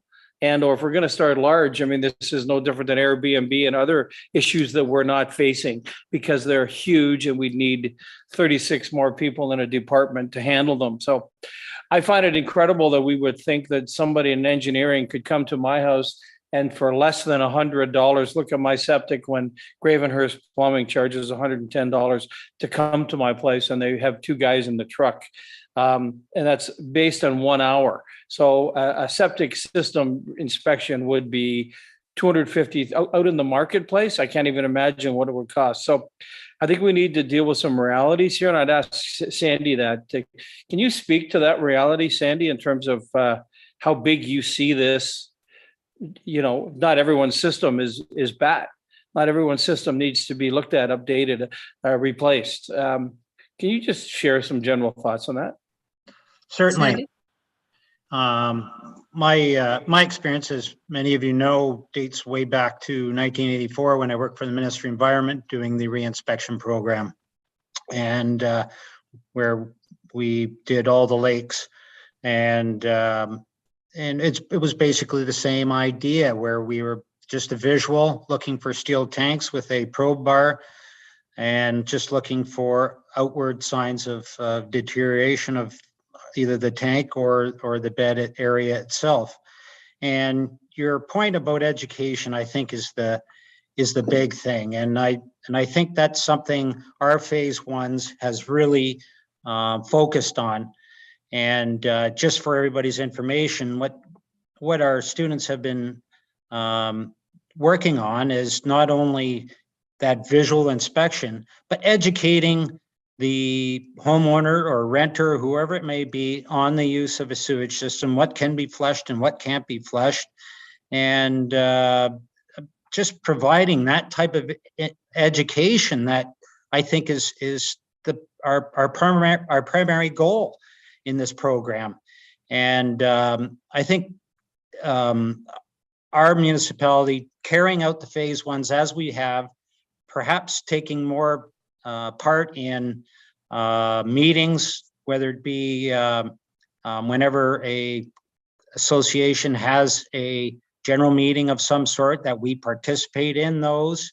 Now, most of the time we're preaching to the educated already, but the actual door-to-door, providing them with not only information on the sewage system itself and how it's operated and what to flush and what not to flush, we're providing them also with important information regarding shoreline preservation.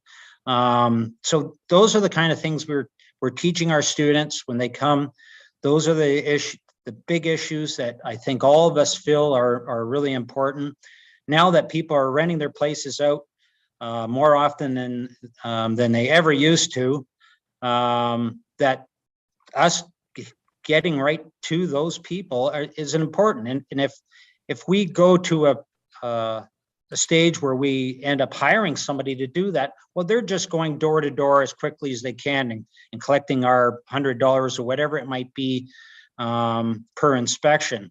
They're not interested in staying there and talking to people. And as many of you would know, once you get on a property and there's somebody there, quite often it's tough to leave because they just want to keep asking questions and asking questions. And our students are prepared to ask whatever they can. And if they have anything that any further information that needs to be forwarded to them, we can either look at the planning department to help them out, or myself to talk to the people. As far as costs are concerned, as soon as you get in, a phase one can be, as you say, very quick. If we have the use permit in front of us, we can quickly go see where the tank is, where the bed is, quickly survey around the bed area, determine whether or not there's any signs of malfunction. We ask the right questions about pump outs, when it was last pump out. In some cases, people say, oh, my septic tank doesn't need pumping out. Well, all septic tanks need pumping out. So there's a huge part that our students take part in not only educating, but promoting the environment. And as far as your other question regarding costs, I can't tell you what individual costs are for each individual inspection.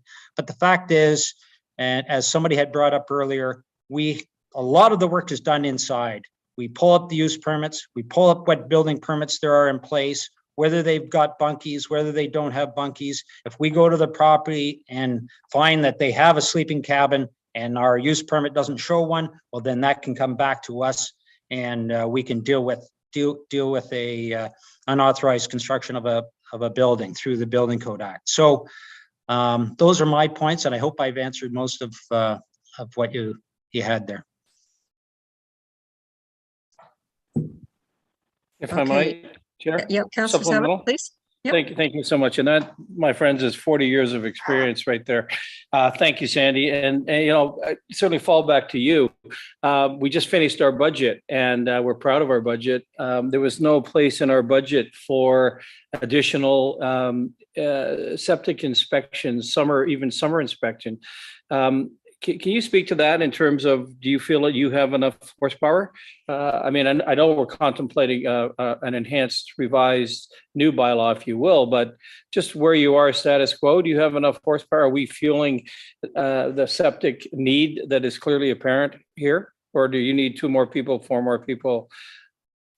I hate to put you on the spot, sir, but I guess I am. Yes, Ross, oh, okay, Mr. Pink. I think we've still got our summer program going, but Mr. Pink, you go ahead. Through you, and sorry if I misheard some of the question, but I think staff throughout all the reports that we brought to committee have pointed out that there will be fairly substantial administrative implications to this. I don't have the numbers off the top of my head. I can check the July or October report, but we hire currently 2 seasonal staff. They can only inspect, I believe it's roughly 300 to 500 systems per year. There's approximately now there's a lot of vacant properties, but there's north of 15,000 properties in the township. So I think an earlier committee member correctly noted that there are going to be significant implications to this. I think it was Councillor Roberts who identified that really the first step, and that's what staff has tried to come across in the reports, is retaining someone to create the database so we know what we have first. We need to know what we're dealing with. How many systems? How old are they? Which have records? What type of systems? When they were installed? And then we can subject them to the program and actually understand the administrative support and staff that we need to run it. Council did approve that position in the budget. We have not advertised it yet because we didn't want to be presumptuous and presume what council may do today. We wanted to make sure that the program was passed before we hired someone to start creating it. So perhaps a little bit of a chicken and egg issue, but we wanted to get starting that. And if you notice, our recommendation is not to begin implementing the program until such time as that database is created. I hope that helps answer that question. Okay, thank you. Councillor Jaglowitz, or Mr. Snyder, would you like to say something? Thank you, and through you, Chair. I just wanted to build on what Sandy and David both said.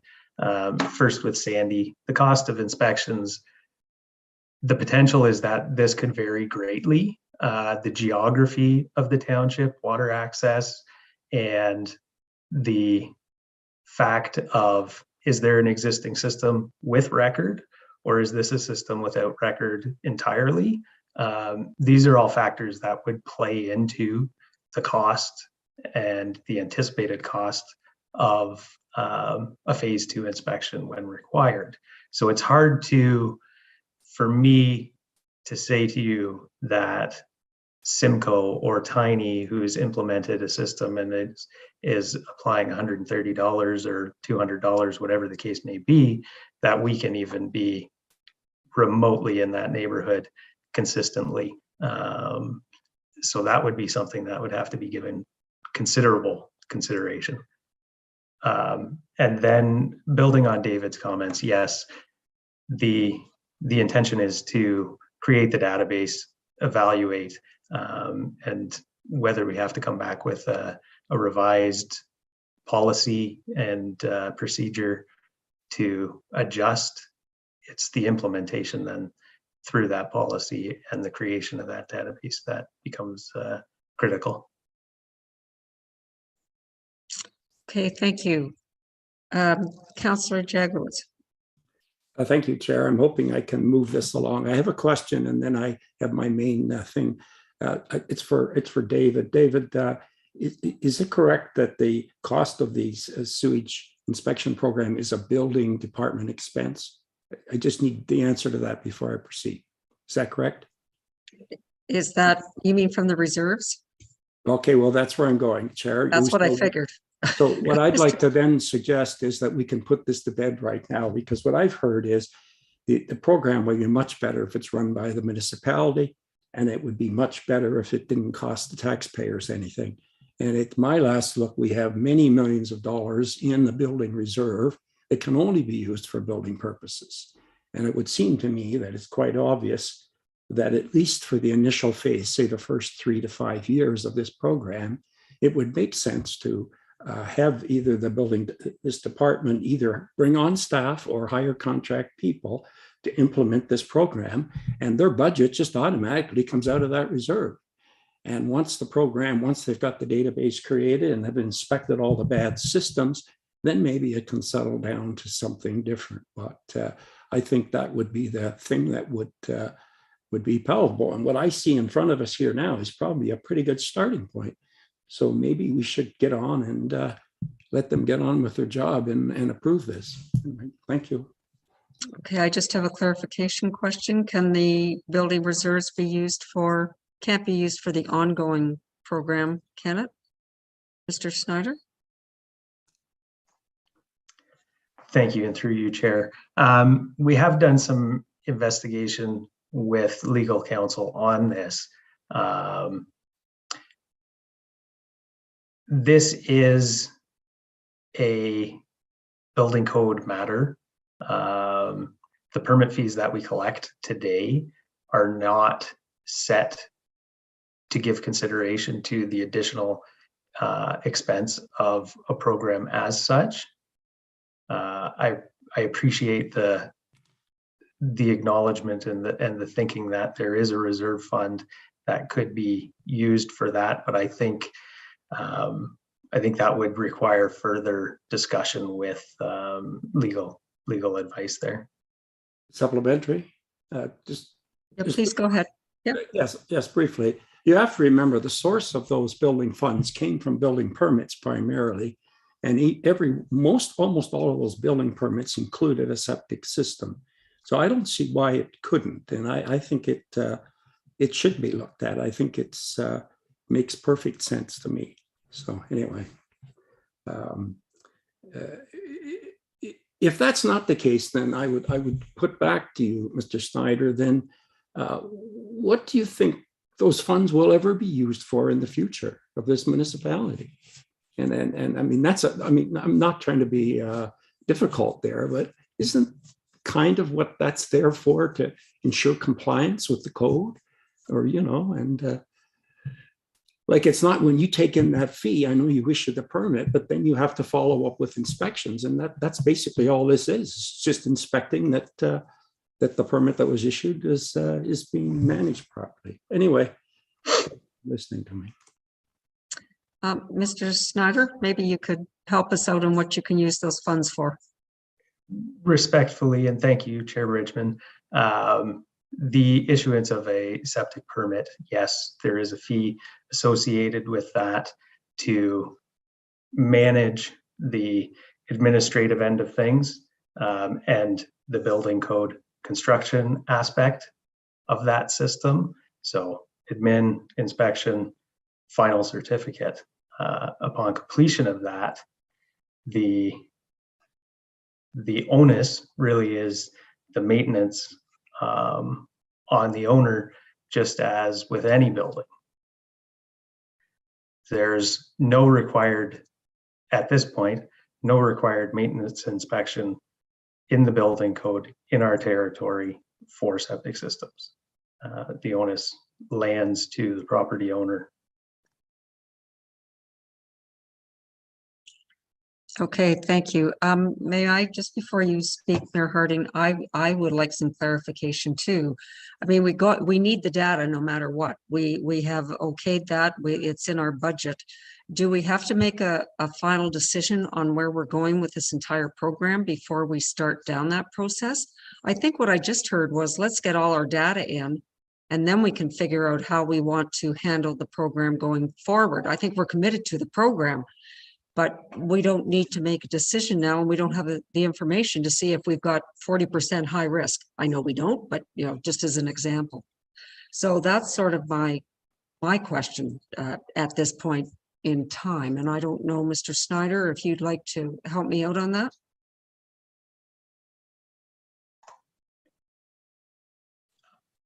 I think at this point, the recommendation is that we proceed with the evaluation, the research aspect of this, and not implement the program until we have that database created. I think I may have said previously, if it's the committee's intention to revisit the policy and structure of such and the inspection program, certainly it doesn't need to be adopted at this time, and to give you the opportunity to revisit upon accumulation of that database. Okay, thank you. My sense is I'm getting the sense that that's where we would like to go with this, but Mayor Harding? Thank you. A couple comments, if I may, from a building reserve fund. I look at this much like development charges, where we collect money and they're to develop new roads. They're not to be used for an ongoing maintenance of roads. And when I built a new garage last fall, I paid my fees associated. It's not to inspect the guy's system that's 40 years old. So the new buildings, they're getting their new systems. They're all the ones who are in compliance. So I think we're sort of taking from Peter to pay Paul. And so I think Mr. Snyder has it right along the way. As far as some of my earlier comments, and it's actually interesting, there's a conflicting paragraph in the report. And I think that's probably where I got a little bit confused. And first of all, I just want to say, I think staff have done an amazing job. And I think they've created a balanced hybrid approach to get us to a finish line that certainly is going to make for a better environment, make for better properties throughout Muskoka. My original comment and my question was, should phase 1 and phase 2 be all done by outside inspectors? And it's interesting because on page 265 of the report, where it talks about phase 1 inspections, where the risk level classification determines phase 1 inspection is required, this inspection will be undertaken by township staff. However, if I back up a page on page 264 at the bottom, phase 1 and phase 2 inspection reports are to be completed by the township staff or qualified third-party inspectors, which basically gives the opportunity on phase 1, I believe, for a third-party inspector to do that report, which I think helps my perspective going forward and allows, again, staff to do it and or a third party to do it as well, so that we're consistent across the spectrum of reports. And Councillor Zavitz sort of alluded to this, and I think I heard from Mr. Boss and Mr. Snyder that we do have enough summer staff. You know, we've got theoretically 15 years if it all fell on township staff, but let's get this ball moving. Let's start to do our database. I don't have an issue putting this policy in place today or in 30 days with council. And as we move through this, if we need to tweak this slightly, let's tweak it slightly. But let's start to build a database and let's start to protect our waterfront and our septic systems across the township Muskoka Lakes. So I'm in favor of moving this entire program forward today. Councillor Mazan.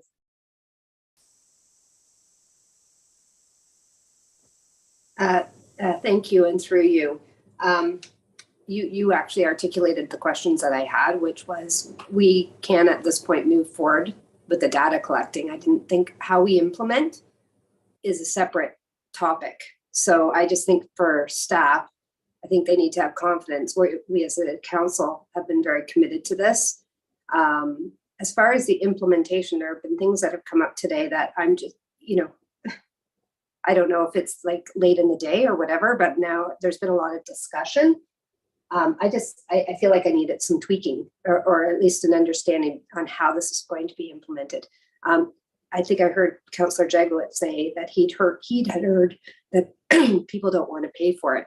Whereas I think I've heard the opposite, that the public is wanting people, property owners, to pay for it. So I think that the program itself, I just like to have a better understanding as to exactly what this is looking at and how it's going to roll itself out. But as far as the actual data collection, I think staff should have that confidence and direction to hire that position and get going. Thanks. Okay, thank you. Councillor Hayes. Oh, sorry, one more supplemental. Sorry, one more comment. It was just a quick comment, and I meant to mention this. It was something actually Councillor Hayes had said before, that all septic should be created equal. And I just wanted to say I share that thought based upon the criteria on the risk that was shared, and that's why I was picking up on that. If age is the primary thing, then I think that should be something that gets applied everywhere. So, thank you. Okay, thank you, Councillor Hayes. Thank you, through you. I think that once the database has been created, the information that Mr. Schneider and Mr. Boss get from it will determine what kind of a policy we need to proceed.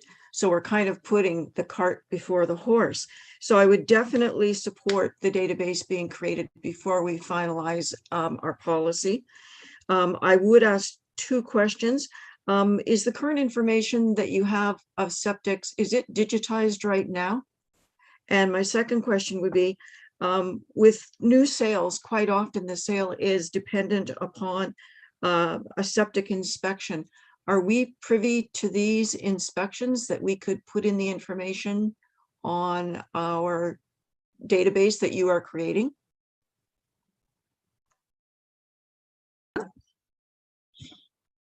Or do you know that? Yes. Okay, please go ahead. Yes, we have all the records digitized currently. That includes the use permits that were provided by the Ministry of Environment from everything prior to 1998. Now, there were health unit files that were also provided, and they dated back prior to 1972. Some of those we felt were just too old to put in our as far as scanning is concerned. The only other issue that we had were that there were some missing files that the Ministry of Environment did not provide us all the files. And so in some cases, there may be a relatively new sewage system in place approved by the Ministry of Environment, but we have no record of it. And that's where the phase 2 requests have come quite often, is that where somebody is perhaps applying for a building permit and we have no idea what they've got for a sewage system. Rather than us carrying out that work, we've requested them to hire somebody to carry out a phase 2 and determine whether or not the system in place meets the current regulations. But yes, for the most part, we have everything scanned as far as sewage systems, not only at present ones following 98 to current, but also the most, at least 90% of all the MOE files that were ever provided to us. Okay, thank you. Mr. Schneider, do you wish to say anything to that or not? No, Sandy covered it. Thank you. Oh, but Mr. Pink would. Mr. Pink? Thank you, Chair. Just to make abundantly clear, I didn't want to leave the impression as if they're digitized and easily transferable into this database. Yes, they've all been scanned, so they're digital in that sense, but they're in a repository of 15,000 tax roll numbers. So it's going to take an intensive labor, intensive exercise of data entry to convert those 15,000 individual property files into a software program that can track dates and give reminders. So I just wanted to taper expectations that this database will take some time, but staff is happy to put that together and we can come back to committee at that time with a further discussion on the appropriate policy as to how you want to implement. I can make that change to the resolution quite easily if that is the direction of committee. Thank you. Okay.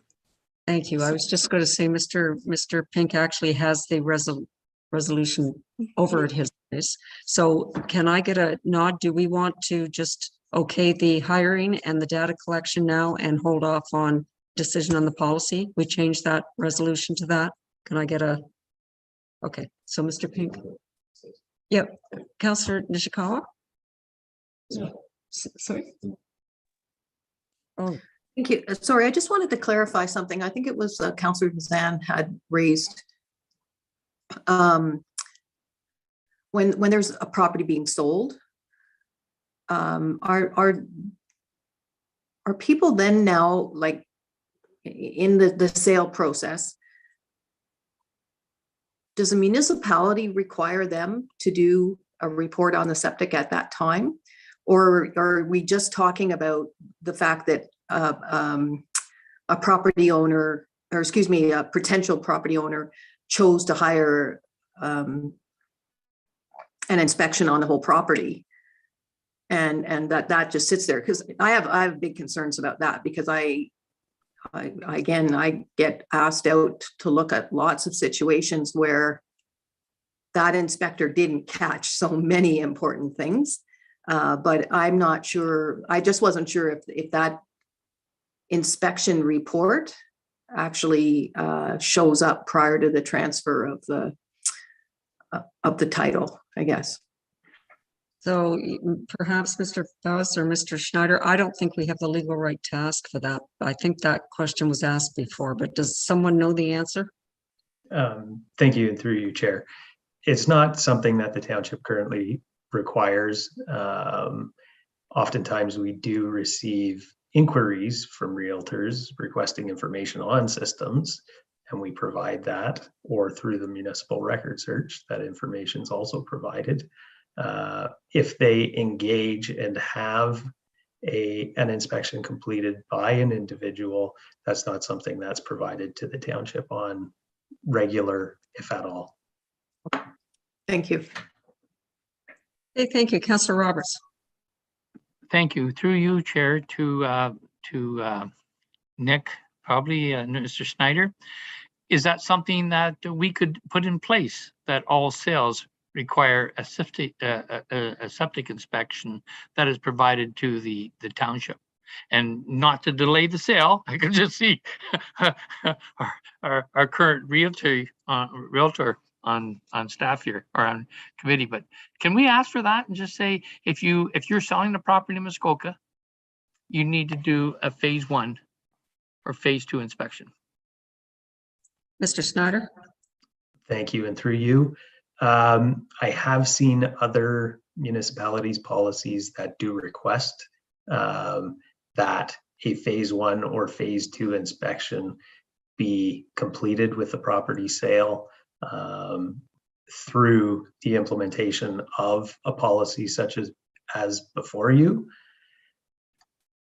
With the volume and repeated sale of properties that we've seen recently, we determined not to include that in this current policy because of the consistent or maybe frequent turnover of properties and the cumbersome nature that would result. I hope that responds appropriately. Just a supplemental, but you could put processes behind that to say that you've had it in the last 3 years, don't worry about it, but I'm just wondering if we could start that process. Anyways, that's something I would be very interested in. Thank you very much. Councillor Hayes. Thank you. Through you, as an education portion, you could let the homeowner know that if they supply the information from a septic inspection, that resets their clock to their 10-year ticking for another inspection. So that would encourage them, if an inspection was done, to forward the information to you. And because not all properties have septic inspections when they are purchased. Okay, thank you, Mayor Harding. Thank you. I like this idea, and I think it needs to be incorporated into this particular policy as we move forward. And my suggestion would be that it's not on the close of sale or anything else, but we allow 6 months or 8 months from the transaction, because we would be notified at the township that there's a new property owner, and we request that a phase 1 be completed or that a phase 1 be on file. Meaning we can submit our records, we check our records. If one's been done in the last 5-10 years, it ticks the box, but for any new transaction, then they would have to supply it. It advances potentially that individual property. So I think we can probably write some language around that, and I would incorporate it into this particular policy to catch those properties transacting. Okay, I'm sure that's been noted. So I believe I'm going to wrap this up now. And Mayor Harding, I assume your hand isn't up again. So what we've changed this this motion to basically say we want to start the implementation. We'll get the data processing going, and then you can come back with the policy once we understand our stats, basically. So moved by Councillor Hayes, second by Mayor Harding. Be it resolved, the Planning Committee recommend to Township Council that the current sewage reinspection program continue, and further review and discussion of a new reinspection program commence upon completion of a database of all private on-site sewage disposal systems in the township. And I think, Mayor Harding, you'd like to speak. I would, and I appreciate this. My concern is that this data collection may take theoretically 12 months, at which point we're going to be sitting here, or some people may be sitting here a year from now, and having to then go create a new policy. We have started down the road on this policy. When certain data comes in, we can start on those, because if the data comes in and we've got a level 2 inspection that's required, we should be acting upon that immediately. So I don't mind a 30-day pause if we need to tweak this policy slightly, but I certainly wouldn't want to wait 1 year until this new policy gets implemented.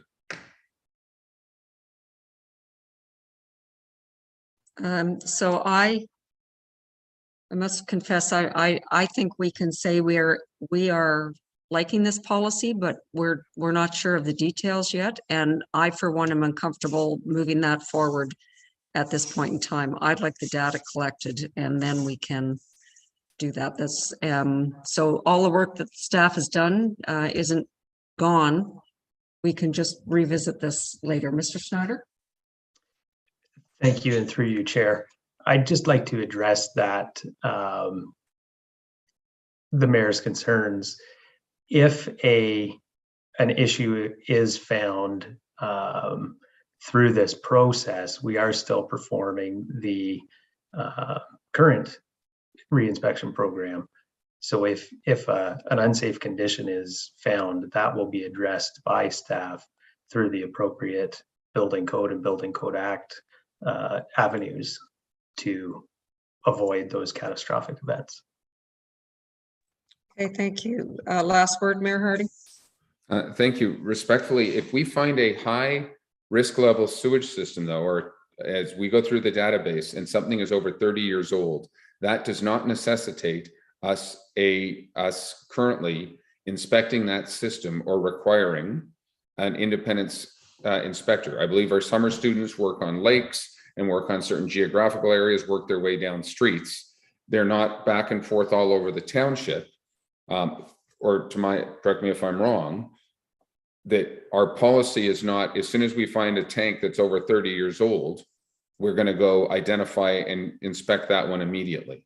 So with all due respect, waiting 12 months to implement a policy, I think is inappropriate, because we're going to still be behind the 8 ball. We can debate on what's high or low. And if we, we've had our experts, we've had Mr. Boss, we've had Mr. Snyder, we've had Mr. Pink tell us what high, moderate, low is. If we need some slight tweaks to that, the idea is to implement this system. We do need to get some additional data, but the system is not going to change drastically when we're collecting high, medium, and low data going forward. So I'd like to be able to address the high issues and the problems sooner than later. And maybe Mr. Pink wants to speak to that. I think he does. Thank you.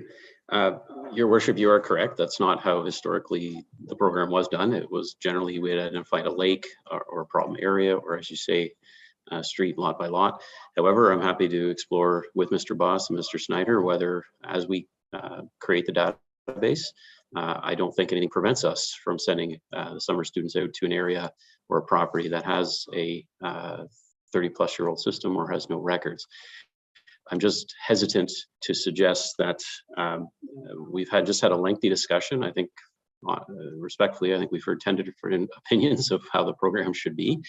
And as I mentioned earlier, the brunt of the public feedback was very supportive, and if anything, encouraged more onus on the municipality.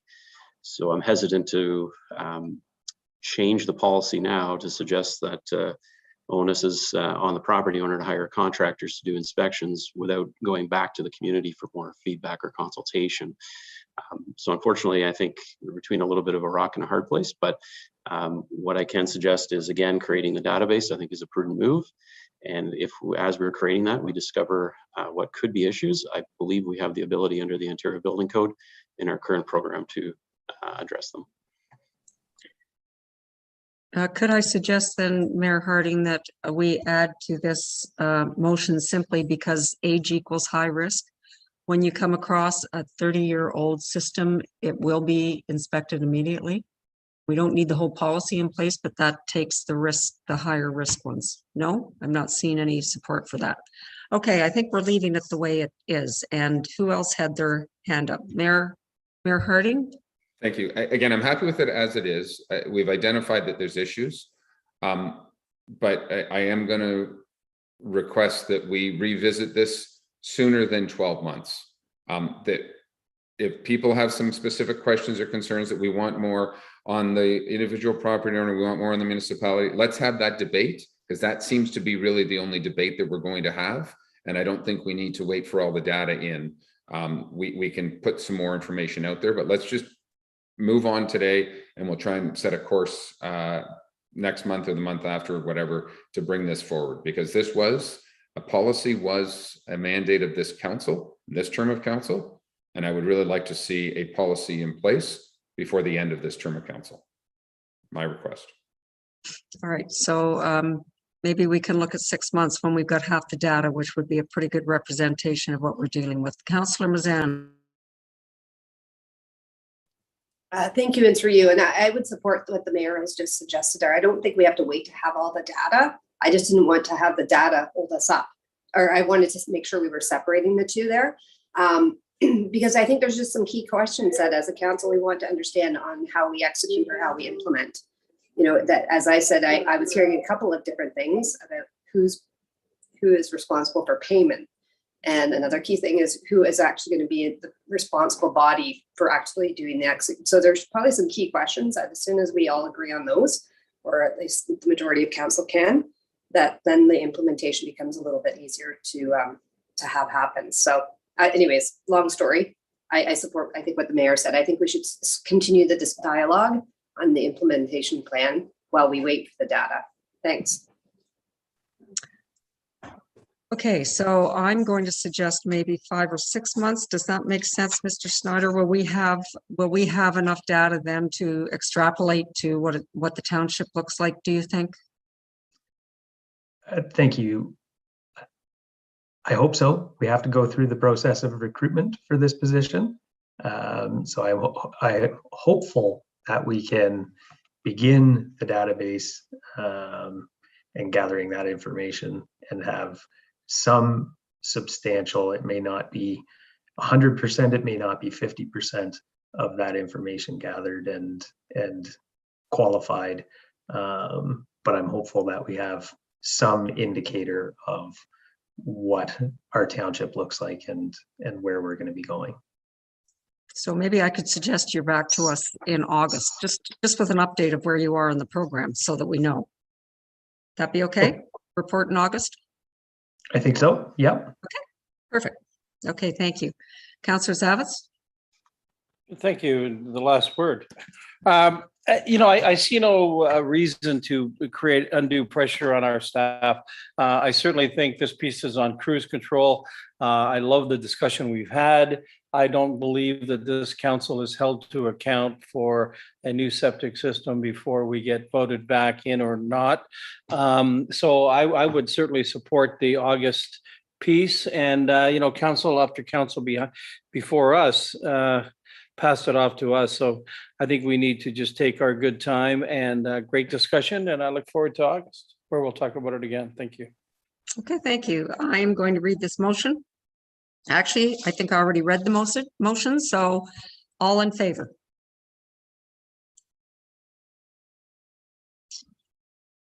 Okay. Oh, opposed? Opposed? We're just, our clerk is having trouble. Anybody opposed? Wave your hand. Councillor Edwards is frozen. Oh, that's why, because he's frozen. Not opposed, frozen. Oh, it's a new category that we need for the IT here, actually. Gee. Thank you, Sandy, very much for coming upstairs. I admit I didn't recognize you with your mask on. So, oh dear.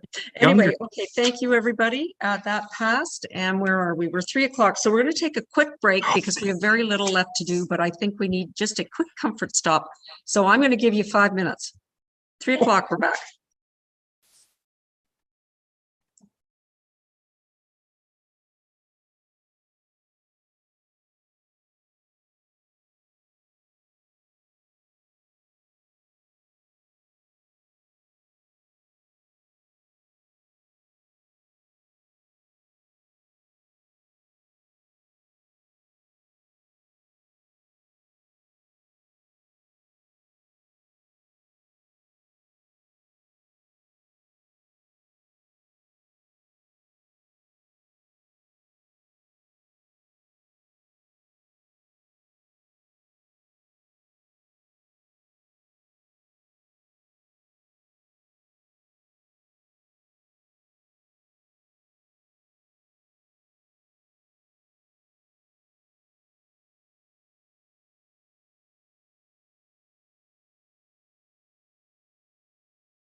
I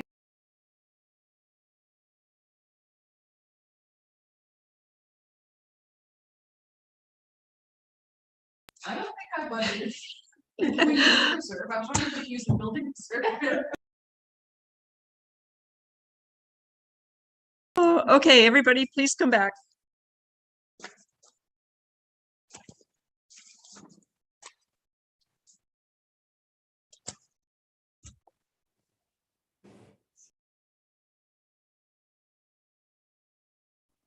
Welcome back, Alan.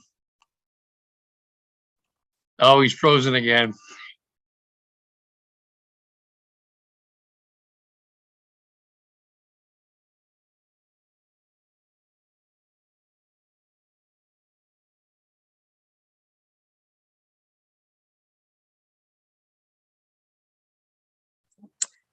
Okay, Elizabeth, we're good? You're good. Thank you. Okay, committee, we have one item left on our agenda. It is 8C, which is a report from Director Pink, and I will let him introduce it and take it away.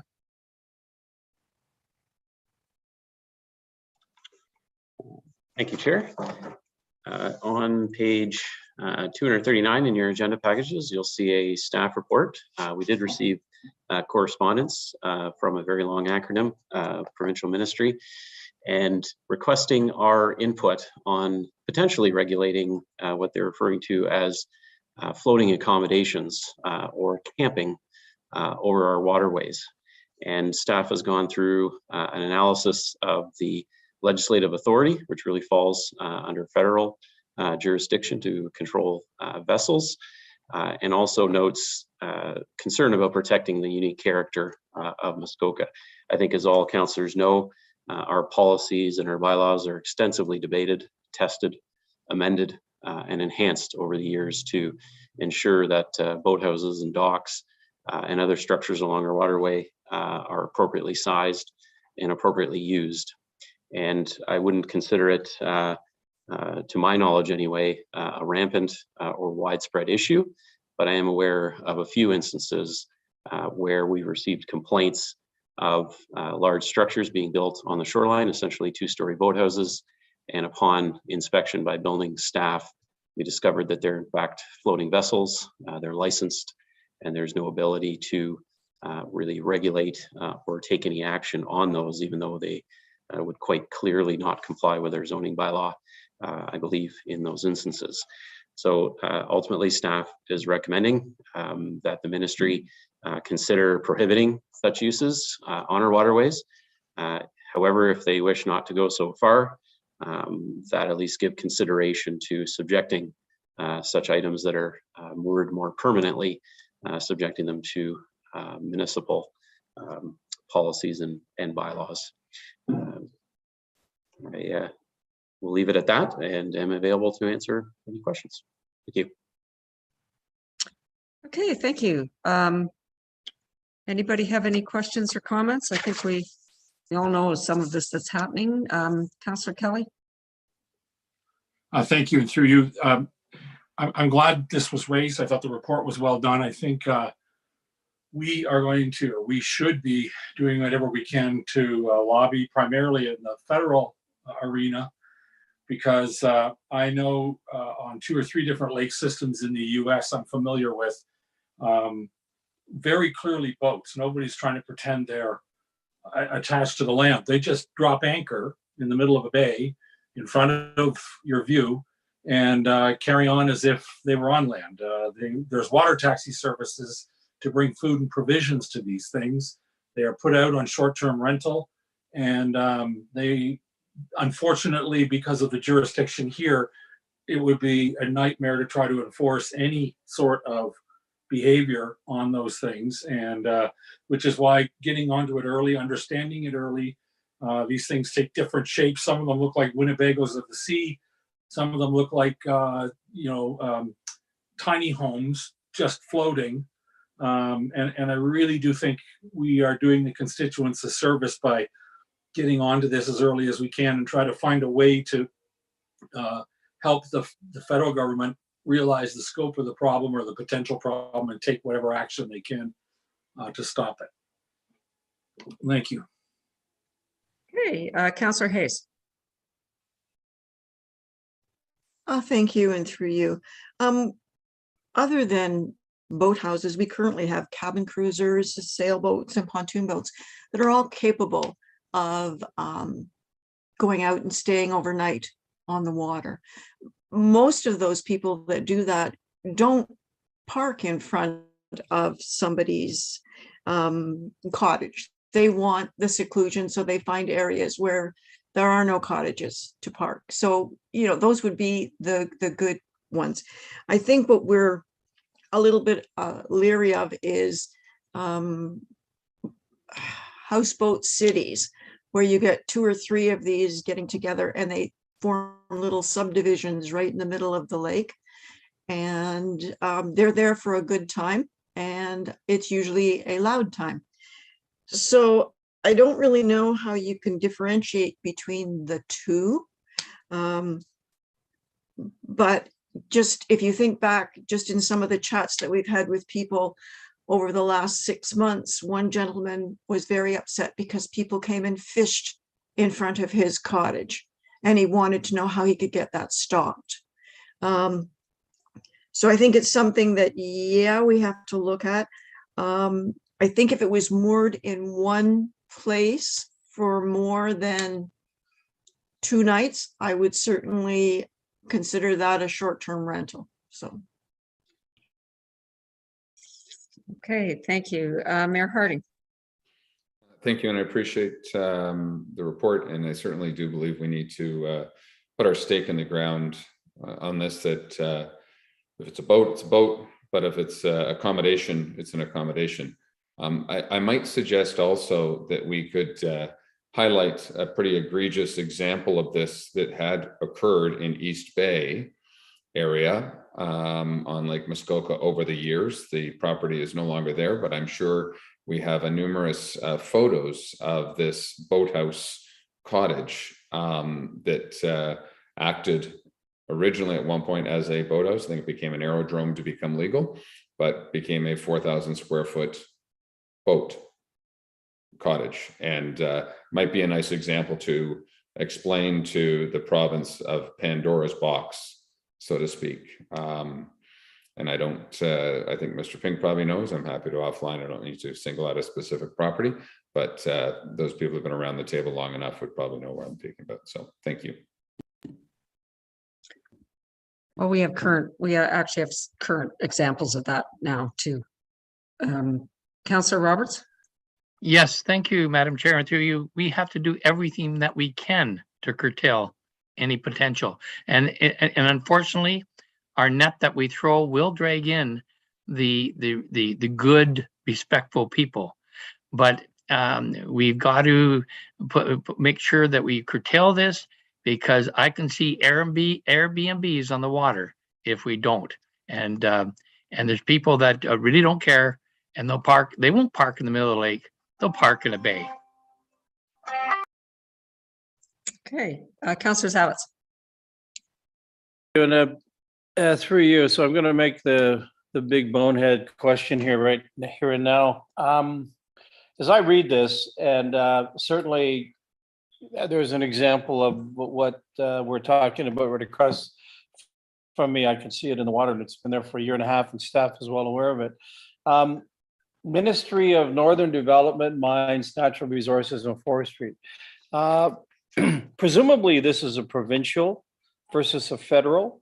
The issue that we've uncovered is that federally, you can get a license for what looks to be, or can be purported to be, a watercraft when it's a floating boat port, and it can be attached to the shore, and it's got numbers on the side. And there are examples of that. And again, staff does know what I'm talking about. So is this a provincial ask of us, or is this a federal ask of us? And no matter what we say or do, if it is provincial, the federal, it's a bigger issue with the feds than it is with the province. So I guess the first question, is this a provincial request? Director Pink? Thank you. I don't profess to necessarily be a legal expert in all the nuances. I think I would categorize it as somewhat of a multi-jurisdictional issue. I believe the vessels themselves, the registration, boating safety, et cetera, is Transport Canada. However, it is the province, MNRF ministry who's reached out to us. I believe as they would be responsible for the Crown Lake bed itself. And they do issue occupancy or land use permits for residing in a two-story boathouse above Crown Lake bed. So I think it would be a combination of those two agencies working together to work through this. I think, as you note in their request and in the report, they give the municipality very little time to comment.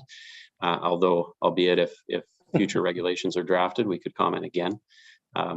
But I understand this is a much loaded issue, but I think this puts the, rather than trying to solve all these tricky issues, I think this puts the other levels of government on notice of our concerns, and we can work through those finer details or let those experts work through the finer details if they do heed our advice and look to curtail any activity. I'm not sure if we'll be able to solve those issues here and on such short notice. Okay, I just want to make sure, if I might, thank you for that, Chair Bridgman. If I might, I just wanted to make sure we could put our arms around the bigger task, which is that they do need to cooperate, because someone just told me just the other day, I mean, if I want one, I can have one, and you know, they just send in a notice to to Ottawa, and they get their numbers, they slap them on the side, and it's floating in front of my place. And you know, that's it just shouldn't be allowed. I guess to the word accommodation could be construed as an upper deck that I can walk on top of a boat port. There's no sleeping on it or anything else, but it can be used for recreation. Am I right about that in terms of the broader word accommodation? Or are we talking sleeping cabins on top of floating sleeping cabins only? I'm going to let Director Pink. Thank you. Well, again, I think the correspondence from the ministry is quite brief. They just refer to it as camping or floating accommodations. But again, I think it is a much broader issue with a lot of these types of details that are going to need to be worked out. I think, again, at this stage, it's very preliminary. We're identifying our concern. And again, those kind of details will have to be hashed out amongst those agencies. But I think it is what I get the impression from their correspondence is they're just inquiring about those vessels that are used for actual sleeping when they use the word camping and accommodation, and not for recreational purposes. But again, I can't speak for them. Okay, thank you. Thank you, Councillor Mazan. Thank you, and through you, I was simply going to support staff's recommendation at the tail end of the report to that these should be prohibited. And then the secondary part I thought was interesting as an approach to say, I don't want to read the entire paragraph, but to be considered a building, and by doing so, subject to municipal building zoning requirements. So I thought that's an interesting approach. I leave it in the hands of staff to figure out how to do that, but I certainly support the idea of the prohibition. So thanks for bringing this forward. Okay, so I am not, apparently Councillor Roberts is having problem with the sunshine up here in Muskoka now. No, we had a, sorry, the sun is out. We had a minor issue here, which required me to dash out and correct. Sorry. No, don't be sorry. I was envying you that you're actually in the sunlight, to be honest. Anyway, moved by Councillor Edwards, seconded by Councillor Jaglowitz. Be it resolved, the Planning Committee recommended Township Council the staff report Plan 2022-63 be forwarded to the Ministry of Northern Development, Mines, Natural Resources, and Forestry as the Township's response to their request for comments on floating accommodation. Any comments? All in favor? That's unanimous. Okay, thank you. Okay, so just a couple of other brief items here. Oh, well, any new business first? I better ask that first. No new business. So Director Pink has just a few updates on OLT for us. So Director Pink.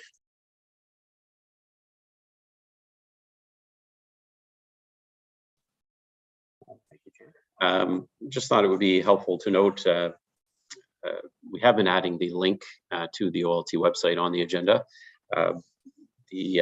No member seems to raise a discussion. Just wanted committee members to know that it is there, and I'm happy to speak to any ongoing OLT matters if there are questions about status or recent decisions. But I did just want to quickly note we did recently receive 2 decisions, and I highlight them because 2 of our new staff, Mr. Soya and Ms. Walker, both were qualified as expert witnesses before the tribunal for the first time. It's a very large step in their careers and progressions as planners, and both were successful. Mr. Soya defended the municipality's position on the UCEtion zoning amendment that committee members may recall. That was an overwidth dock that did not comply with the zoning bylaw, and we were successful in upholding council's decision, and that dock structure will have to be removed. And Ms. Walker was involved with a minor variance application to allow a new home to be built on the top end of Lake Rosso Road 2, I believe. So I just wanted to highlight those. And if committee had any questions on any matters in future meetings, please feel free to raise them under that tab on your agenda. Thank you. Well, I wish Mr. Soya was here. Ms. Walker, congratulations. Councillor Nishikawa. Thank you. I just wanted to take the opportunity to, I didn't raise something under general finance when we talked about the district discussions, but this is actually a bit of a planning thing too. So I just wanted to comment that the district of Muskoka, it will be building a new ambulance station. In fact, they call it in Glen Orchard. I thought it was Port Carling, but it's actually near the Brent Quarry's property. The district has that land, and they may be coming forward in the future, but I had left somewhat of the discussion open that could our municipality piggyback in any way if we have some needs or wants or whatever that we could place also on that district property along with we might consider it. But mostly I just wanted to update council that actually is going to be going forward and this summer, in fact. So new ambulance station. Thank you. Is that full-time, Councillor Nishikawa? Will that run year-round? It's replacing the current station in Port Carling. They've sort of rejigged the lines and to provide better service in a broader area. Yeah, absolutely, it's full-time. Oh, no, I thought we were going to have 2 fairly close together. So they're removing the one at 118 and Peninsula Road. Okay, thank you for the clarification. CAO Hammond, would you like to speak? Madam Chair, I just popped on in case any members of committee had any questions in that respect. I did have a conversation with Chief McWilliam the other day with respect to that facility, and I think one of the preliminary investigations that they need to make with that property is to determine the water quality. The site has been used for some time as a salt and sand yard, an MTO yard, and now a district patrol yard. So assuming that type of investigation checks out, they will be proceeding on that site. Thank you. Okay, thank you. All right, anyone else? No, then without further ado, I will read our motion to adjourn. Thank you again, everybody. We had a lot going on again today. So thank you, everybody. And I know we're back here tomorrow morning. I thank you for that too. So I won't say my goodbyes for very long because it won't be very long that we're goodbye. So moved by Councillor Jagowitz, seconded by Councillor Kelly. Be it resolved that Planning Committee meeting adjourn at 3:21 p.m. And the next regular planning committee meeting will be held on Thursday, April 14th, 2022 at 9 a.m. electronically from the council chambers, municipal offices in Port Carling, Ontario. A special planning committee meeting will be held on Friday, March 18th, 2022 at 9 a.m. electronically from the council chambers, municipal offices in Port Carling, Ontario. All in favor? Okay, yeah, carried unanimously. Okay, thank you, everyone. Enjoy your evening, and we'll see you back here tomorrow morning.